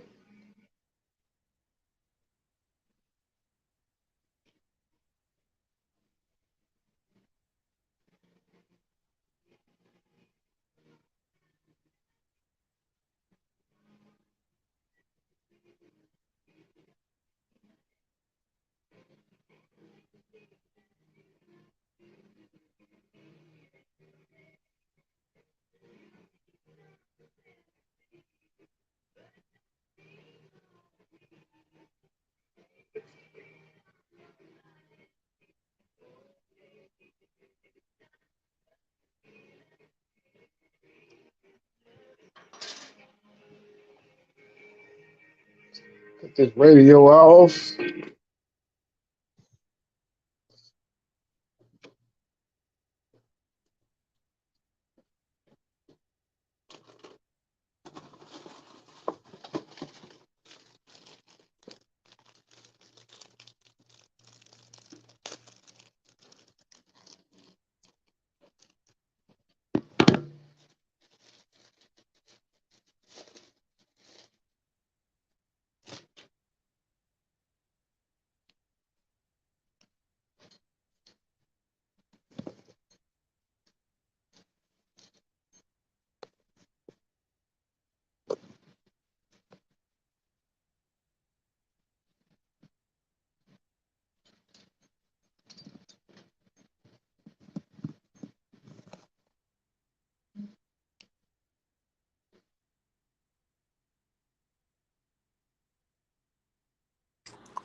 The Chiefs say, Mastermind, why you lie about your age?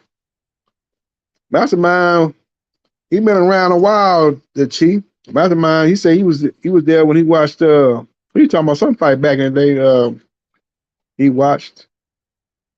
I think he said his first fight he went to was Joe Louis versus Rocket Marciano. He said that's the first fight he went to, so Mastermind up there. I think the first fight I went to was Sugar Ray fighting when I was a little kid. I was young. Sugar Ray fought in the Astrodome against Ayub Kaluli, fight for the middleweight title, WBA junior middleweight title. I was at that fight. That's after he fought Hearns and Duran and all them.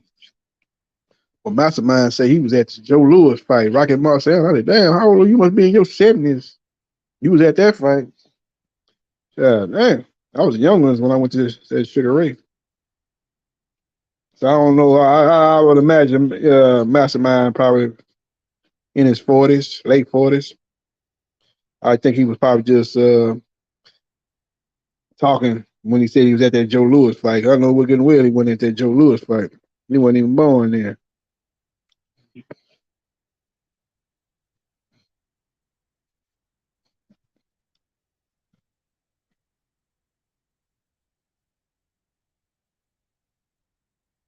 The batter say, Danny, hop on the panel. Tell Bayless, you was telling me about a month ago that Keith Thurman was going to announce his fight. It's been a month past. He still ain't announced no fight. What's going on with your boy Keith, man? One time, no time. What's going on with him? It's ridiculous, man. But I understand the situation. I actually understand what's going on behind the scenes. You know, he asking for a certain amount of money, and the PBC not willing to pay him that type of money. They like, look, yeah, you ain't no unified champion. You're not finna make unified champion type of money. You a contender now. We try to put you on pay-per-view versus Barrios and didn't do great numbers, so you ain't finna get no big money. Fight Stellionis for decent money. You win that fight, then, you know, you get a big fight, then we might pay you what you made when you fought Barrios and Pacquiao and Josecito Lopez. You're not gonna get them type of paydays right now. We're in a different atmosphere right now. The PBC, they put most of their big fights on pay-per-view. You notice that Showtime Boxing ain't not producing a lot of big fights here lately, here recently. You know, when the last big fight we had on Showtime, it was probably Charlo versus Castano 2. We ain't had a big major fight since Charlo Castano 2, unless you want to count Lubin versus Fedor. And that was a good fight, but that wasn't no big fight. That wasn't in there. One of them had no belts. So that wasn't no big fight. This here Castano versus Charlo, them were two champions. So we ain't had no fight of that magnitude since that fight. And that was over damn near 2 years ago. So we're in a different atmosphere. Showtime seem to be putting fights on with their young up and coming prospects that they know not gonna ask for no whole lot of money, like a lot of guys like Thurman. They can't even put Thurman on Showtime. You ask for too much money. But then again, you know, you can't put him on pay-per-view unless he fighting a Crawford or somebody, Errol Spence Jr. You can't put Thurman versus no Stayonis on no damn pay-per-view. Because therein lies the problem right there. Because the money that Thurman won't, you're gonna have to put it on pay-per-view, but you know damn well Thurman and Stayonis are not gonna sell on no pay-per-view. So that's why Thurman is sitting on the sideline, not fighting. Same thing with Wilder versus Andy Ruiz. Both of those guys want huge money. And, you know, you want to throw it on pay-per-view, but that, you know, you can't even throw it on pay-per-view because, you know, you're going to take a bath on that fight. Ruiz wants 20, 25 million. Wilder, you know, he's guaranteed to make 20 million. At the very least, he got a guarantee of 20. So that, you talking about 50 million, 50, 55 million, well, 40 million. You know, 50 or 45 million before one pay-per-view is sold, one ticket sold. No, can't do that, man. That's not, you know, it's not, you can't take that type of risk, man. You know you're going to take a bath on that in that situation. So that's why that fight didn't get done. It could have got done anyway if Ruiz would have took a lesser money, but Ruiz didn't want to take less money, and that's why that fight fell apart.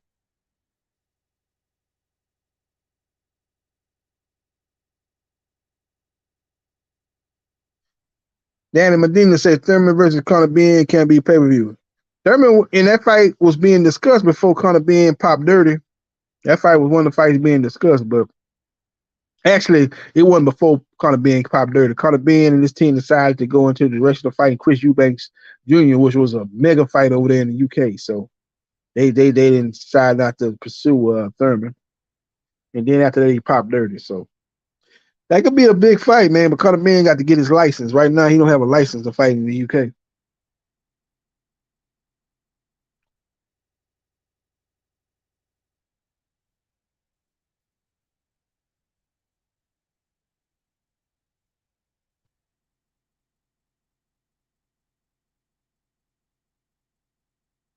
X Quizmax say, JB, Papa Bone King say, it's JB Sports, the man, the myth, the legend. Live and in living color.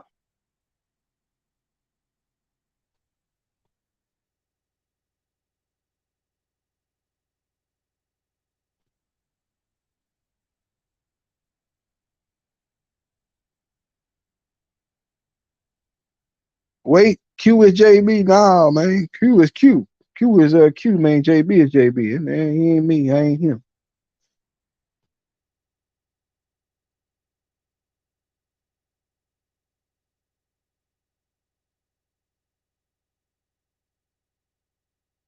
It's gonna be interesting to see if AJ, Anthony Joshua, nicknamed AJ, in the fight with him and Deontay Wilder, the Bronze Bomber, if that fight finally comes to fruition.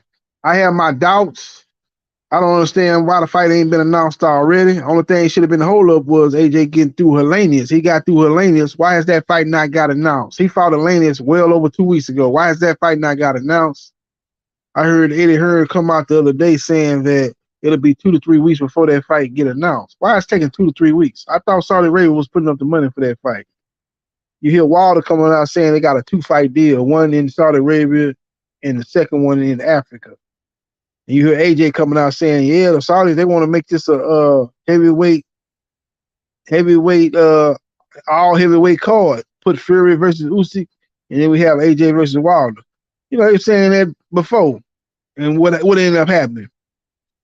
We ain't getting no Fury versus Usyk. Fury fighting Ngannou. Usyk fought Dubois, so we ain't getting no AJ versus Wilder. AJ fought Hellenius, and Wilder sitting there on the sideline, chilling, trying to go back and forth with Andy Ruiz, and the fight never come to fruition. So hopefully this time around we do get the mega fight, but I doubt it very seriously. We get 2 fights of that proportion on the same card.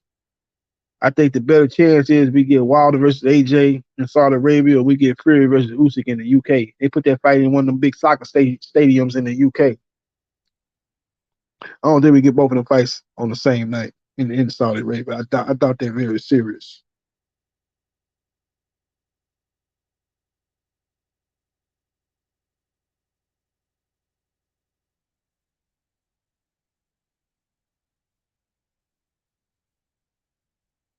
Like John McSmith say, smash that fucking like button.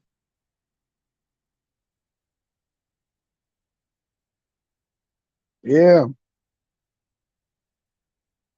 We in the middle of Labor Day weekend here in the US, man. What you guys doing for Labor Day, man? This should be the usually people Labor Day, they go to the beach or they barbecue. A lot of different things going on. A lot of it's outside, having a good time, celebrating outside, celebrating Labor Day. This is basically the last holiday of the summer.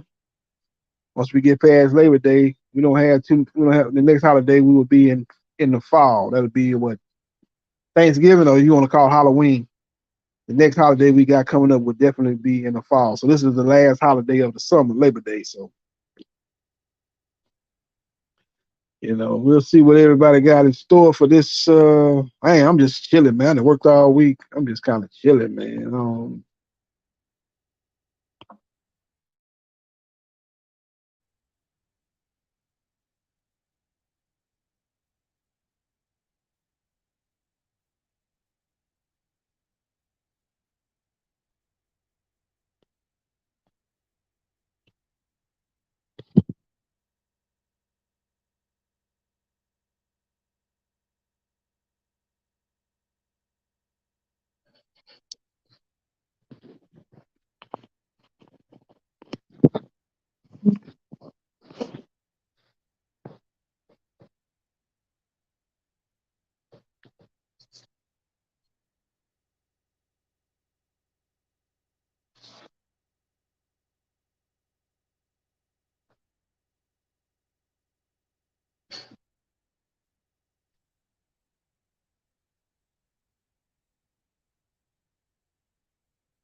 And what's Rap Stars up to? I don't know where he is. I just got here, so I'm in the dark. I pretty much just sort of kind of woke up.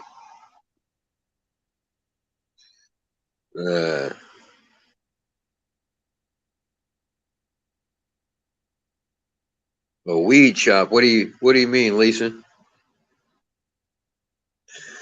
Tell us some more about that. I haven't heard that. Arrow sponsoring Jardine. I don't know about Jardine being a weed shop.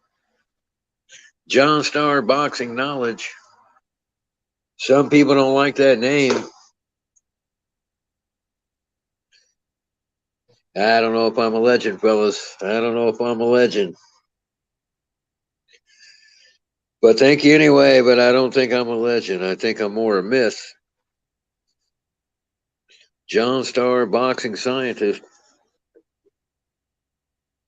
The boxing scientist.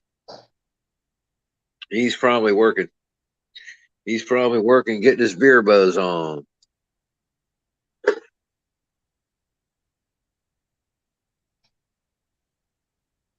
But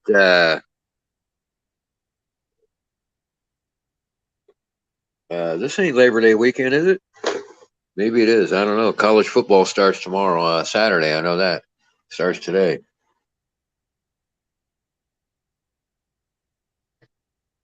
And it's rigged too, but not so much.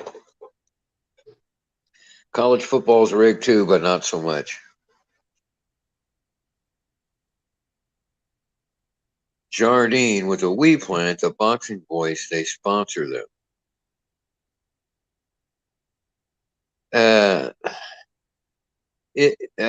Who'd you say is doing that? Errol? If he's doing that, Lisa, may I call you Lisa, Mrs. Snow?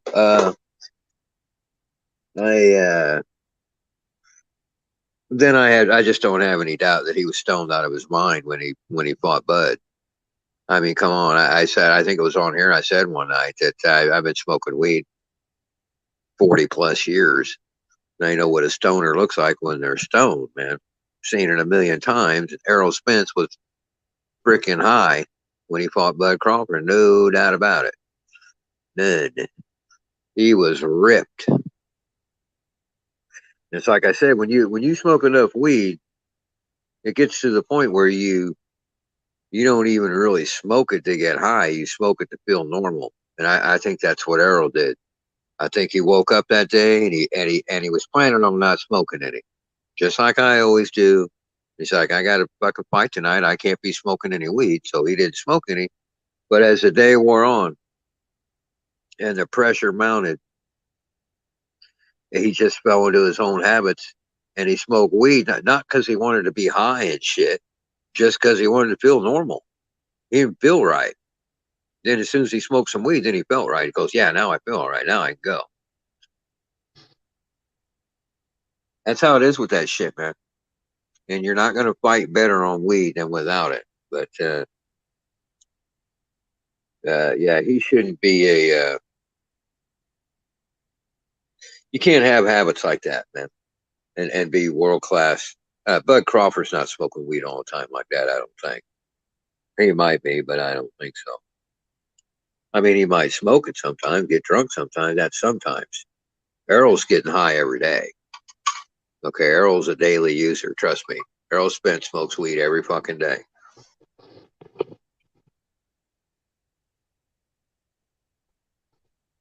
I bet he's got big old sacks of weed, too. I know I would. Fucking A. Man, if I had them guys' money, I don't know about you, but if I had some of these fighters' money, why don't you retire a long time ago, man? I mean, what Ryan Garcia get for fighting Tank? Didn't he get some crazy number?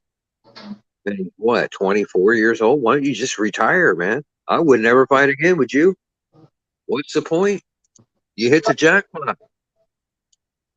So what? Davis hit you and knocked you down. Who gives a fuck? I got $8 million or whatever it was. Look, I don't give a shit. I'd retire and you never see me again, bro. That's why I don't get some of these guys. Why they stay in the game like that. I think people talk him into it most of the time. Do I smoke what, J-Rock?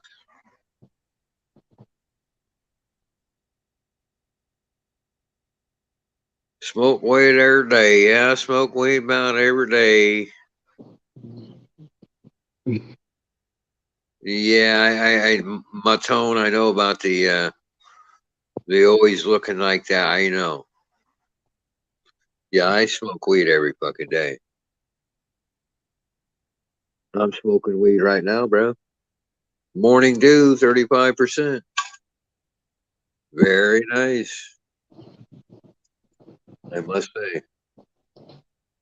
Very nice. Shit almost melts when you put it in a bowl and when you light it, you know? You fucking light it and you can just fucking see it melt, man.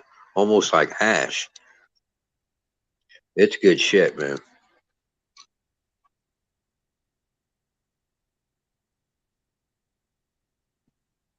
Yeah, man. I'm telling you, I know fucking. That's right, Jay. I got that. What? Yeah, you could see it in his. It wasn't that his saggy eyes. It was the color of them. They're fucking red, man.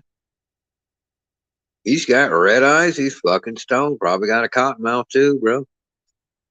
He's high as fuck, man. I'm telling you. And it's not that he's high. It's just that he smoked weed. For a normal person, they would be wasted.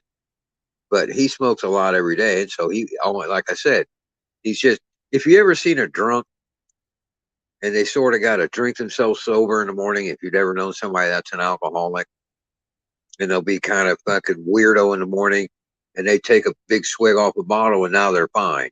It's that kind of thing.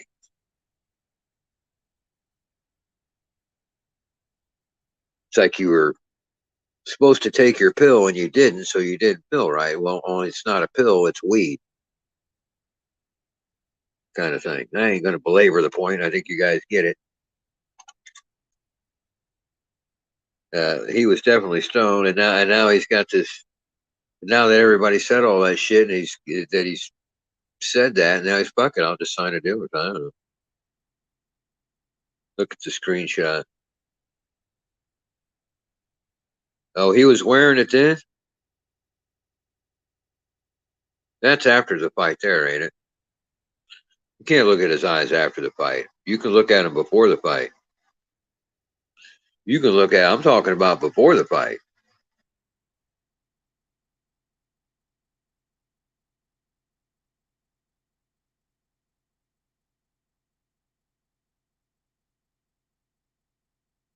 Yeah, Spence. If I was Spence, I would retire, man. I don't know. Fuck it. Like I said, if I was most of them guys, I would retire. Fuck it. If I was Canelo, I'd sure retire. I don't know why he's still in it. I retired 5 years ago if I was that guy. Fuck that, man. I just want enough money to retire on. What do you need? 4 or 5 million? How much more you need, man? Damn.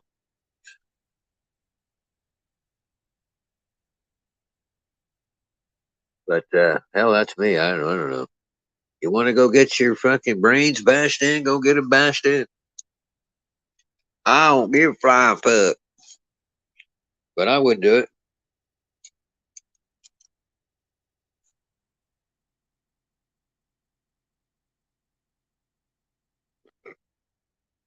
Yeah, after the fight. But I'm talking about the pictures of him before the fight, though. Are the ones I'm talking about.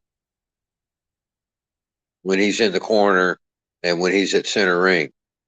Just look at him, man. Fucking high as a fucking kite, bro.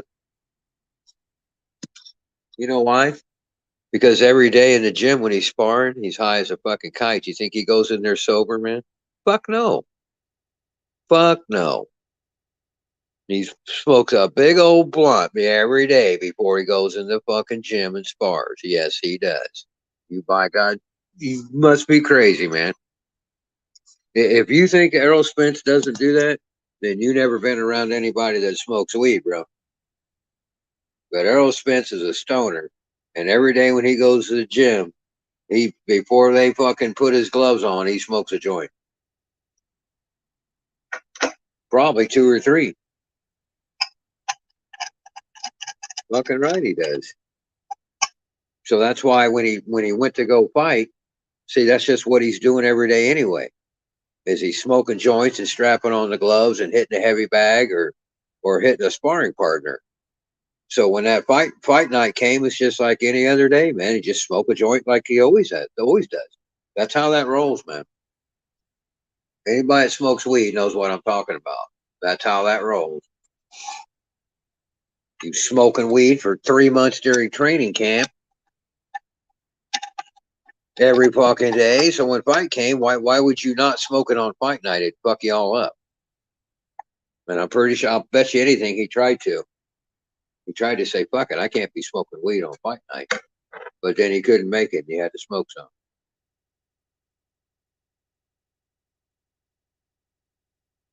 Lisa Snow, is that for sure? Or is that, I mean, we get so much of this YouTube shit, and I don't read the news. I'm sorry, I don't mean to. We get so much of this YouTube stuff. Is that for real? Is that just YouTube stuff? Did they really do that or what? Stop what, Matone? Are you saying, well, I smoked weed now for nearly 50.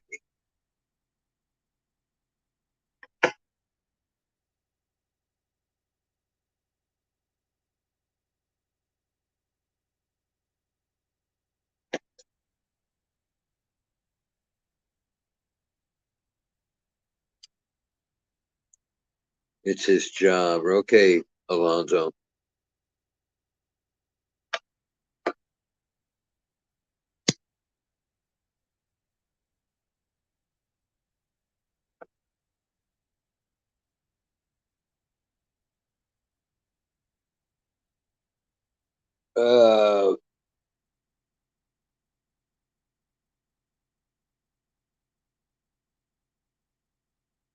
No, that's not true, Matone. Sorry. At least not for me. All I got to do is take one big hit and I'm Chinese eyed, bro.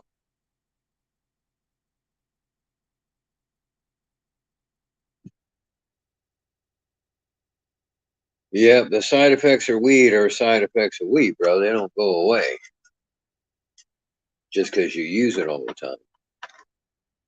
And 2 of the side effects of weed are bloodshot eyes and cotton mouth. Sorry.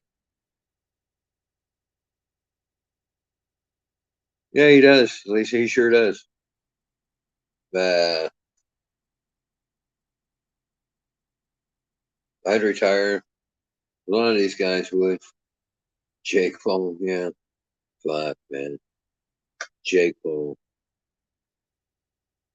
Can you hardly blame Fury for taking this bum fight with this guy when you got quote unquote boxers like Jake Paul, man? Come on. The whole thing's a joke. It ain't just Fury. The whole business is a joke.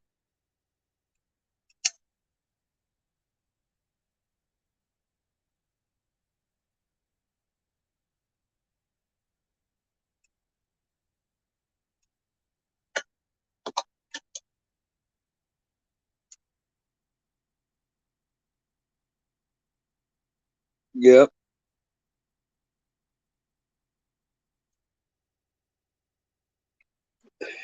Lisa Snow has showed up at Rap Star Boxing Knowledge tonight with a bag full of truth, and she's pouring them out all over you fellas. Lisa says Errol's punch resistance is low. He's been dropped too many times. His chin looks like glass now. Yep. Yep. He just, I don't know what it is, Lisa. That's a good way to put it. I can't put my finger on it, but there's something wrong with him, man. He ain't the same Spence, I'm telling you. And he needs to fucking just quit. He's gonna get fucking hurt, man. He already got hurt. You know, done got beat up by fucking Bud. He's gonna get beat up worse than that.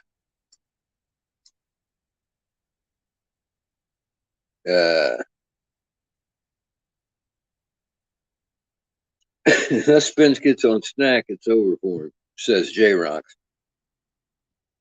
I'm going to have to do some research on this snack. Yeah.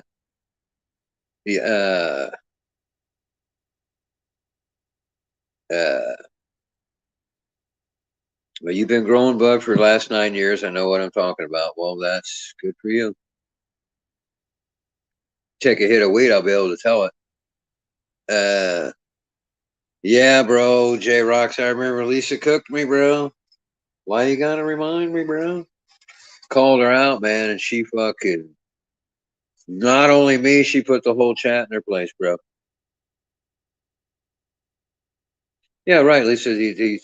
Think about Lisa Snow is my first ex-wife's name is Lisa, so I got a little sort of cringe every time I. But anyway, Hall of Shame snack, really? But you're right, Lisa. 3-car accident and all this other shit, and it's whatever, man. Guy, uh, I would bet on him. I would touch him myself. What? Uh-oh, what did I admit to? What did I admit to, J Rocks?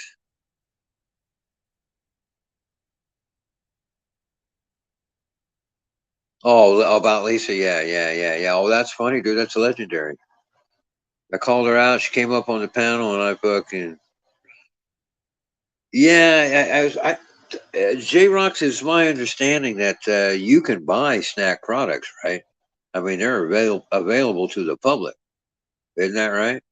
Aren't they a brand? It's that sports, nutrition, athletic, whatever it is.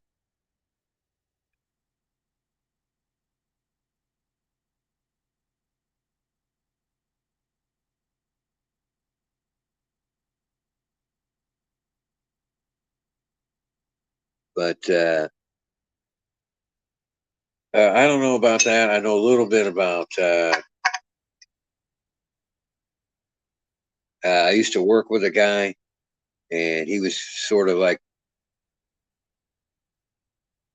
into bodybuilding on an amateur level and just on a local level, But he was reading all the magazines and reading all that shit about that. And the thing about taking steroids, if you were just somebody to give you a shot of steroids, or you were going to cycle on them, according to him, I don't know, according to him, they're not going to do anything if you don't work out. If you just to pump you full of steroids on a cycle, it won't do anything or very little. You still got to put the work in and lift all the weights and do all that shit. And you don't just magically get big.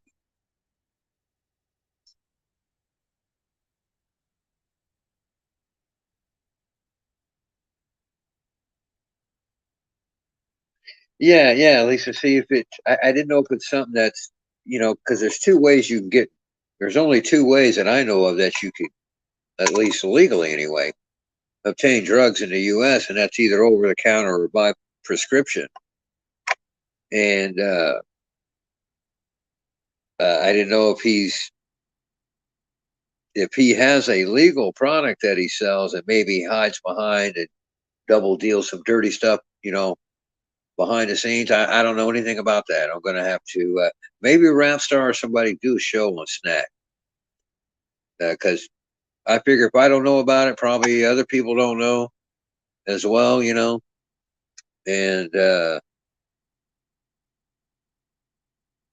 and maybe some other things. But I mean, what kind of supplements are they? I mean, just snack is a brand.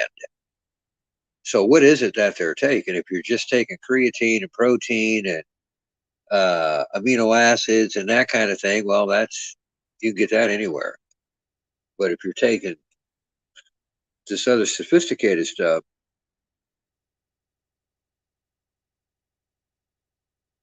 which I'm sure it is, but if you're in boxing, you don't want a lot of muscle anyway. So I don't know why you would want steroids anyway. Oh, yeah, that's right. You know why you want steroids in boxing? So you could jump weight divisions. That's why. Right? You don't need steroids if you're going to stay in your own weight division, right? Yeah, that's right. So it's all this weight jumping, belt chasing, gobbledygook. That's in part that leads to all this crap anyway.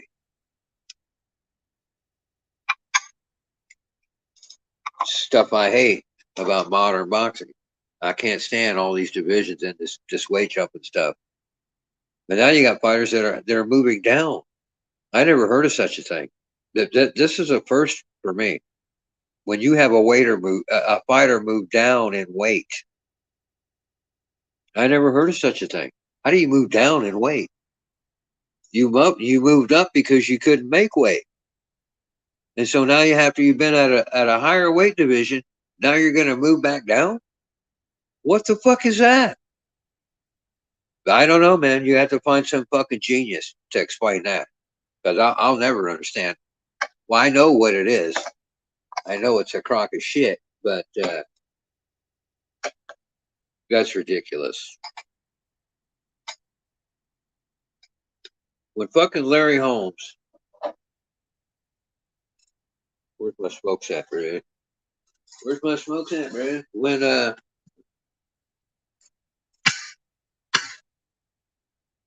When Larry Holmes fought Tex Cobb for the heavyweight title, 15 rounds, Tex Cobb, and this is not an exaggeration, this is the literal truth.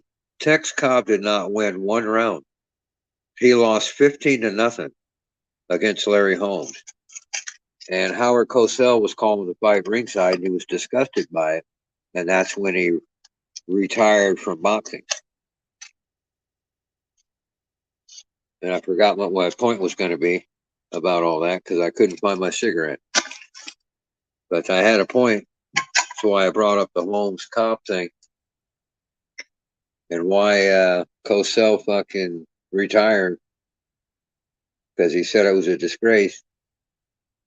Let me see if I can get a comment to jar my memory.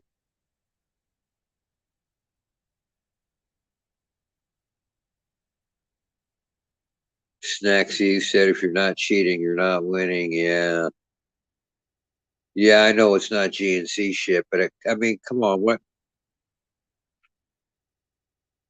I think, didn't it start out that way though? Didn't it start out as sort of a mainstream, legit supplement company like that, kind of? That's what I thought it was. Look at Bud. He struggled against. Now all of a sudden he came into his prime. I got to tell you, J Rocks. I got to tell you. I don't know. I was talking to somebody on here about that, about Bud, the way he looked, because he didn't have a 6-pack, he had a 10-pack, right? And you only have a 6-pack of abs, but you got those two other muscles right down near your groin, and you can develop those and split them. And Bud has those. He developed those, but then he's got those two up on his fucking sternum, man, that aren't abs. And the dude told me what they were, but I forgot. There was somebody on here. I forgot what they're called, but Bud developed those. So it makes it look like you got 2 extra abs on top and 2 on the bottom. It made it look like he got a 10-pack. And to do that at 35, now look, because to back to J Rock's point about all of a sudden he came into his prime at 35. Here's the thing about that, okay?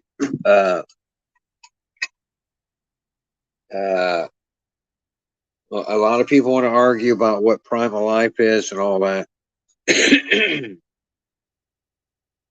You go to any community college or any university in the United States and you take Psych 100, they'll tell you in the chapter on stages of human development that 28 is the prime age of life.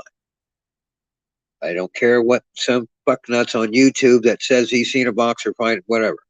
It's 28. So, back to the 35 thing with Bud. Look, you could do that.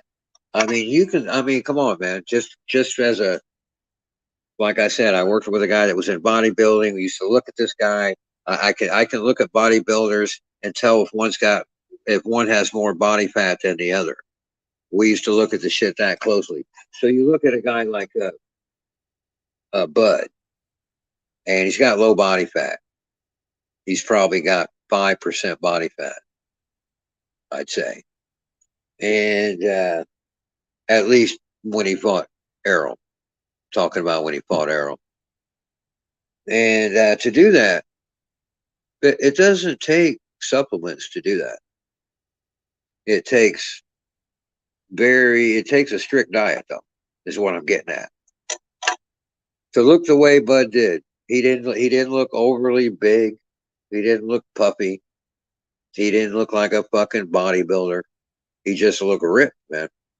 He wasn't. He was well defined, but he wasn't big, if you know what I mean. Canelo always looks like he's too big, like he's puffed up, and that's because he is. And Crawford didn't look that way. Crawford looked more like a boxer should. And you notice that Bud doesn't get tired, right? Yeah.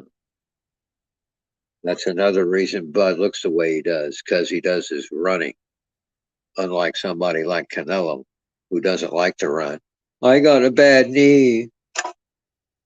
So he fights Bivol and gets tired after 3 rounds. That doesn't happen to Crawford.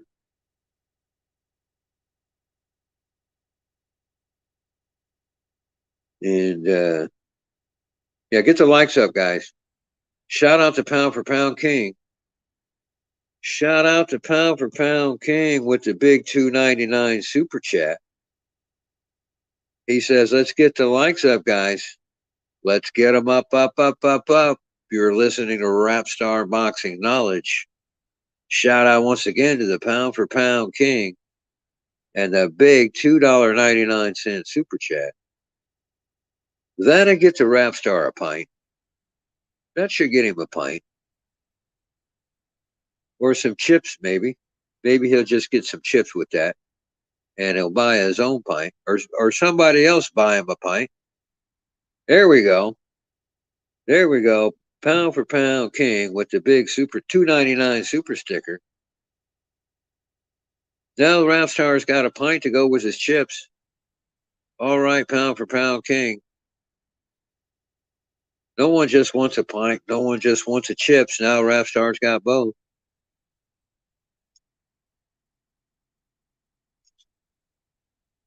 Lisa, is that true, Lisa? He's Taylor making drugs to each individual like that? Are they really doing that kind of thing? I don't want to seem like an old naive old man, but fuck, I didn't know they were doing all that kind of space age shit. I can tell you what they're doing. Whatever they're doing to cattle, that's what they're doing to people, because that's all it is. Whatever they're doing to beef up that cattle, that's what they're doing to beef up boxers too, and football players and whatnot.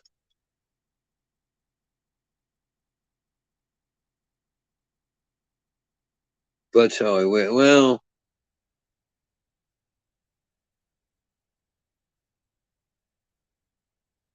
Yeah, but Spence never had a chance to beat Crawford. Okay, it don't matter when they fought. Bud's not only a little better, he's way better than Spence, man. Fucking kidding. Terrence Crawford is way better than Errol Spence, and he always has been. Errol Spence never had a chance in that fight, man. Got his ass kicked. Would have got his ass kicked 2 years ago, 5 years ago, or whenever, man. Crawford would have whooped that ass.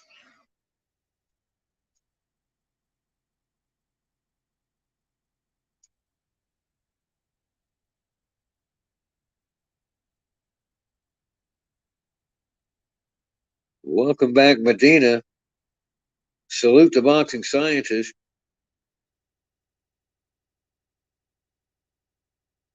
Yeah, at least us know I'm going to do that. That's what I'm going to find out about this snack thing. I'm going to find out about this snack thing. Because there's a lot of smoke that's getting blown around about this snack thing. And I don't know if it's true or not. And I don't like knowing if it's fucking not true or not. So I got to find out for myself.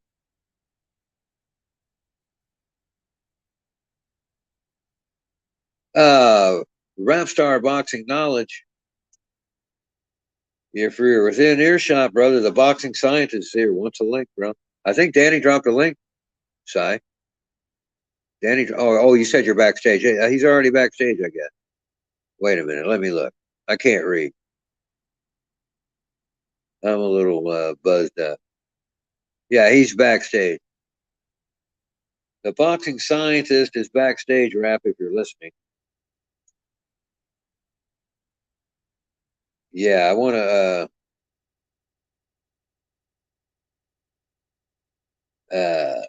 no, all that. Pound for Pound King, I believe it was Rick Glazer.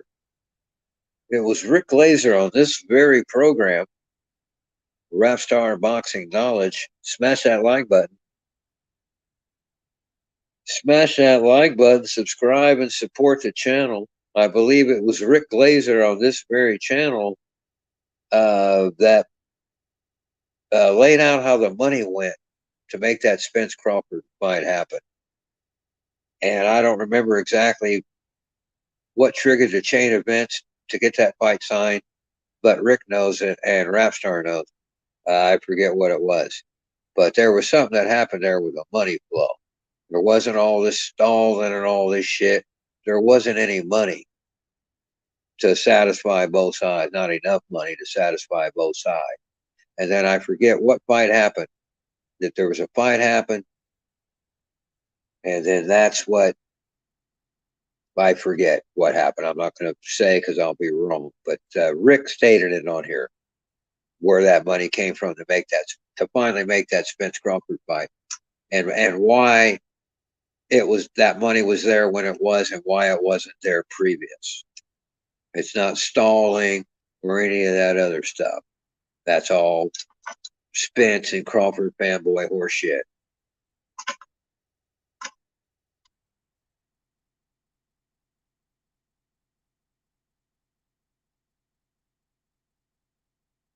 Yeah, I thought that Victor Conte, didn't he go to prison or something?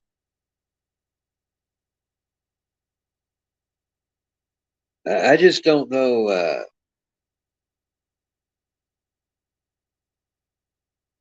I mean, I know a little bit about supplements, like I said, and that kind of thing, but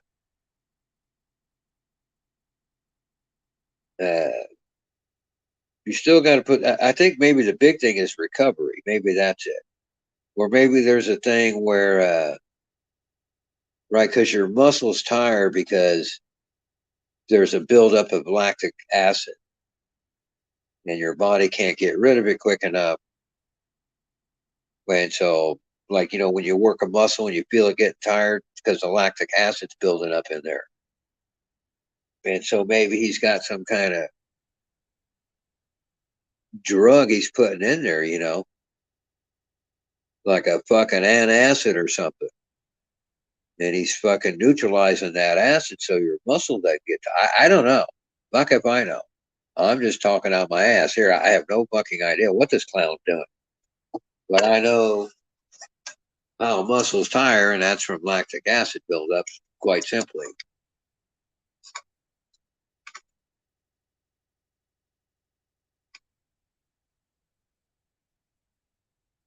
Yeah, Nevada's horseshit. Any of those, it's like the Nevada State, the state athletic commissions, they're all horseshit, man. They get their paychecks from the promotional company. That's not a state organization. I know it sounds like one. The Nevada State State Athletic Commission.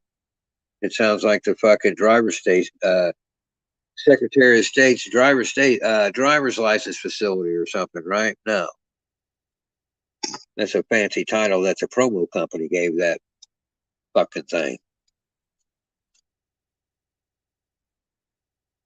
Pro hormones. No, they had a hydroxy cut, right? Take creatine monohydrate, hydroxy cut, protein, amino acids. Well, I mean, what else you gonna take? That's about it, really. You could take a pre-workout and a post-workout.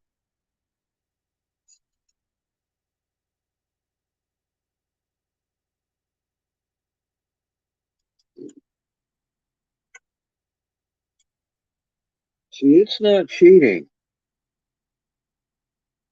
if you create a compound out of various elements or other compounds,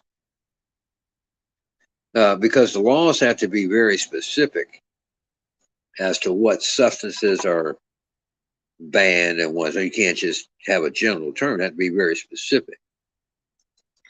So if you can have a compound that's not on the list, then it's not illegal, right? And I guess where they're falling into the trap is that it's okay. It's not on the ban list, but it's also not on the approved list. So you're using it. I don't know. I say just let them take whatever the fuck they want, man. They're getting their head bashed in anyway. Who cares?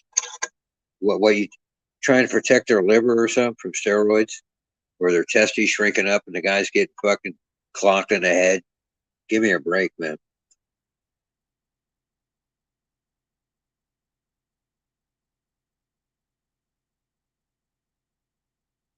So it's not rape if you get away with it. Cheating is cheating, even if it's undetectable. Yeah, I know. What I say? Did I say something? What the fuck did I say? I don't know what I said. I'm really fucking high, bro. I'm really high. I can't even hardly fucking focus and stay on one topic, man. My mind's racing a mile a minute. This really, really, really, really good marijuana, bro. Fucking goddamn, it's good.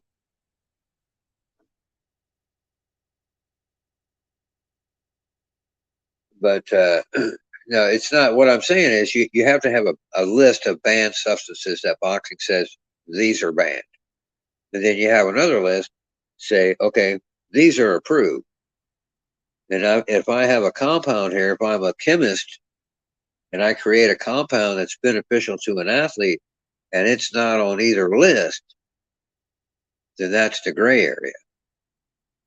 I guess there should be a third list of substances in waiting to be on the approved list or not. So I guess you could take those. I mean, I get what you're saying. They're not on the approved list, so they're no good, but they're also not on the ban list, though. And I can't believe that, like I said, once you make tell me what they do once you make your weight. Okay. So you're going to fight at 147 pounds. What is it they do, man, come fight night? What are all this shit that they've been taking and everything? Where's the edge?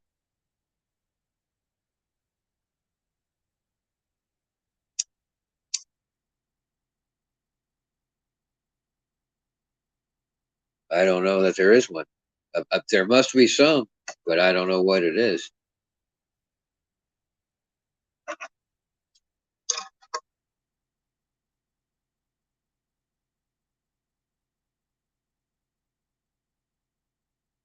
What did he say, Lisa?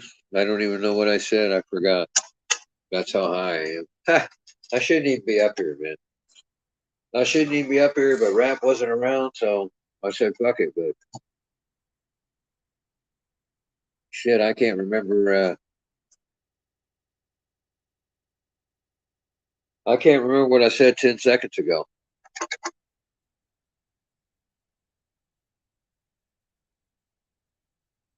About the Conte thing. Yeah, I'd like to hear that, Si. Because like I said, I don't pretend like I know it. I don't know fucking nothing. That's what I was telling Lisa, man. I don't know anything about this snack. That's why I'm going to research it, find out. And like I said, is there a snack product that's available to the general public? Does anybody know that?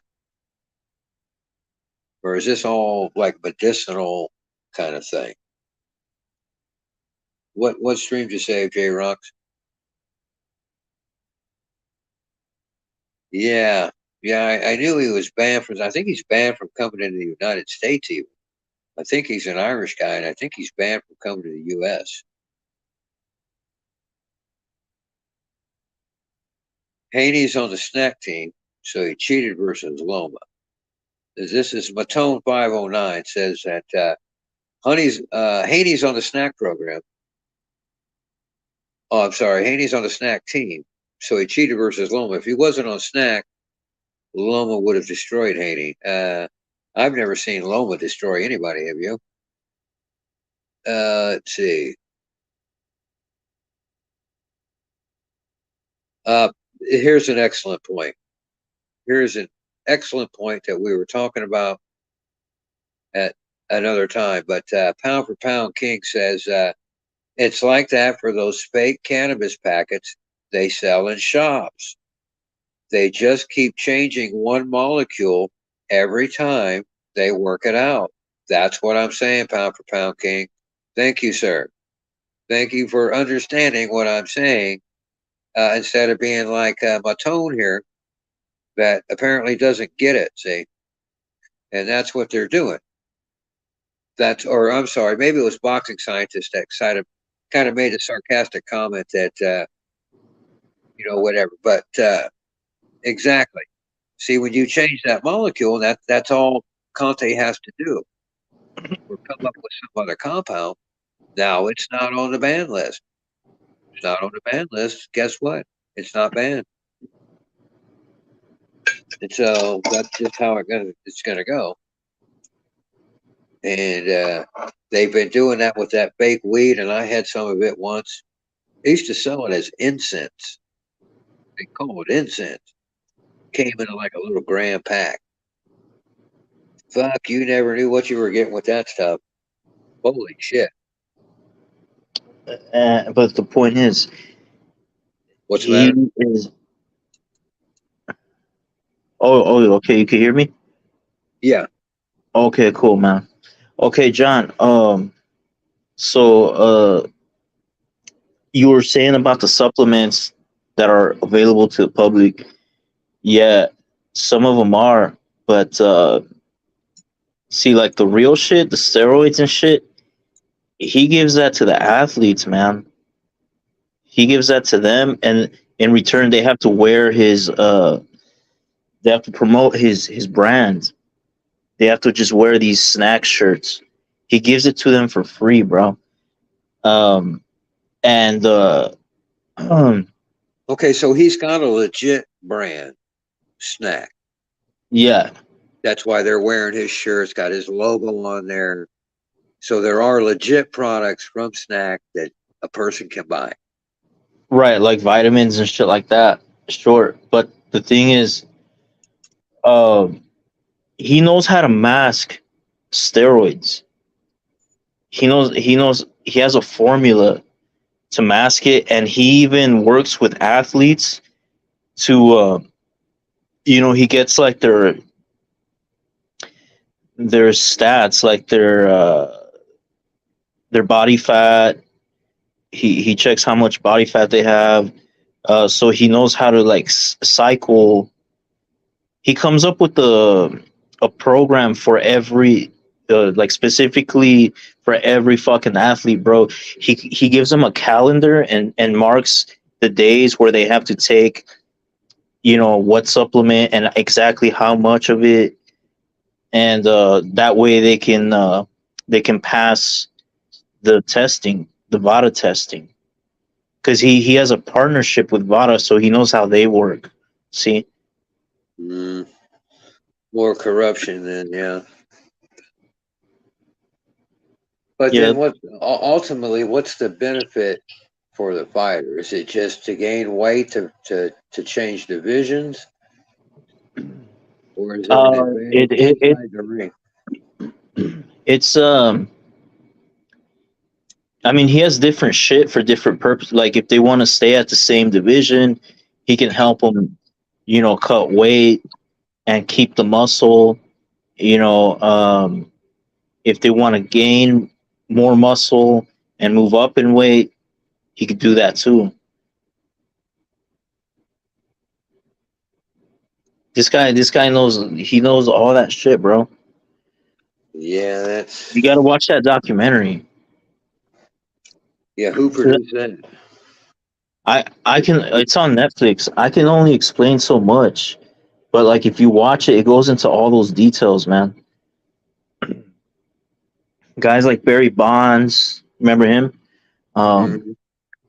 McGuire, Sammy Sosa, all these athletes that were breaking records in baseball.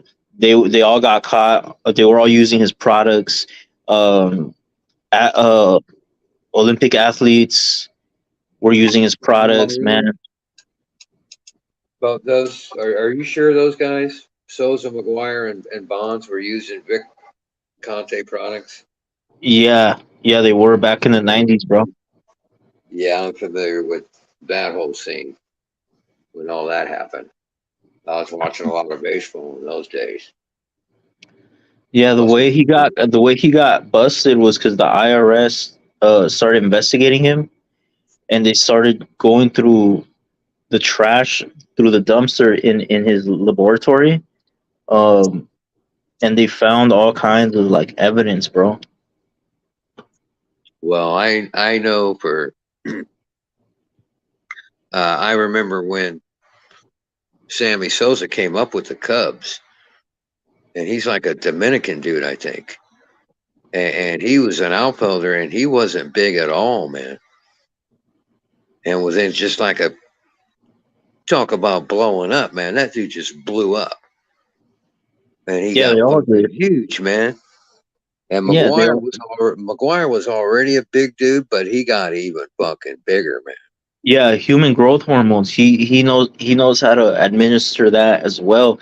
Not just steroids. He can do human growth hormones, all kinds of shit. Like if they want to gain weight, if they want to stay at the same weight, like he has some shit, some sort of concoction for that.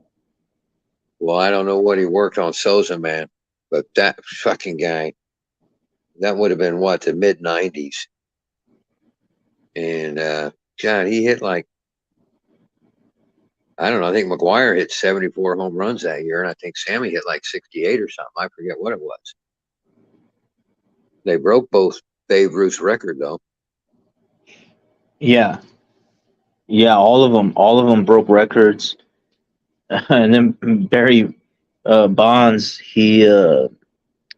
when he was already at the twilight of his career, all of a sudden he entered his prime again. Exactly. Yeah. So did Randy Moss with the Vikings. And if you look at Bud Crawford's physique, man, for his last fight with Spence, I've never seen him in that sort of shape, bro. Not even when he was in his 20s. Oh, he's absolutely jacked, man. He's fucking jacked, bro. Yeah. I mean, he is absolutely like I said. I was saying earlier, he's got a 10-pack. He's got those two muscles down by your groin that technically aren't abs. He's got those developed, and then he's got the two little up on your ribs, right on your sternum, right there. He's got those developed. And that's I don't even know how you work those muscles to pop them out like that. I don't know how you would even exercise them, man. Because they just lay there on your fucking bone. They don't even really do anything. You know what I mean? Yeah. They're like on the ribs. He's got like muscles on his Right. ribs and shit. Yeah, right there. You see if you look at it, you go, damn, he's got a fucking 10-pack. How's that even possible? And there was somebody Yeah. on here, and they told me what that is. That they said that only men have it. I don't know if he's accurate or not, but he said only men have that little muscle right there. That women don't have that right there on your sternum. And if you work them, they'll pop out like that, and they'll look like another set of abs, another pair. But the lower ones you can work.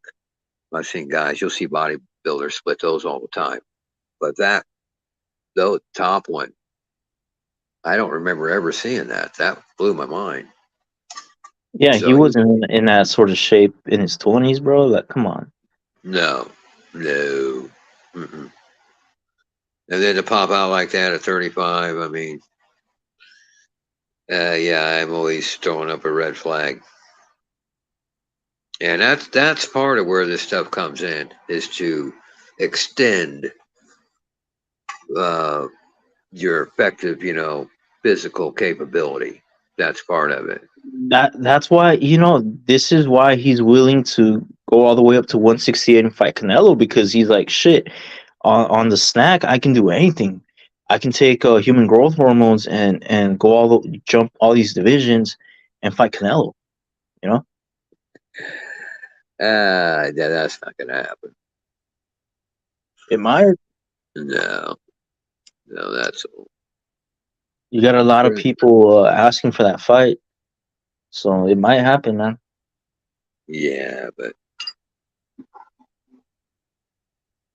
right now, as it sits, they're just looking at weight divisions. You're looking at a 20-pound difference. So Yeah, but look at Pacquiao. How do you think Pacquiao broke the record for he's a champion in 8 divisions, bro? Come on. How do you think he accomplished that? Well, because he's a little steroid taking, little cheating little monkey. Is how he did it. He just never got caught, bro. Yeah, and that's why I don't like Pacquiao. It's because he's a cheater, man. And he's not that good anyway. I mean, he's good. Get me wrong. Well, so was Floyd, though. Floyd got caught with illegal IV. Did he really? Yeah, for the Pacquiao fight, actually. Oh, I don't remember that. Yep. I mean, these guys, yeah, I mean, I just assume everybody's taking something, don't you? I figure everybody's. I think most of them are. Because let's face it, man, it's a dirty business anyway. Everybody's in it's a gangster or a wannabe gangster or a former gangster. So you don't give a fuck about doing shit on the sly or on the down low. They sure don't give a fuck about that, right? So. Well, here's the thing. The ones that for sure I can say look very suspect are the ones who either jump up divisions really quickly or the ones that stay at one division their whole career. That's not natural either. It's not natural to jump up a bunch of divisions, but it's also not natural to stay at the same weight. You have to move up gradually, right? Like, look at the way Oscar De La Hoya did it, right? He was clean. He never looked like, if you looked at his body, it looked like just a guy who exercised a lot. It didn't look like he was on anything, right? I don't know about that. Really? Oscar got really big, man. No, but he would move up.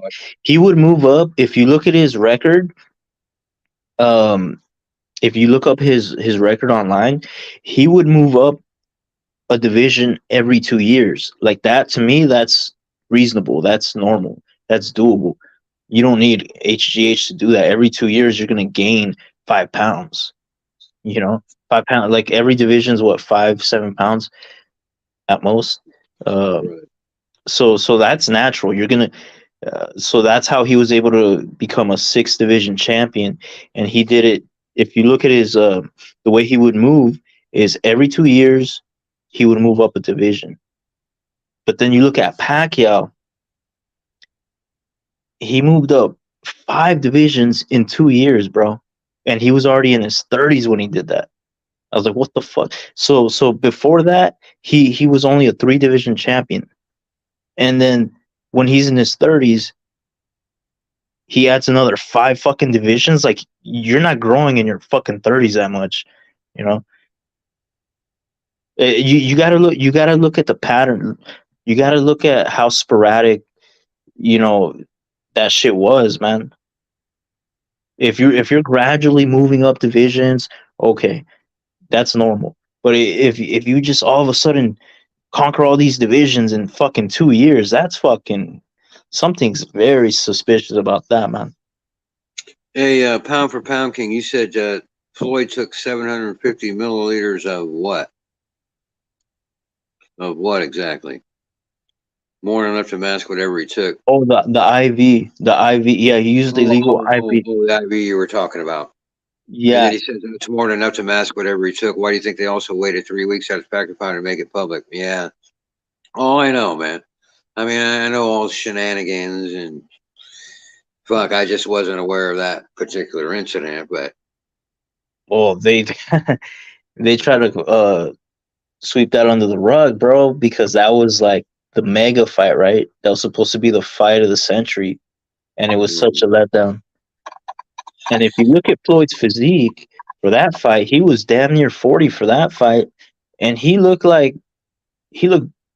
basically in the same shape as when he fought Oscar way back in what was it, 2007? He looked in 2015 when he fought Pacquiao. He looked in the same shape as he did in 2007.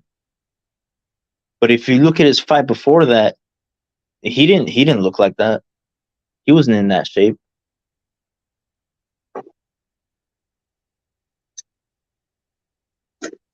you don't think? Nah, he wasn't in that shape.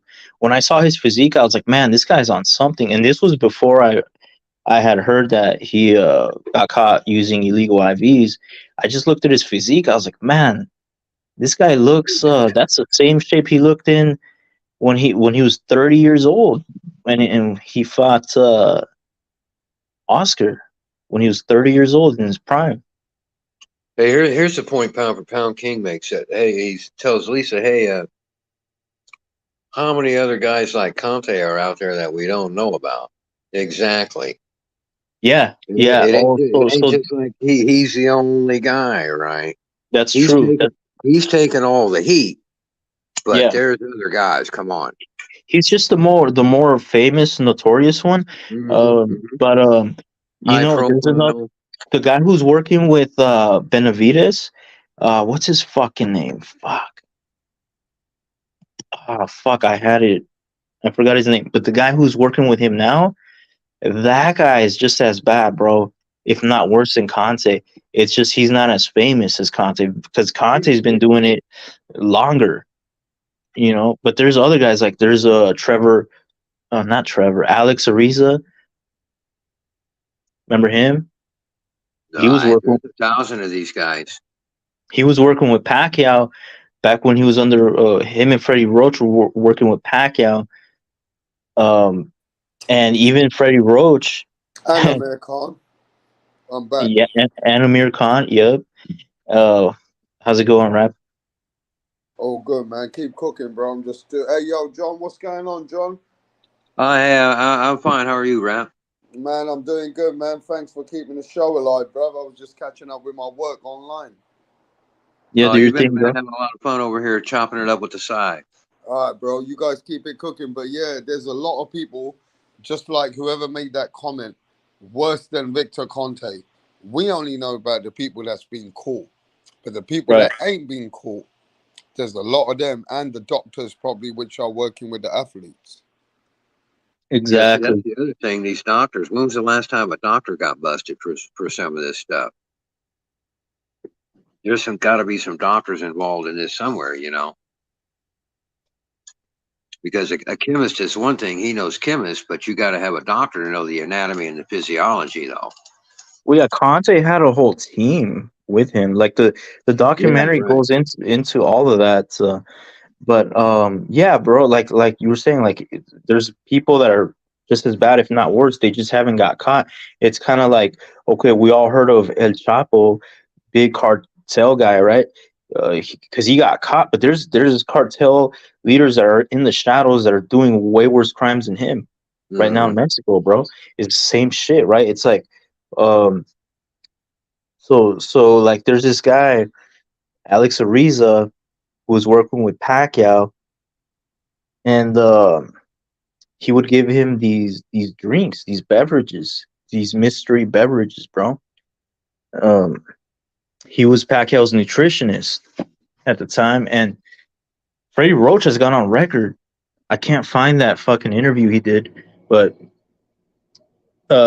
when Pacquiao, when he left, remember how he got mad at Freddie for a little bit, and he got another trainer. He went on record, bro, and he kind of threw Pacquiao under the bus. He was mainly throwing Alex Ariza under the bus. He said, "Yeah, I would ask Alex, hey, what are these drinks that you're giving my boxer?" And he would never tell me what was in the drinks. That's what Freddie said. That's what Freddie said. Freddie Roach himself said that shit. Yeah, see, Freddie's old school. Yeah, I'm pretty sure he'd be like scratching his head, like, "What the fuck is all this shit?" Yep. So I used to watch Freddie Roach fight. You ever watch any of his boxing matches? I saw one. He wasn't that good, bro. No, he's not good at all. But he is a tough son of a bitch, man. That's why he's all fucked up like he is, because he got one hell of a chin, man. He blocked every punch that ever came his way with his fucking chin. But he's got one hell of a chin, Freddie Roach does, man. Yeah. I've seen him get fucking clocked over and over again, man. But Hebs, that's a tough motherfucker, Freddie Roach, man. I ain't kidding. Yeah, you're right. Not very skilled. I think he'd been in the amateurs. But I don't like Freddie Roach being in the business anymore, because I saw him in some interviews with behind Oscar De La Hoya and that did last week, and he's really twitching a lot.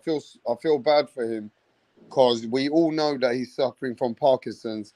I just feel like his, respect for Freddie Roach. He's a legend as a trainer, but I also feel like at this point he probably doesn't want to do anything else, and people are going with him because of his name and what he offers in the gym and all the people around him. He's got a big team, and that's what he represents now. You know what I mean?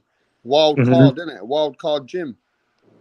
Yep. But I feel sorry for his Parkinson's disease, because it's getting bad now. If you saw him last week, you'll see what I'm talking about. Oh, he's been that way for a while. Is he getting worse? I mean, he's been painful to watch for a long time. But especially because I used to watch him in the 80s, early 80s, like I said, when he boxed. His whole family, I think, were boxers, his dad, his brothers and shit.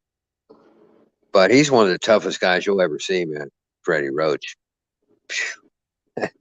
God damn, that guy can take a punch.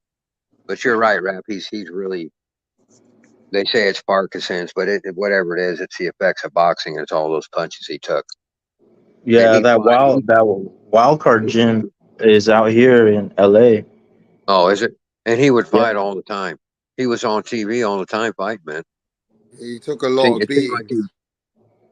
A lot of punches. That's what, what I mean, hurt him in his. Yeah, but he's done really well as a trainer. He's made a lot of money. He's done really well. He's built a big foundation, and Freddie Roach's name and Wildcard Gym probably will live on. You know what I mean? Yeah, for sure. Well, he's a Hall of Famer already, so. Let me tell you something. If we're talking about trainers, let's talk about trainers that have been there back in time as well. Nacho Berenstein. Oh, yeah, excellent trainer, man. He was good at teaching the angles. Did he beat Juan Manuel Marquez to beat Pacquiao? Yeah, he trained Marquez for Pacquiao. And when Marquez, check this out, when Marquez knocked Pacquiao out, his nutritionist was Alex Ariza, who was no longer working with Pacquiao. So that's an interesting little fact, right? Nacho Berenstein was a good trainer back in the day. Great trainer. I always liked Tyson's trainer. That Tyson's trainer. What was his name again? Oh well, he had custom model, but then he died. Yeah, but the original one, Customado. Yeah. That guy was a legend, bruv. I watched some documentary, and the way he used to train people, he used to have a very, very good brain for boxing. That man. Yep. Very good trainer, Customado. Mm-hmm. Yeah, Yeah, man. because he developed that Mike Tyson style that came from Customado, and he did it to make it because he knew it could sell to the public. Mm-hmm. He had that in mind when he developed that peekaboo style, and it's because he said it's an exciting style, and the public will it will sell. You can put asses in the seats with that style, and it did. Yeah, he was absolutely right. Yep. As soon as you got the right guy to Sometimes, do it, yeah. when you got the right guy in Mike Tyson to do it, man, it's sold. Yeah. I think Emmanuel Stewart is one of the best legends in the training of boxing as well, isn't he? Yeah, but I was always I never liked the Kronk gym growing up. He was out of Detroit at the Kronk gym. I mean, but they've done amazingly well. But he's great. No, I'm not. I mean, he's great. But Amazingly. we were just we were Don't fans. forget, he was the guy 15 years ago when Fury was coming up as a young kid, and he said, "You see this guy? This is going to be the next heavyweight champion in the world." And Jim Lampley and I think it was Max Kellerman were talking to him, and they said, "What the fuck are you talking about? Who's this guy?" He goes, "This is the Gypsy Tyson Fury." He goes, I'm training him. He goes, "He's going to be something really special," and nobody believed him. Mm-hmm. And Tyson Fury definitely did become that. Yeah, Wow. Emmanuel trained Tommy Hearns and all those guys out of Detroit. Yeah, he knew what he was looking at. I like Ray Arcel, very crafty trainer. Trained Duran all those years. Developed that inside style that Duran had. Eddie Futch trained a whole bunch of champions. Yeah, but back to Betty Stein, Nacho Betty Stein. A lot of people just know him for working with Marquez, but he actually worked with Chavez Sr. back in the day. So that was like when he was in his prime. They were both in their prime. By the time Marquez got him, he was already old, but he still had a bunch of knowledge that he could teach. But he couldn't really get up in the ring. Like he was already old. Betty Stein, he was already really old by the time Marquez got him.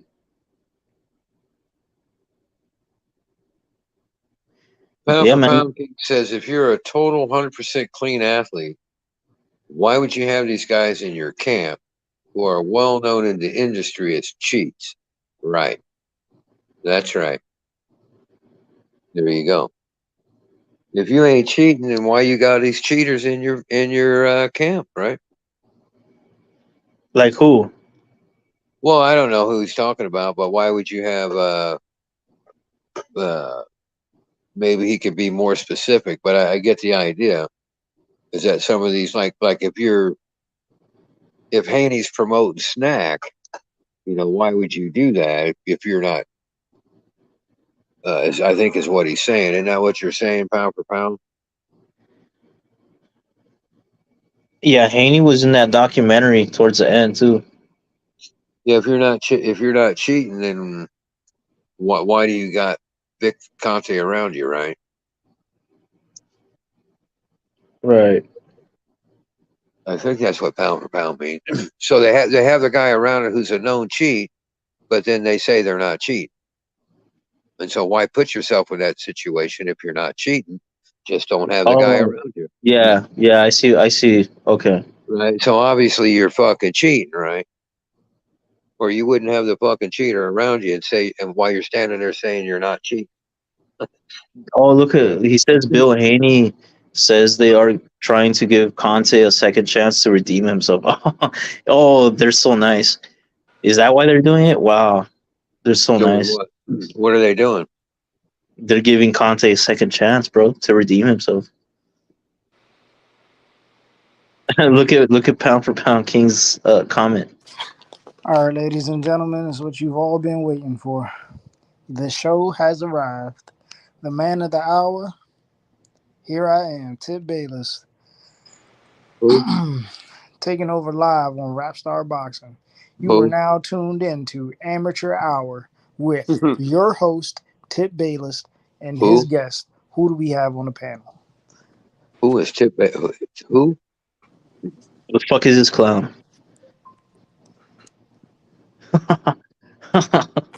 Tip Bayless. Is that what he said? Who is Tip Bayless? Tip Brainless.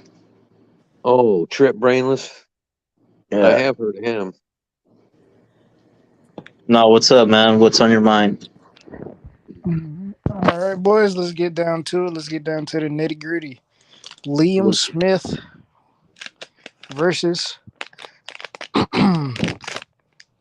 Chris Eubank Jr. in a rematch. Oh boy. At 160 pounds. Who are you guys favoring in this fight? Oh, well, the first fight was at 160 as well, right? Yep. So it's probably going to be more of the same shit, man. Mm-hmm. What is more of the same shit? Like him getting knocked the fuck out again. Mm-hmm. Damn. So you don't think that anything changes? No. No, Liam Smith is good, bro. Just because Canelo whooped his ass, people think he's a Eurobum, but he's actually really solid. But it's kind of crazy that you say that, seeing as though early in the match, I mean, shoot, for the majority of the match, Chris Eubank was somewhat in control, actually. He was winning. Are you eating gummy bears or something, bro? Yeah, I am. Why are you doing that when you're online, bro? These new Skittle gummies, bro. I think everybody needs to check them out. Well, I know how them black folks, they love them sweet gummy bears and stuff. And Skittles makes gummy bears now? Yeah, they got Skittles gummies. Oh shit! I gotta check that out. They've had them since like last year, 2 years actually. They got Reese's peanut butter cups with potato chips in them, man. But they just added a sour flavor. You're fire. Oh shit! Oh man, it's a fucked up world, bro. But that fight's going to be more of the same. I never get why a guy gets sacked like that and then he wants a rematch. It's just for money, I guess. It's kind of different. I mean, Chris Eubanks, Tip Bayless is right. Chris Eubanks was doing way better than Errol Spence was doing with Crawford. Definitely, and so, yeah. It wasn't so if you much. Think about it that way. You know what I mean, John? It wasn't so much as a punch that really finished him. It was kind of an elbow that was. It was a punch that started it, and then the elbow came in. I will say that. Yeah, I'll agree on that. You know what I mean? But you guys keep cooking. I don't know. So what are you saying, Tip? Come on, we want proper. I'm saying. No, dude, I want a proper breakdown from you guys. We got the Europeans coming in now. The ones that are going to watch the fight today is coming on. England's British all clash. Liam Smith versus Chris Eubanks. We want to hear across the pond from Tip, boxing scientist, and John Montana, John Star. We want to hear from you guys your breakdowns on the British all clash. Let's go. What I'm saying is, Smith would have to impress me the second go around in order to prove that he actually won the first fight legitimately. No, like really, he's gonna have to show me more in the arsenal, man. Like the guy was getting out boxed. You know what I'm saying? Eubank was putting on an excellent jab, and I think. Tip, I'm gonna tell you this right now. I want you to talk so corporate and professional, like Sky Sports is gonna hire you, because I'm gonna get someone now who's gonna be watching as an executive. And I want you to see if you can talk this corporate boxing. Let's go. Oh, sure. Hold on. Let me start chewing these out. On that, I want to hear it on that level of IQ. All right. No, I got to sit up. Oh, boy. Come on. I want to see if you guys can get hired for ESPN, mate. Gotta get into character tip. Yeah, going into this 12-round fight, Chris Eubank versus Liam Smith. The breakdown, man. Let's get into it. Let's get into it. Let's just go down the list of do's and do nots. The execution that needs to be done for Chris Eubank to actually be victorious in this rematch. As far as Chris Eubank goes, I think he needs to do what he did in the first match. Establish the jab. Work the jab and stay off the ropes. If we look back at the last fight, Chris Eubank backed himself into the rope multiple times. And that's when Liam Smith was able to get off his punches. He got too laxed, laid on the ropes, and Liam Smith is getting off his punches. You cannot lay on the ropes. If you're Chris Eubank Jr., you work the jab, you stay in the middle of the ring, and that's how you control him. You pick your shots, and you're going to set up your right hand power punch, and we're going to see flashbacks of the old Chris Eubanks Jr. And I'm thinking we're going to see, if that happens, it's possible we see a knockout. As for Liam Smith, we know what he's going to do. He's going to come forward. He's going to provide pressure all night. The thing about that is, will you be able to adjust in mid rounds? You know, you can't always come to a fight with the same game plan, expecting the same expectations. It just doesn't work like that.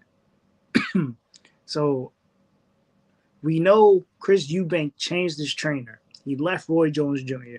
He picked up Brian Bomac McIntyre, head coach of. But is that a good thing or is that a bad thing, knowing that he's going from trainer to trainer and he's only had 4.5 weeks or just under 5 weeks of training with Bomac's team, and this is the first time Chris Eubanks has had a nutritionist. Normally he eats what he needs to eat, trains how he wants, but at this point he's been told what to do and he's been listening in what he needs to do from the morning to the evening. I mean, Chris Eubanks, he's shown before himself that he likes yes men around him, but this time there ain't no yes men around him like that. I'll They're tell you this, telling him. Rapstar. I'll tell you this. Me personally, I was upset with the decision. I think it was a bad decision to let Roy Jones go. I don't think Roy Jones was the de facto in the outcome of that fight that uttered you to change your trainer. But I've got to stop you there, though, Mr. Tip Bayless. It's like Roy Jones is a great fighter, but for me, in my eyes, he's never been a great trainer. For me, he possesses such great attributes that what he tried to do with Chris Eubanks to make him a bit more fluent and versatile, that wasn't really who Chris Eubanks is. Chris Eubanks is a tough, come forward. He's got power. He's a guy that he just comes rugged. And, even though you could be a better boxer than him, he's got something that can break you down, which is his power. So at the end of the day, the way that Roy Jones tried to help him fight different, I think it wasn't a great idea. I don't know. You tell me. I don't know. No, see, the thing is, where Eubanks Jr. messed up was when he was trying to imitate Roy Jones' movements. Right, that's where he messed up. He, like Rapstar said, that's not really his style, man. That's not his forte. He has more of a brutish style, man. And it was working for him early in his career. He needs to go back to his roots in order to have success. I think Eubank should have brought in another coach alongside assistant coach. Yeah, alongside Roy Jones to help him defensively, because that's where he lacks. just dropping the hands. You know what I'm saying? At unnecessary moments. You know what I'm saying? I mean, you can blame Roy Jones' style somewhat for that because you do. It is something that athletic fighters like to do, but it's also a negative. It's a con. Roy Jones was a great boxer, but that doesn't mean he's a great trainer. You know, uh, so I think you're just dick riding him a little too much there, Tip. Oh, it's not the trainer's fault. The fighter has to go out there and to perform. The fighter has to know what he's aware of. I mean, you know what I'm saying? He Hmm. has to protect himself at all times. Yeah, but There has to be subconscious. when you have a legend like Roy Jones as your trainer, you're gonna listen. You're gonna hang on to every word he says, and you're gonna try and do as he says. And if he's instructing you the wrong way, he's gonna get you knocked out, which is what happened. But that's I mean, what is Roy Jones's track record as a trainer anyway? I don't think it's that great. Did Pascal become a champion under Roy Jones? Nah. Roy Jones for me ain't the greatest trainer. I don't think he's the greatest trainer. I think he's a good trainer. He He might ain't a not be the great greatest. trainer. Oh, didn't he get some guy's jaw broken in sparring? Oh yeah. No, he didn't. Someone got jaw broken in sparring, wasn't it? No, that's not what happened. That's his Michael track Williams record. Jr. That's not what happened. That guy's jaw could have broke regardless. Well, he didn't get it broken. I mean, he just let the sparring go. That's all. Yeah, but they're not supposed to do sparring the last week. Says who? Says most trainers. Bro, a lot of people sparred last week. The last week is recovery. Yo, cutting weight and just staying safe. Being active is cutting weight, right? You know what I'm saying? Like you cut weight in sparring. You can lose weight in sparring. I've lost 3 pounds. You can get your jaw. You could also get your jaw broken the last week. You don't want to do that. Yeah, you should cut off sparring. You should you cut off sparring 2 weeks prior to the fight. If you've done your training correct, the last 2 weeks are little warm ups here and there, but no sparring. It's mainly just cardiovascular. You could break your jaw a week before the fight, 2 weeks before the fight, a month before the fight, during the fight. You know what I'm saying? It's the inevitable. No, bro. No, don't give me that. See, you're deriding. You're deriding Roy Jones because he's a legend. I get it. He was great. I'm not shitting on him as a boxer, but as a trainer, what is his track record? It's not impressive, man. Get real. You're literally trying to argue the inevitable. The inevitable. Yes. So you're saying like this is some sort of final destination sort of shit? Like what I'm saying is it was gonna happen even if he didn't spar. He was gonna fall and hit his face on the concrete and break his jaw on the concrete. Some final destination. Regardless, this guy type of shit. He could have broken his jaw. It was destiny. It was destined to happen. Sessions, he could have broke his jaw in the fight. We don't know what the outcome could have been at any point in time. You know what I'm saying? That's what I'm saying. No, bro, you can prevent shit like that. You can't prevent, bro. If he goes in there, it was destiny. It was destiny. Come on, Tip. You know how crazy you sound. You know how crazy you sound right now. You're trying to say it's like some final destination shit, bro. You're in a fight, bro. You're risking. You're talking about a sport where you're risking getting your jaw broke. If you want to but why would you spar? If you want to prevent getting your jaw broke, don't participate in the sport because once you hop in that ring, you're okay. But it's different when it happens. It's different when it happens in the fight because at least you're getting paid. right? So people shouldn't spar. You're not getting paid if you can't fight. You So don't get people, paid. so in general, people shouldn't spar. No, they should spar. Just don't But you're fucking saying, do but it. you're saying, but you're Don't saying, overdo it. Don't overdo it. Is all I'm saying, what is man. overdoing it? Fucking doing it the very last week How is that before the fight. overdoing it? I just told you that's not how it's regularly done. The last week is for rest and just cardiovascular and just cutting weight. How do you know what's regular and what isn't regular for somebody? Yeah, Every I mean coach, this is every coach, just what I've heard from multiple trainers, bro, on interviews. That's what they say. Like, every coach doesn't have the same format. well, the ones that are successful do, and you know what? How do you know that? It's just You it's have just to common evaluate sense. every It's common coach. sense. It's You would common have sense. to evaluate every Why would you spar the last week, Tip? You Why would would have you do to that? evaluate every coach.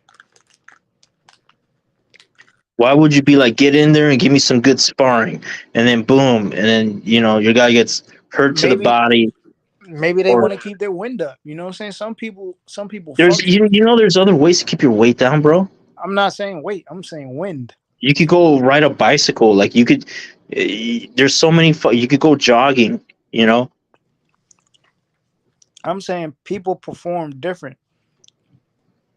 Maybe they want to spar so they can consistently keep their body active. You know No, what I'm saying? he didn't want to Maybe spar. some people. Roy Maybe Jones told that guy to spar, and I believe that's why he got fired as a trainer. That's his track record, right? That's his track record. First of all, did you hear? Wasn't there an interview of the guy and his dad Yeah, talking his about the father. situation? His father said they fired him. His father was a part of it. Partner. His father was a part of the reason he got his jaw broke. How was he a part of it? Did you listen to the interview? It was a while ago. He said something along the lines of, you know what, I didn't agree with it, but it was Roy Jones, so we let it happen, something like that. Okay. Or what? Or am I wrong? What did he say? I don't even remember this guy's name. Hold on. Wasn't he supposed to fight Adrian Broner? Yeah. Yeah, he was.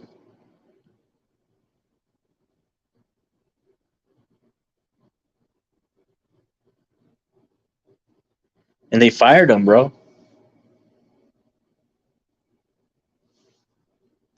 He got fired by an unknown boxer, bro.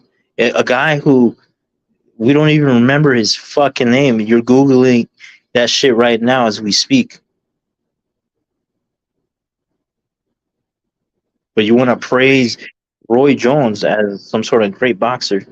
Because who the fuck So, knows? I mean, some sort of great trainer. He was a great boxer, just not a great trainer. That's all I'm saying. Michael Jordan was a great basketball player. Probably Nobody ever said Roy Jones was a great trainer. Nobody, no one said that. you're saying that. I said Roy Jones is a good trainer. He's not even that. Okay.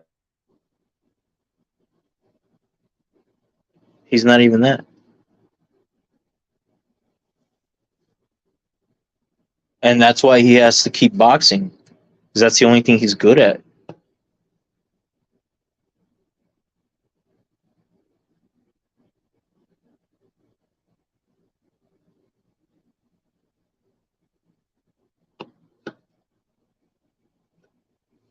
He was okay at rapping also. He was an alright rapper. I'll give him that. But as a trainer, nah, he failed.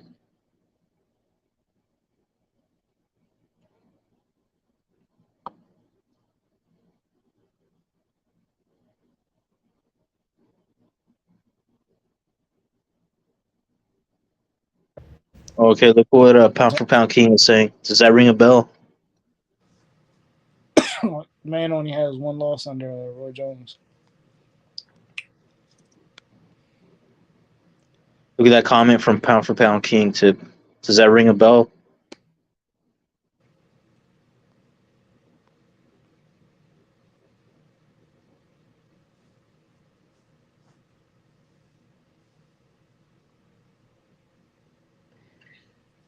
He's saying the fighter wasn't happy 1 week before it happened.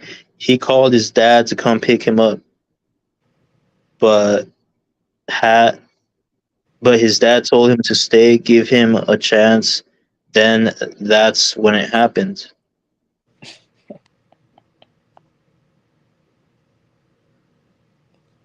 Oh,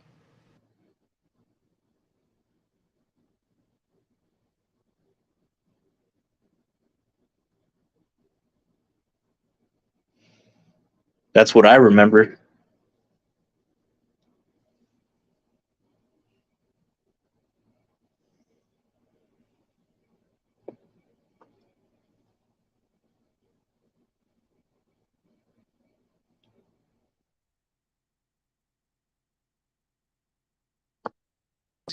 Hold on.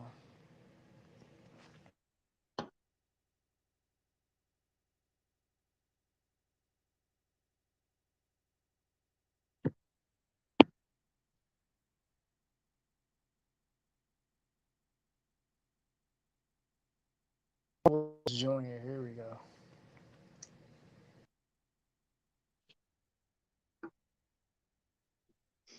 What did you find?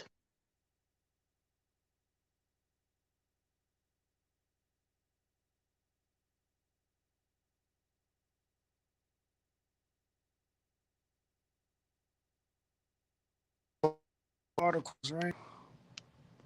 It's a couple different ones.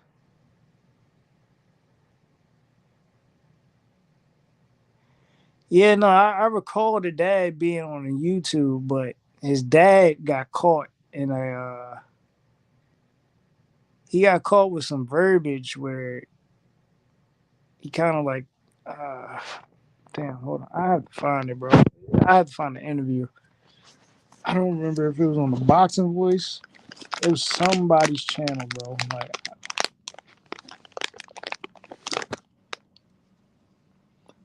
who's ever called Roy Jones a great trainer?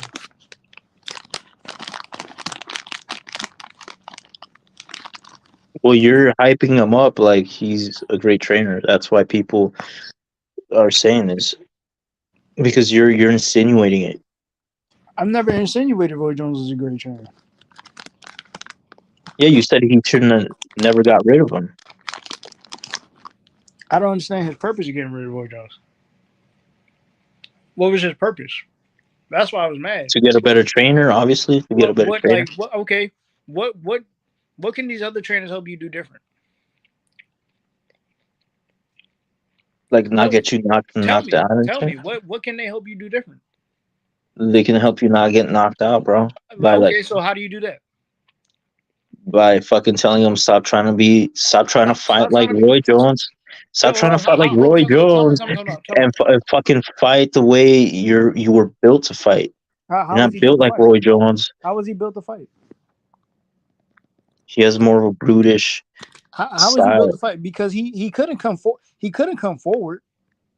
He was getting pressured all night. So tell me. You tell me. I mean, he looks like the bigger guy. He looks like the bigger guy. He looks like if he's fighting the dude that's constantly going to press forward all night, right? How like what is the next trainer going to do? To get him to watch some study the fight, do some film study on the Canelo Liam Smith fight, bro. Look at the way Canelo dismantled him. So he needs to study Canelo, even though he was already winning the fight himself, and he made a key mistake in just bagging himself against the ropes. Yeah. I'm done talking to you. Look at the guys. I'm done talking to you. All right. That's the stupidest shit you ever said. Yeah, go watch Canelo, bro. I mean, you were beating him clear as day, but go watch Canelo. Go watch how Canelo. He's gonna get beat again. Go watch how so you want him to keep repeating the same shit? Don't go rewatch yourself. Don't go You, rewatch yourself. Go you, rewatch Canelo. Don't rewatch yourself. Rewatch Canelo. you want him to do the same Don't shit rewatch and get yourself. knocked out again. Don't rewatch yourself. Go rewatch Canelo. That's literally Come the on, bro. definition of Come on, bro. insanity, bro. That's stupid. That's stupid. You're talking nonsense. Is repeating the same mistakes and expecting a better result. That's insanity. Obviously, That's insanity, bro. That's studying the tape. Obviously, studying the tape and seeing where you made the mistake isn't going to allow you to repeat the mistake. What are you saying? Smith had limited success in the fight. Come on now. You don't make sense. You just want to sit here and talk about Canelo, bro. Like, bro, we got two guys in the UK fighting, and you're talking about Canelo for no reason. It's not for no reason. It's It because is for no reason. that's somebody It is for no who reason. had great success against them. Okay, he had great So success. why wouldn't you see, okay, how did this guy do it? EUBANK Right? Why would you watch having film great success. study of a guy who never fought him? Why would you be like, oh, you gotta fight like Roy Jones? Roy Jones never fought Liam Smith, bro. Why would you EUBANK want was to? having great success against Liam Smith. So what are you saying? I mean, like, What look, was man, he not? What was he? Was he not having success against Liam Smith? he came up short. Was he not having success? He had his moments, but come on. Moments? Yeah, he had his moments. Moments? Yes, there were moments, bro. So he wasn't winning the fight. Yeah, maybe on the scorecards, maybe, but like, so maybe on the scorecards. I mean, if it's maybe on the scorecards, then he was winning the fight. So unless okay, you're telling me, okay, unless you're telling me, unless you're telling me that Liam Smith was winning the fight, are you saying you had Liam Smith winning the fight? I don't remember how he scored it, bro. It was a while ago. Okay, all right. Then I guess your opinion is just non-void. It's invalid. No, it's not, because you're saying repeat the same shit, which is gonna get him knocked out again. It is. And just say, oh, just work on that one little moment where you messed up. Just don't do that. Like, come on, bro. Come on, like, he doesn't have the reflexes of a prime Roy Jones Jr. He can't be fighting like that. That's why Roy Jones started getting knocked out, because he relied too much on his physical attributes, bro. You know, his agility and his reflexes. I don't think you understand that when he got caught, you know what I'm saying? Before all that, he was slipping and making Liam Smith miss. He was making him miss. And then he decided to drop his hands. Literally drop his hands.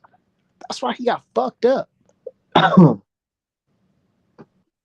So basically, the only adjustment you would make is just keep your guard up. Duh. No, man, it's more than that. It's not that simple, bro. It's not that easy. No, it's not. You're right. See, you're right.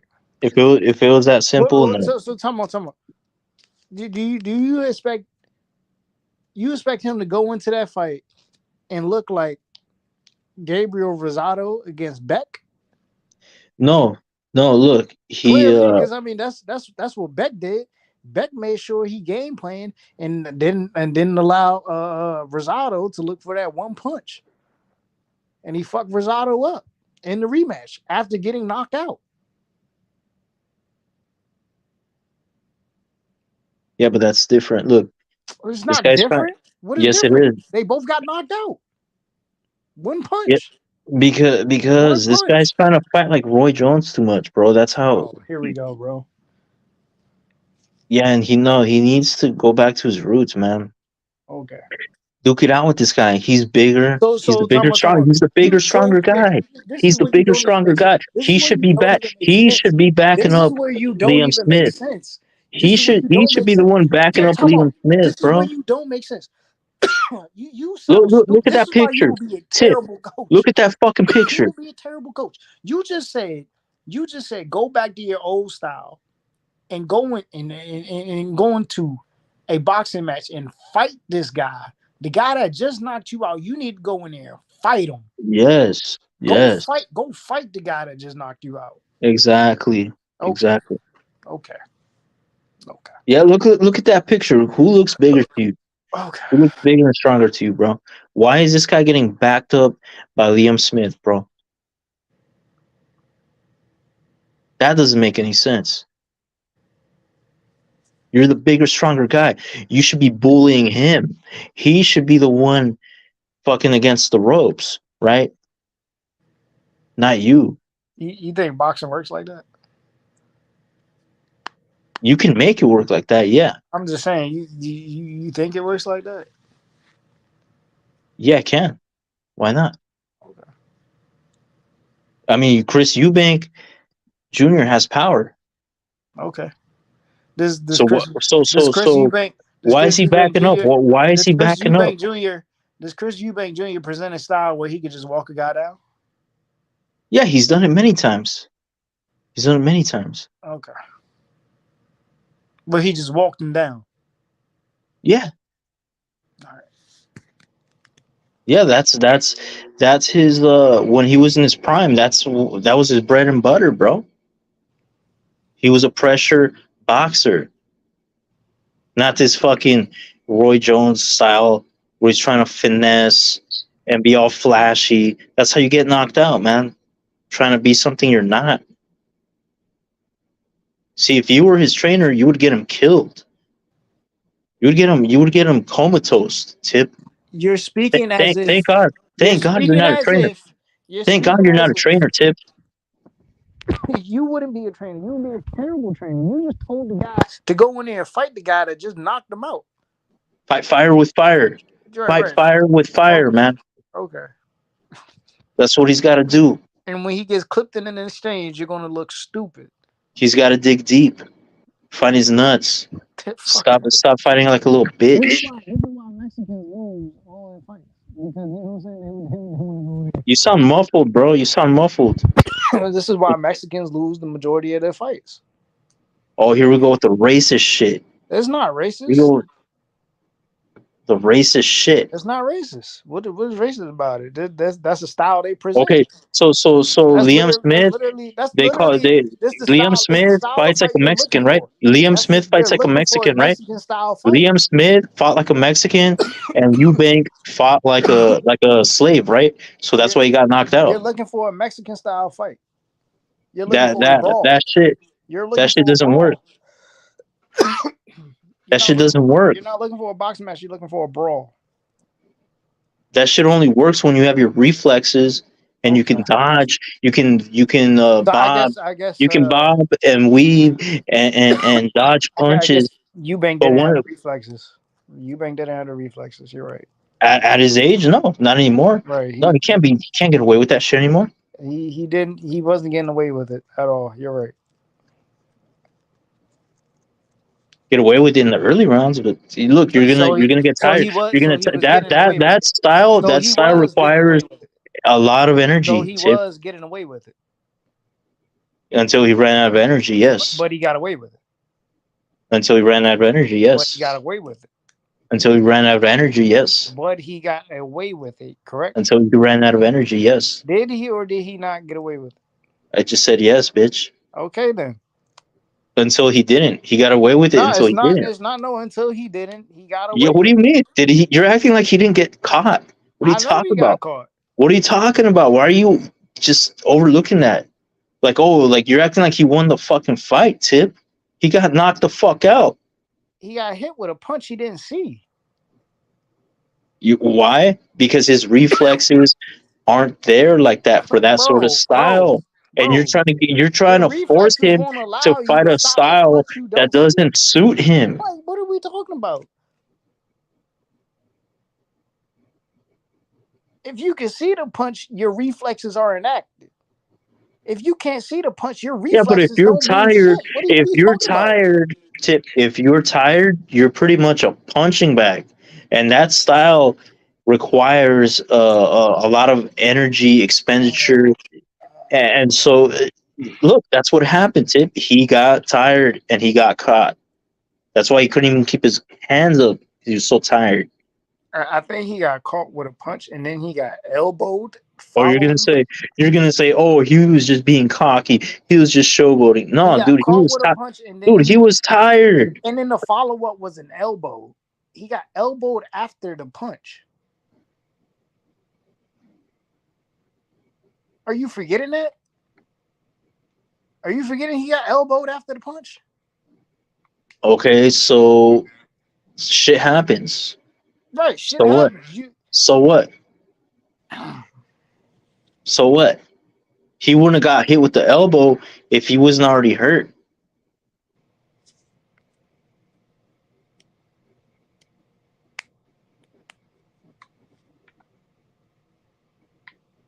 See, you would make a terrible coach. Terrible. You're right. You would get this guy killed, bro. You would get him in the hospital.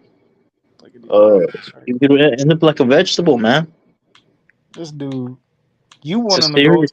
but I'm gonna have him looking like a vegetable. But you want him to go in there and bang it out. Like your logic is so stupid. No, You want because no. that's his style. You just said That's you his. want him. He No. You just said you want him to go in there and fight the style that gives him brain damage by trading blows with the opponent, whereas he can outbox his opponent and not get touched. But okay, and limit the amount of connects that his opponent could possibly land. But you want him and his opponent to go in there and just slug it out. I want him to I'm the win one the that's fucking fight. I'm the one that's going to go get the fighter knocked out. I'm the one that's going to go get the fighter knocked out. But you're the one who want him to go in there and slug it out. And I'm the one that wants. I'm the one You're right, that bro. would. I'm the one that would train him to You're get the right. W. Get the W. You're going to train him to be a general hospital. No. That's what you would do, along with an L. That's all he would get out of you? Is a hospital bill and an L, if you were his trainer.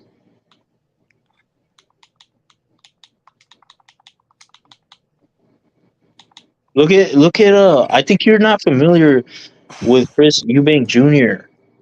with his career. Chris Eubank Look Jr. at when he had success Yo, is Chris Eubank Jr. when he was the aggressor. Eubank Jr. is 33 years old. At some point in time in your career, you have to progress. You have to be able to change your style. You will not be able to fight the same way throughout No. your You entire don't career. change your style. You add to your style. You don't change. You don't just completely abandon your style like that. That's stupid. That's asinine. Come on. You don't just fucking go from one system to another like that. So is adding to your style not having a change up in your style? Not a complete change up like that. No, not like that. Okay. At that age, in your 30s, no. Okay. That's fucking retarded. I guess, man. You do okay. A good trainer sees what he's working with. Okay, this guy, these are his strengths, these are his weaknesses. I'm just gonna make him improve on his weaknesses and increase his strengths if possible. He said, Tip, you would be the trainer not to get your fighter penny fights for lack of entertainment. Hey, bro, it is what it is. Yeah, you want him to be like fucking Rigondeaux or something. He's not Rigondeaux, bro. He's not no fucking Rigondeaux. He never fought like Roy Jones or Rigondeaux or this sort of fucking style, bro. You want him to fucking just be these guys that he's not. He has to be who he is, and you just add to that. A good trainer just adds to what the strengths of his boxer already are. Look You don't try to completely change your. Look at Chris Eubank Jr. in the middle of the ring, now getting backed up to the ropes. Oh, here he is, back in the middle of the ring, getting off, just throwing uppercuts at Liam Smith, just hitting him with everything. Oh, no, he's letting Liam Smith back him into the corner. Here you go. Bell rings. Going to the fourth round. Hey, can we play that fight, or would it get the channel Once taken down? again, backing Eubanks into the ropes. All he has to do is keep his hands up, but no, he's dropping his hands. Are you playing the fight right now, Tip? I'm looking at it. I already know what it was, You know, you're looking at it right now, though. bro. I know the whole sequence. I know why he got caught. It's See, not you can't hard to even tell. answer a simple question, man. Look, Are you watching the fight right now? come on, bro. If obviously if I was doing a play-by-play, I'm watching the fight, right? Okay, so I'm asking because I'm wondering if Rap will let you play it, but I don't know if it'll get the channel. Uh, I don't know if I don't want to get him like a strike or anything. He's a pound for pound. I remember people saying it was an elbow. He caught him with a punch. The punch rocked him, and then it was an elbow that was flush right on his shit after. Fucking excuses, man. All right, bro. Fucking lame ass excuses, Tip. I don't want to hear that shit. All right.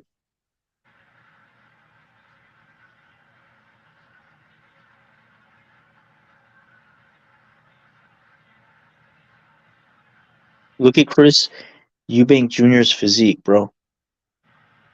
What does that mean? It means he's the bigger, stronger guy. Why would you So throw what? that Talk away? about your physique doesn't mean shit. Why would you Was just Earl? We're throw talking that? about Why? Was Earl not bigger than Bud? No, Bud was bigger. But looked bigger on fight night. He looked way bigger. It's that snack. He looked more defined. No, his torso looked wider and everything. He looked Like he more just defined. no. Even He at looked the more weigh-ins muscularly defined, bro. when they weighed in and they faced off, He looked you could more see muscularly you could see a defined. difference. No, you could see a difference in the size, not just the definition, but the actual mass. He looked more massive as well. His torso looked wider. Oh, why don't they show the elbow? What the fuck? What is this? Oh, full fight highlights on this. Oh, here we go. Here we go, boys. So is this fight gonna be on the zone or where? Oh, where This can I watch it? Huh? what did they say? ESPN? Is it ESPN? I might be tripping. I think it's ESPN. I doubt it. Nah, Bob Arum's not involved in this. It's either the zone or like Sky Sports or something. What are you talking about? They just had who the ESPN just had from the UK on their platform. Yeah, Oh, here we go. Round one. Eubank. Middle of the ring, jabbing. That's all he had to do was keep himself in the middle of the ring. Like Liam Smith had nothing for him. He doesn't have a jab. Eubanks clearly has the speed advantage. You all talk about you want to see him be aggressive. Well, yo, if you had the speed advantage and you have the better jab, shouldn't that set you up to be more aggressive? So what the fuck about Roy Jones' style didn't help him? Other than the fact that he kept backing up Oh, himself. I gotta take a piss. Hold on. Boxing knowledge is common sense. Go forward, not backwards. As a veteran, that's a rookie mistake.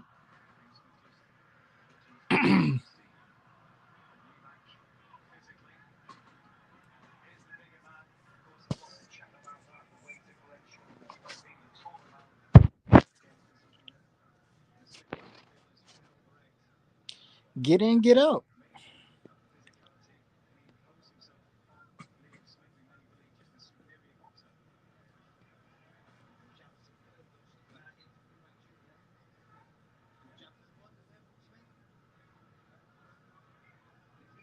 And he's flicking his jab so well, bro.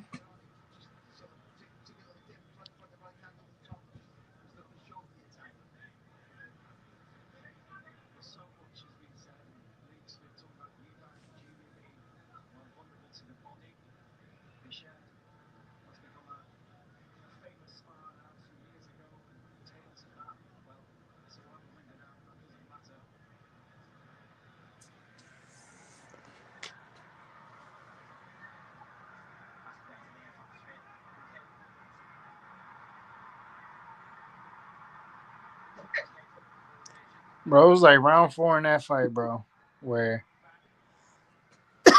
Eubank had him in the middle of the ring and hit him with like 7 straight uppercuts, bro, with his lead hand down in the middle center of the ring, bro, just letting off uppercuts. Exactly, center of the ring, not against the ropes, running. So what the fuck are you saying? You want him to run like a bitch. Who said I want him to run? Like, are you dumb? Bro, did you not hear my breakdown earlier when I said he should stay center of the ring using his jab and not back up to the ropes? What are you talking about? You don't even know what you're talking about. You want him to fight like Roy Jones and shit. Okay, because Roy Jones was running. You're right. Roy Jones wasn't just sitting there slipping punches. Okay, tell him to get Roy Jones Right, back. right. Roy Jones was running in the ring. You know what I'm saying? I got to see the clip again. I remember. God damn. I remember Liam Smith hit him with like it was like a hook. It was like a hook or like a uppercut. It was like one of them. It was like a little nasty blow that he just grazed him with. And that was like it's like a little flash knockdown.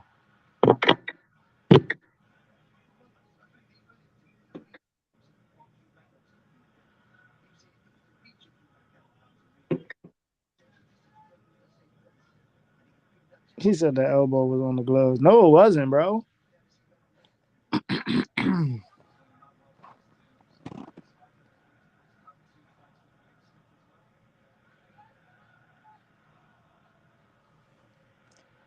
And Eubank had low activity. I mean, he should have been punching more.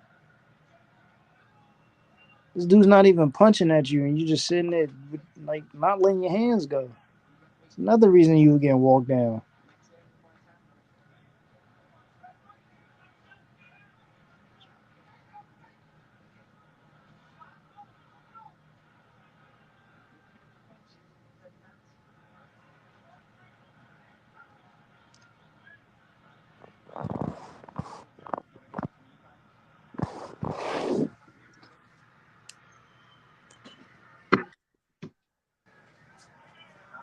Look at this.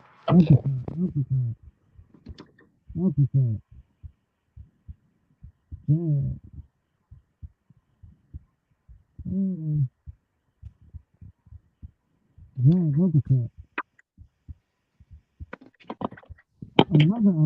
Doubled up on the uppercut. One more uppercut. And he got 2 lacks. They started to wait on that shit.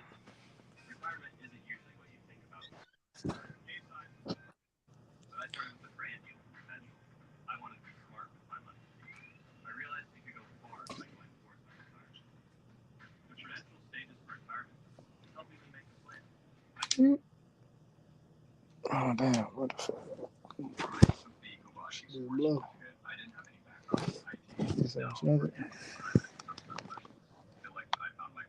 It touches like the side of his cheek, if I'm not mistaken, like right on the chin. I think it came from his right elbow. That's why it was weird to see the angle because he was throwing it, was like trying to throw a punch. We'll skip a little forward. 6:21. That's the end of the 4th. Let's see that. Yeah. Oh no, he already caught him with a punch. Shit. All right.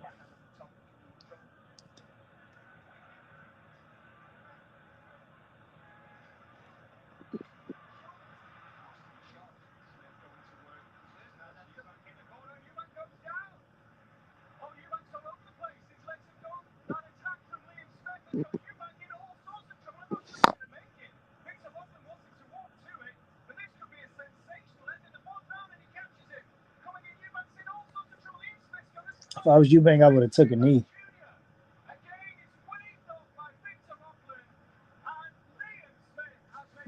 But he probably don't know where he was, bro. His equilibrium is all off.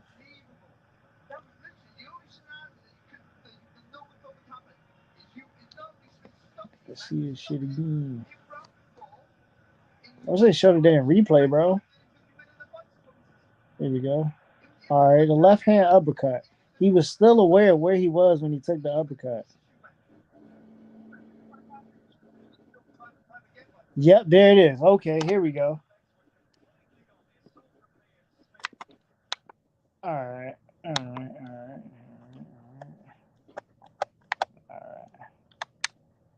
There we go. It was an uppercut that caught him, and he didn't see the uppercut coming. But he did get grazed with the elbow right before the uppercut. So there is a possibility that shit could have like taken that elbow. It could have did some damage, but that following shot before after the elbow was that was devastating. Nah, bro, the elbow touched the top of his head. You gotta watch it.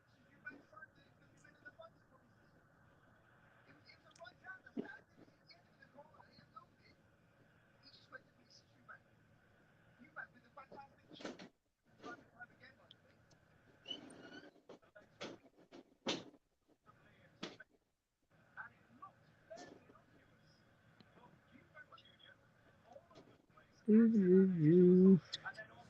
don't know why he just didn't. Yo, I got like, bro. You know what? Another thing is, bro. I'm gonna tell you where he fucked up at EUBANKs. EUBANKs didn't clinch.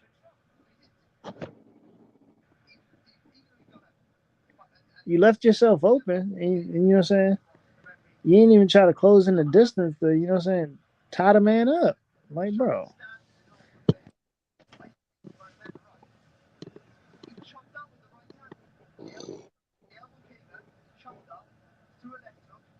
You take an elbow to the chest. I'm watching the highlights right now.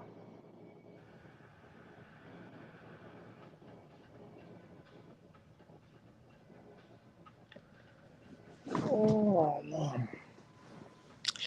All right, dogs. I gotta go to sleep, man. It's 5:35. I just got off work. I've been up since 9 o'clock.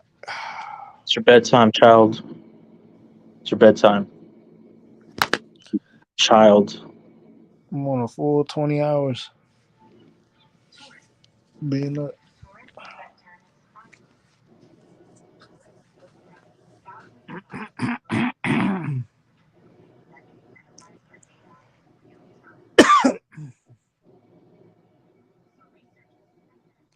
He said, no, he followed. Yeah, no, for sure. The uppercut didn't miss to his head. Yeah, that was the finishing blow. That was the shot. But I'm saying that elbow, even if that elbow grazed him, it could have. We know what that shit feels like. Just put it like that. And that shit'll wake you up.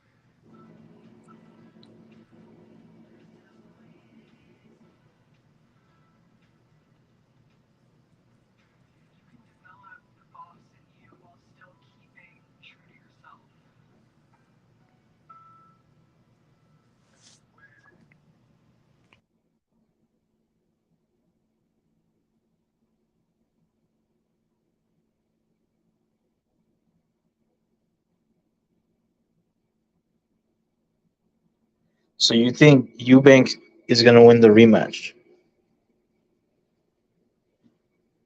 That's what you're saying?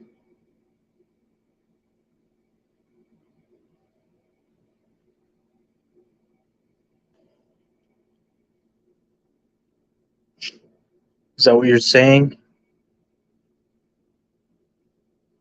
Yeah, just go to sleep, you child.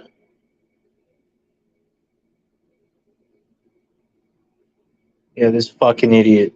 This fucking idiot tip, man. I swear. Says Roy Jones Jr. is a great trainer. Yeah, he got some guy's jaw broken. That's how great he is.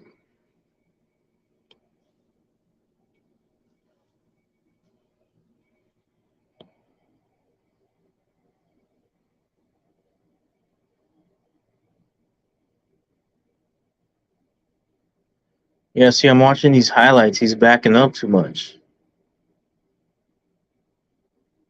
When he's in the center of the ring, Eubanks does pretty well. He starts backing up. That's when Liam catches him.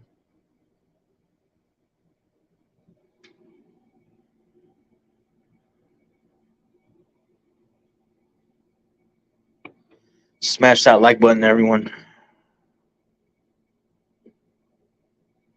I'm your host for tonight here on Rap Stars Boxing Knowledge, the one and only TBS, the best there is, the best there was, and the best that there ever will be.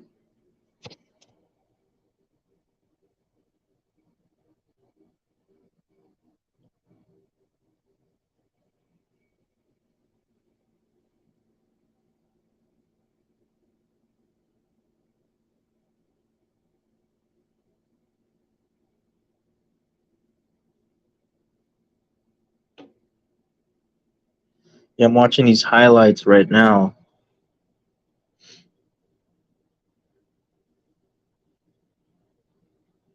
Pretty entertaining fight. I'm looking forward to the rematch. I don't know, man. I think it's just gonna be more of the same, though.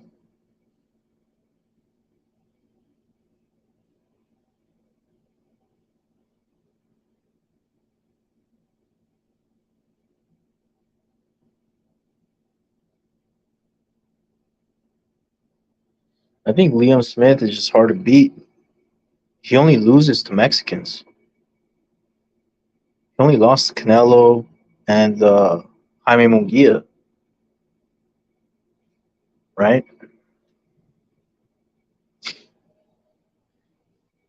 That's what I'm saying. You gotta, Table's talking shit like, oh, see, this is why Mexicans lose. No, that's why Mexicans beat Liam Smith.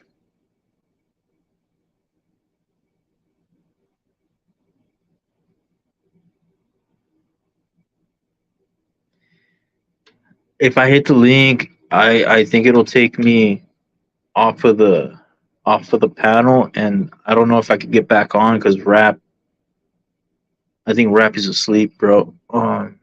Either that or he's eating.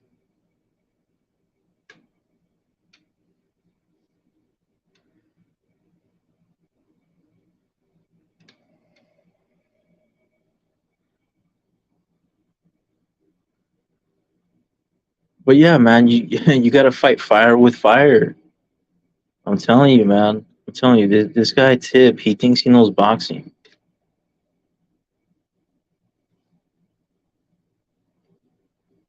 He was saying, oh, he should have kept Roy Jones Jr. as his trainer. Really? Really? Roy Jones Jr.,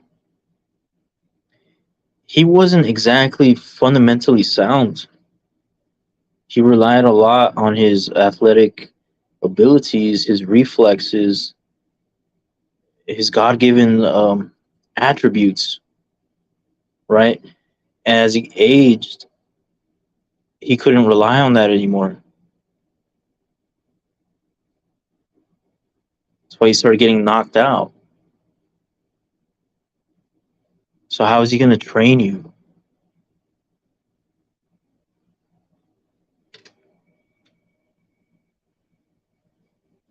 Right? This guy used to Roy Jones Jr. He was great. He was a great boxer. He used to watch chickens, right? He likes chickens. He used to watch roosters how they fight and shit.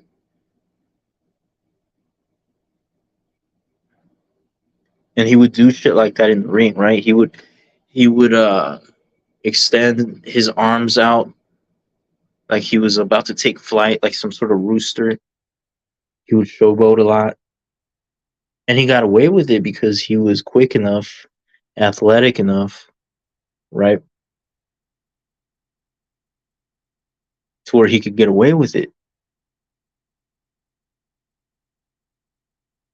But that starts leaving you. All those reflexes and the athletic abilities, they start diminishing as you age.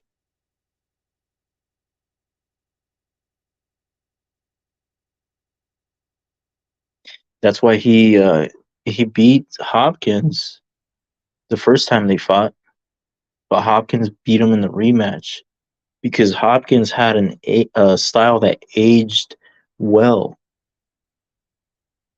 He had a more defensive style that aged well.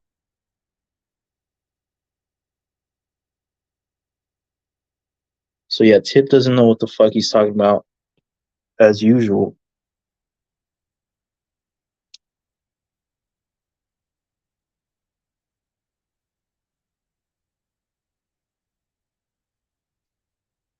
Yeah, great point, Maton. Great point there. Great point. If you're gonna cry about an accidental elbow, then yeah, Boots Ennis does a lot of illegal rabbit punching. He does do that shit a lot, man. Facts, John Ryder's Ryderez, or however you say that. That's a fact. And that's what I was trying to explain to Tib. He was a great boxer in his heyday, Roy Jones. Roy Jones was.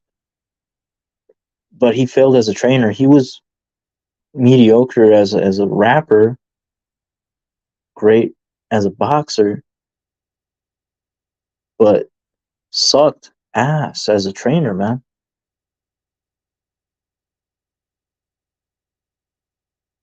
Like, you can't be good at everything. Just can't. Nobody's perfect.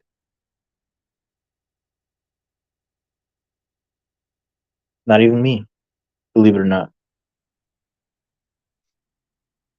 A lot of you guys might think I'm perfect. I'm actually not, you guys.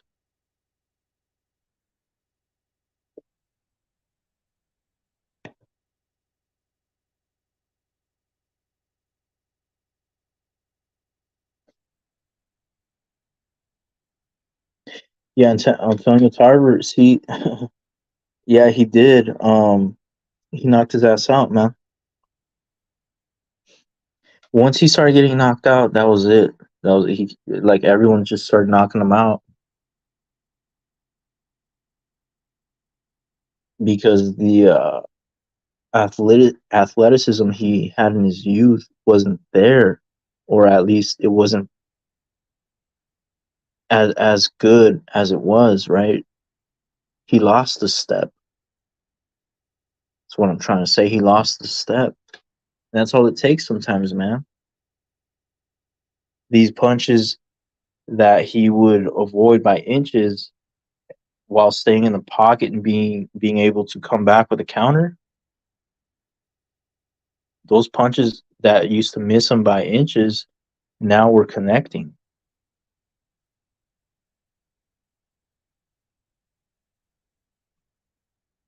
It's a fun style, very exciting, very fun to watch, very entertaining style.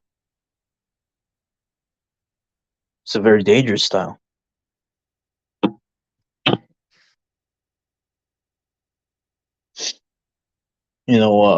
Hopkins was more boring. Hopkins was exciting outside of the ring. He knew how to sell a fight, promote a fight. But inside the ring, he wasn't really that spectacular, man. But he knew how to get the job done. He knew how to just outgrind motherfuckers. And he outlasted Roy Jones Jr. He outlasted pretty much all his contemporaries. and he broke the record for. I think he still holds the record for the oldest champion of all time.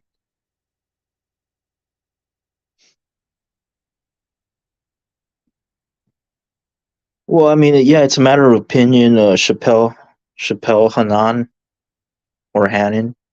Um, it's a matter of opinion. You know, if you find his style of boxing exciting, okay. I personally enjoyed Roy Jones' style more, but it's a matter of opinion, right? One thing is for sure though, B Hop's style aged better, right? A lot of people say the same thing about Floyd Mayweather, that he was boring, but his style aged better than Pacquiao's, right? That's another perfect example of a guy, Pacquiao, who relied a lot on his speed and explosiveness. These things diminish as you age. Floyd's style aged better. This is why he aged out Pacquiao. People say, "Oh, but you know, Floyd was a year older than Pacquiao, so how could he age him out?" It doesn't matter. It's the style, man. The style ages better.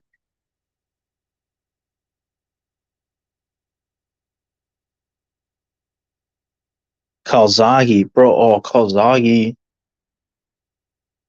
one of the best to ever do it, man. I mean, he beat both. He beat both Hopkins and Roy Jones. And I don't want to hear this shit about, oh, you know, Hopkins was past his prime. Nah, man. Hopkins went on to have great success after that. Great success after that. Calzaghe beats any version of Bernard Hopkins. Roy Jones, you can make the argument, right? Because his style did not age well, as I said. But don't give me that shit with Hopkins, bro. Calzaghe beats any fucking version of Hopkins.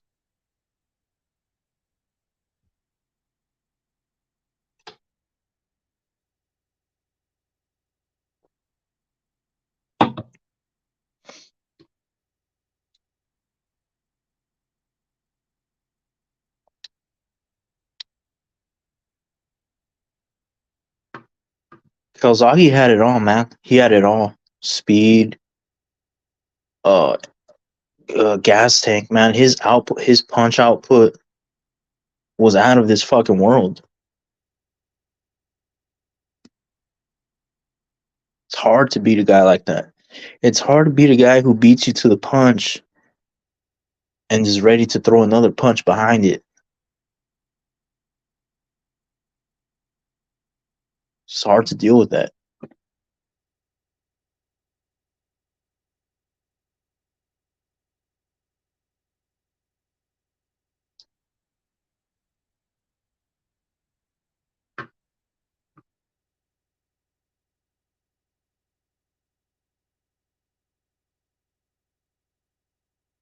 But yeah, man, it's all about styles. You know, styles, certain styles age well, others don't. Some styles are great when you're in your prime,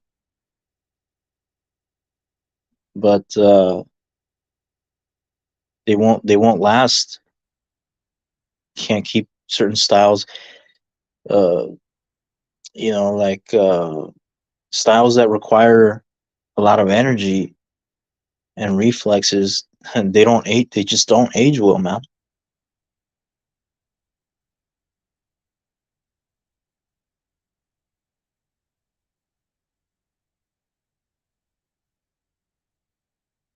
Yeah, sliding counter. Yeah, that's what he would do, man. He would start it. You would swing back, and then he would hit you with two more, man.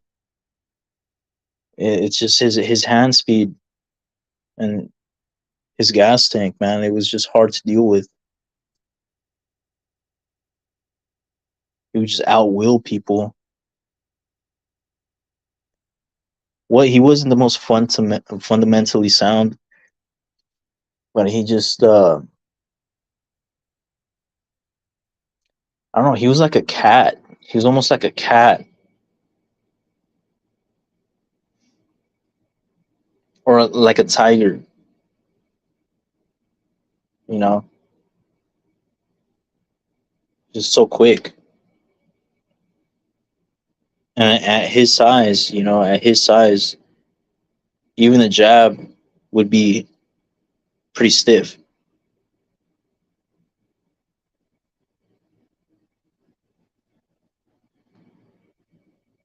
So yeah, I think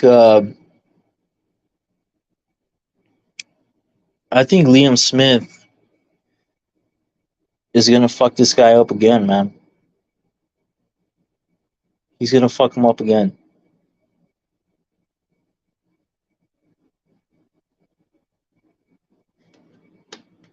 You know, a lot of people, they say Liam Smith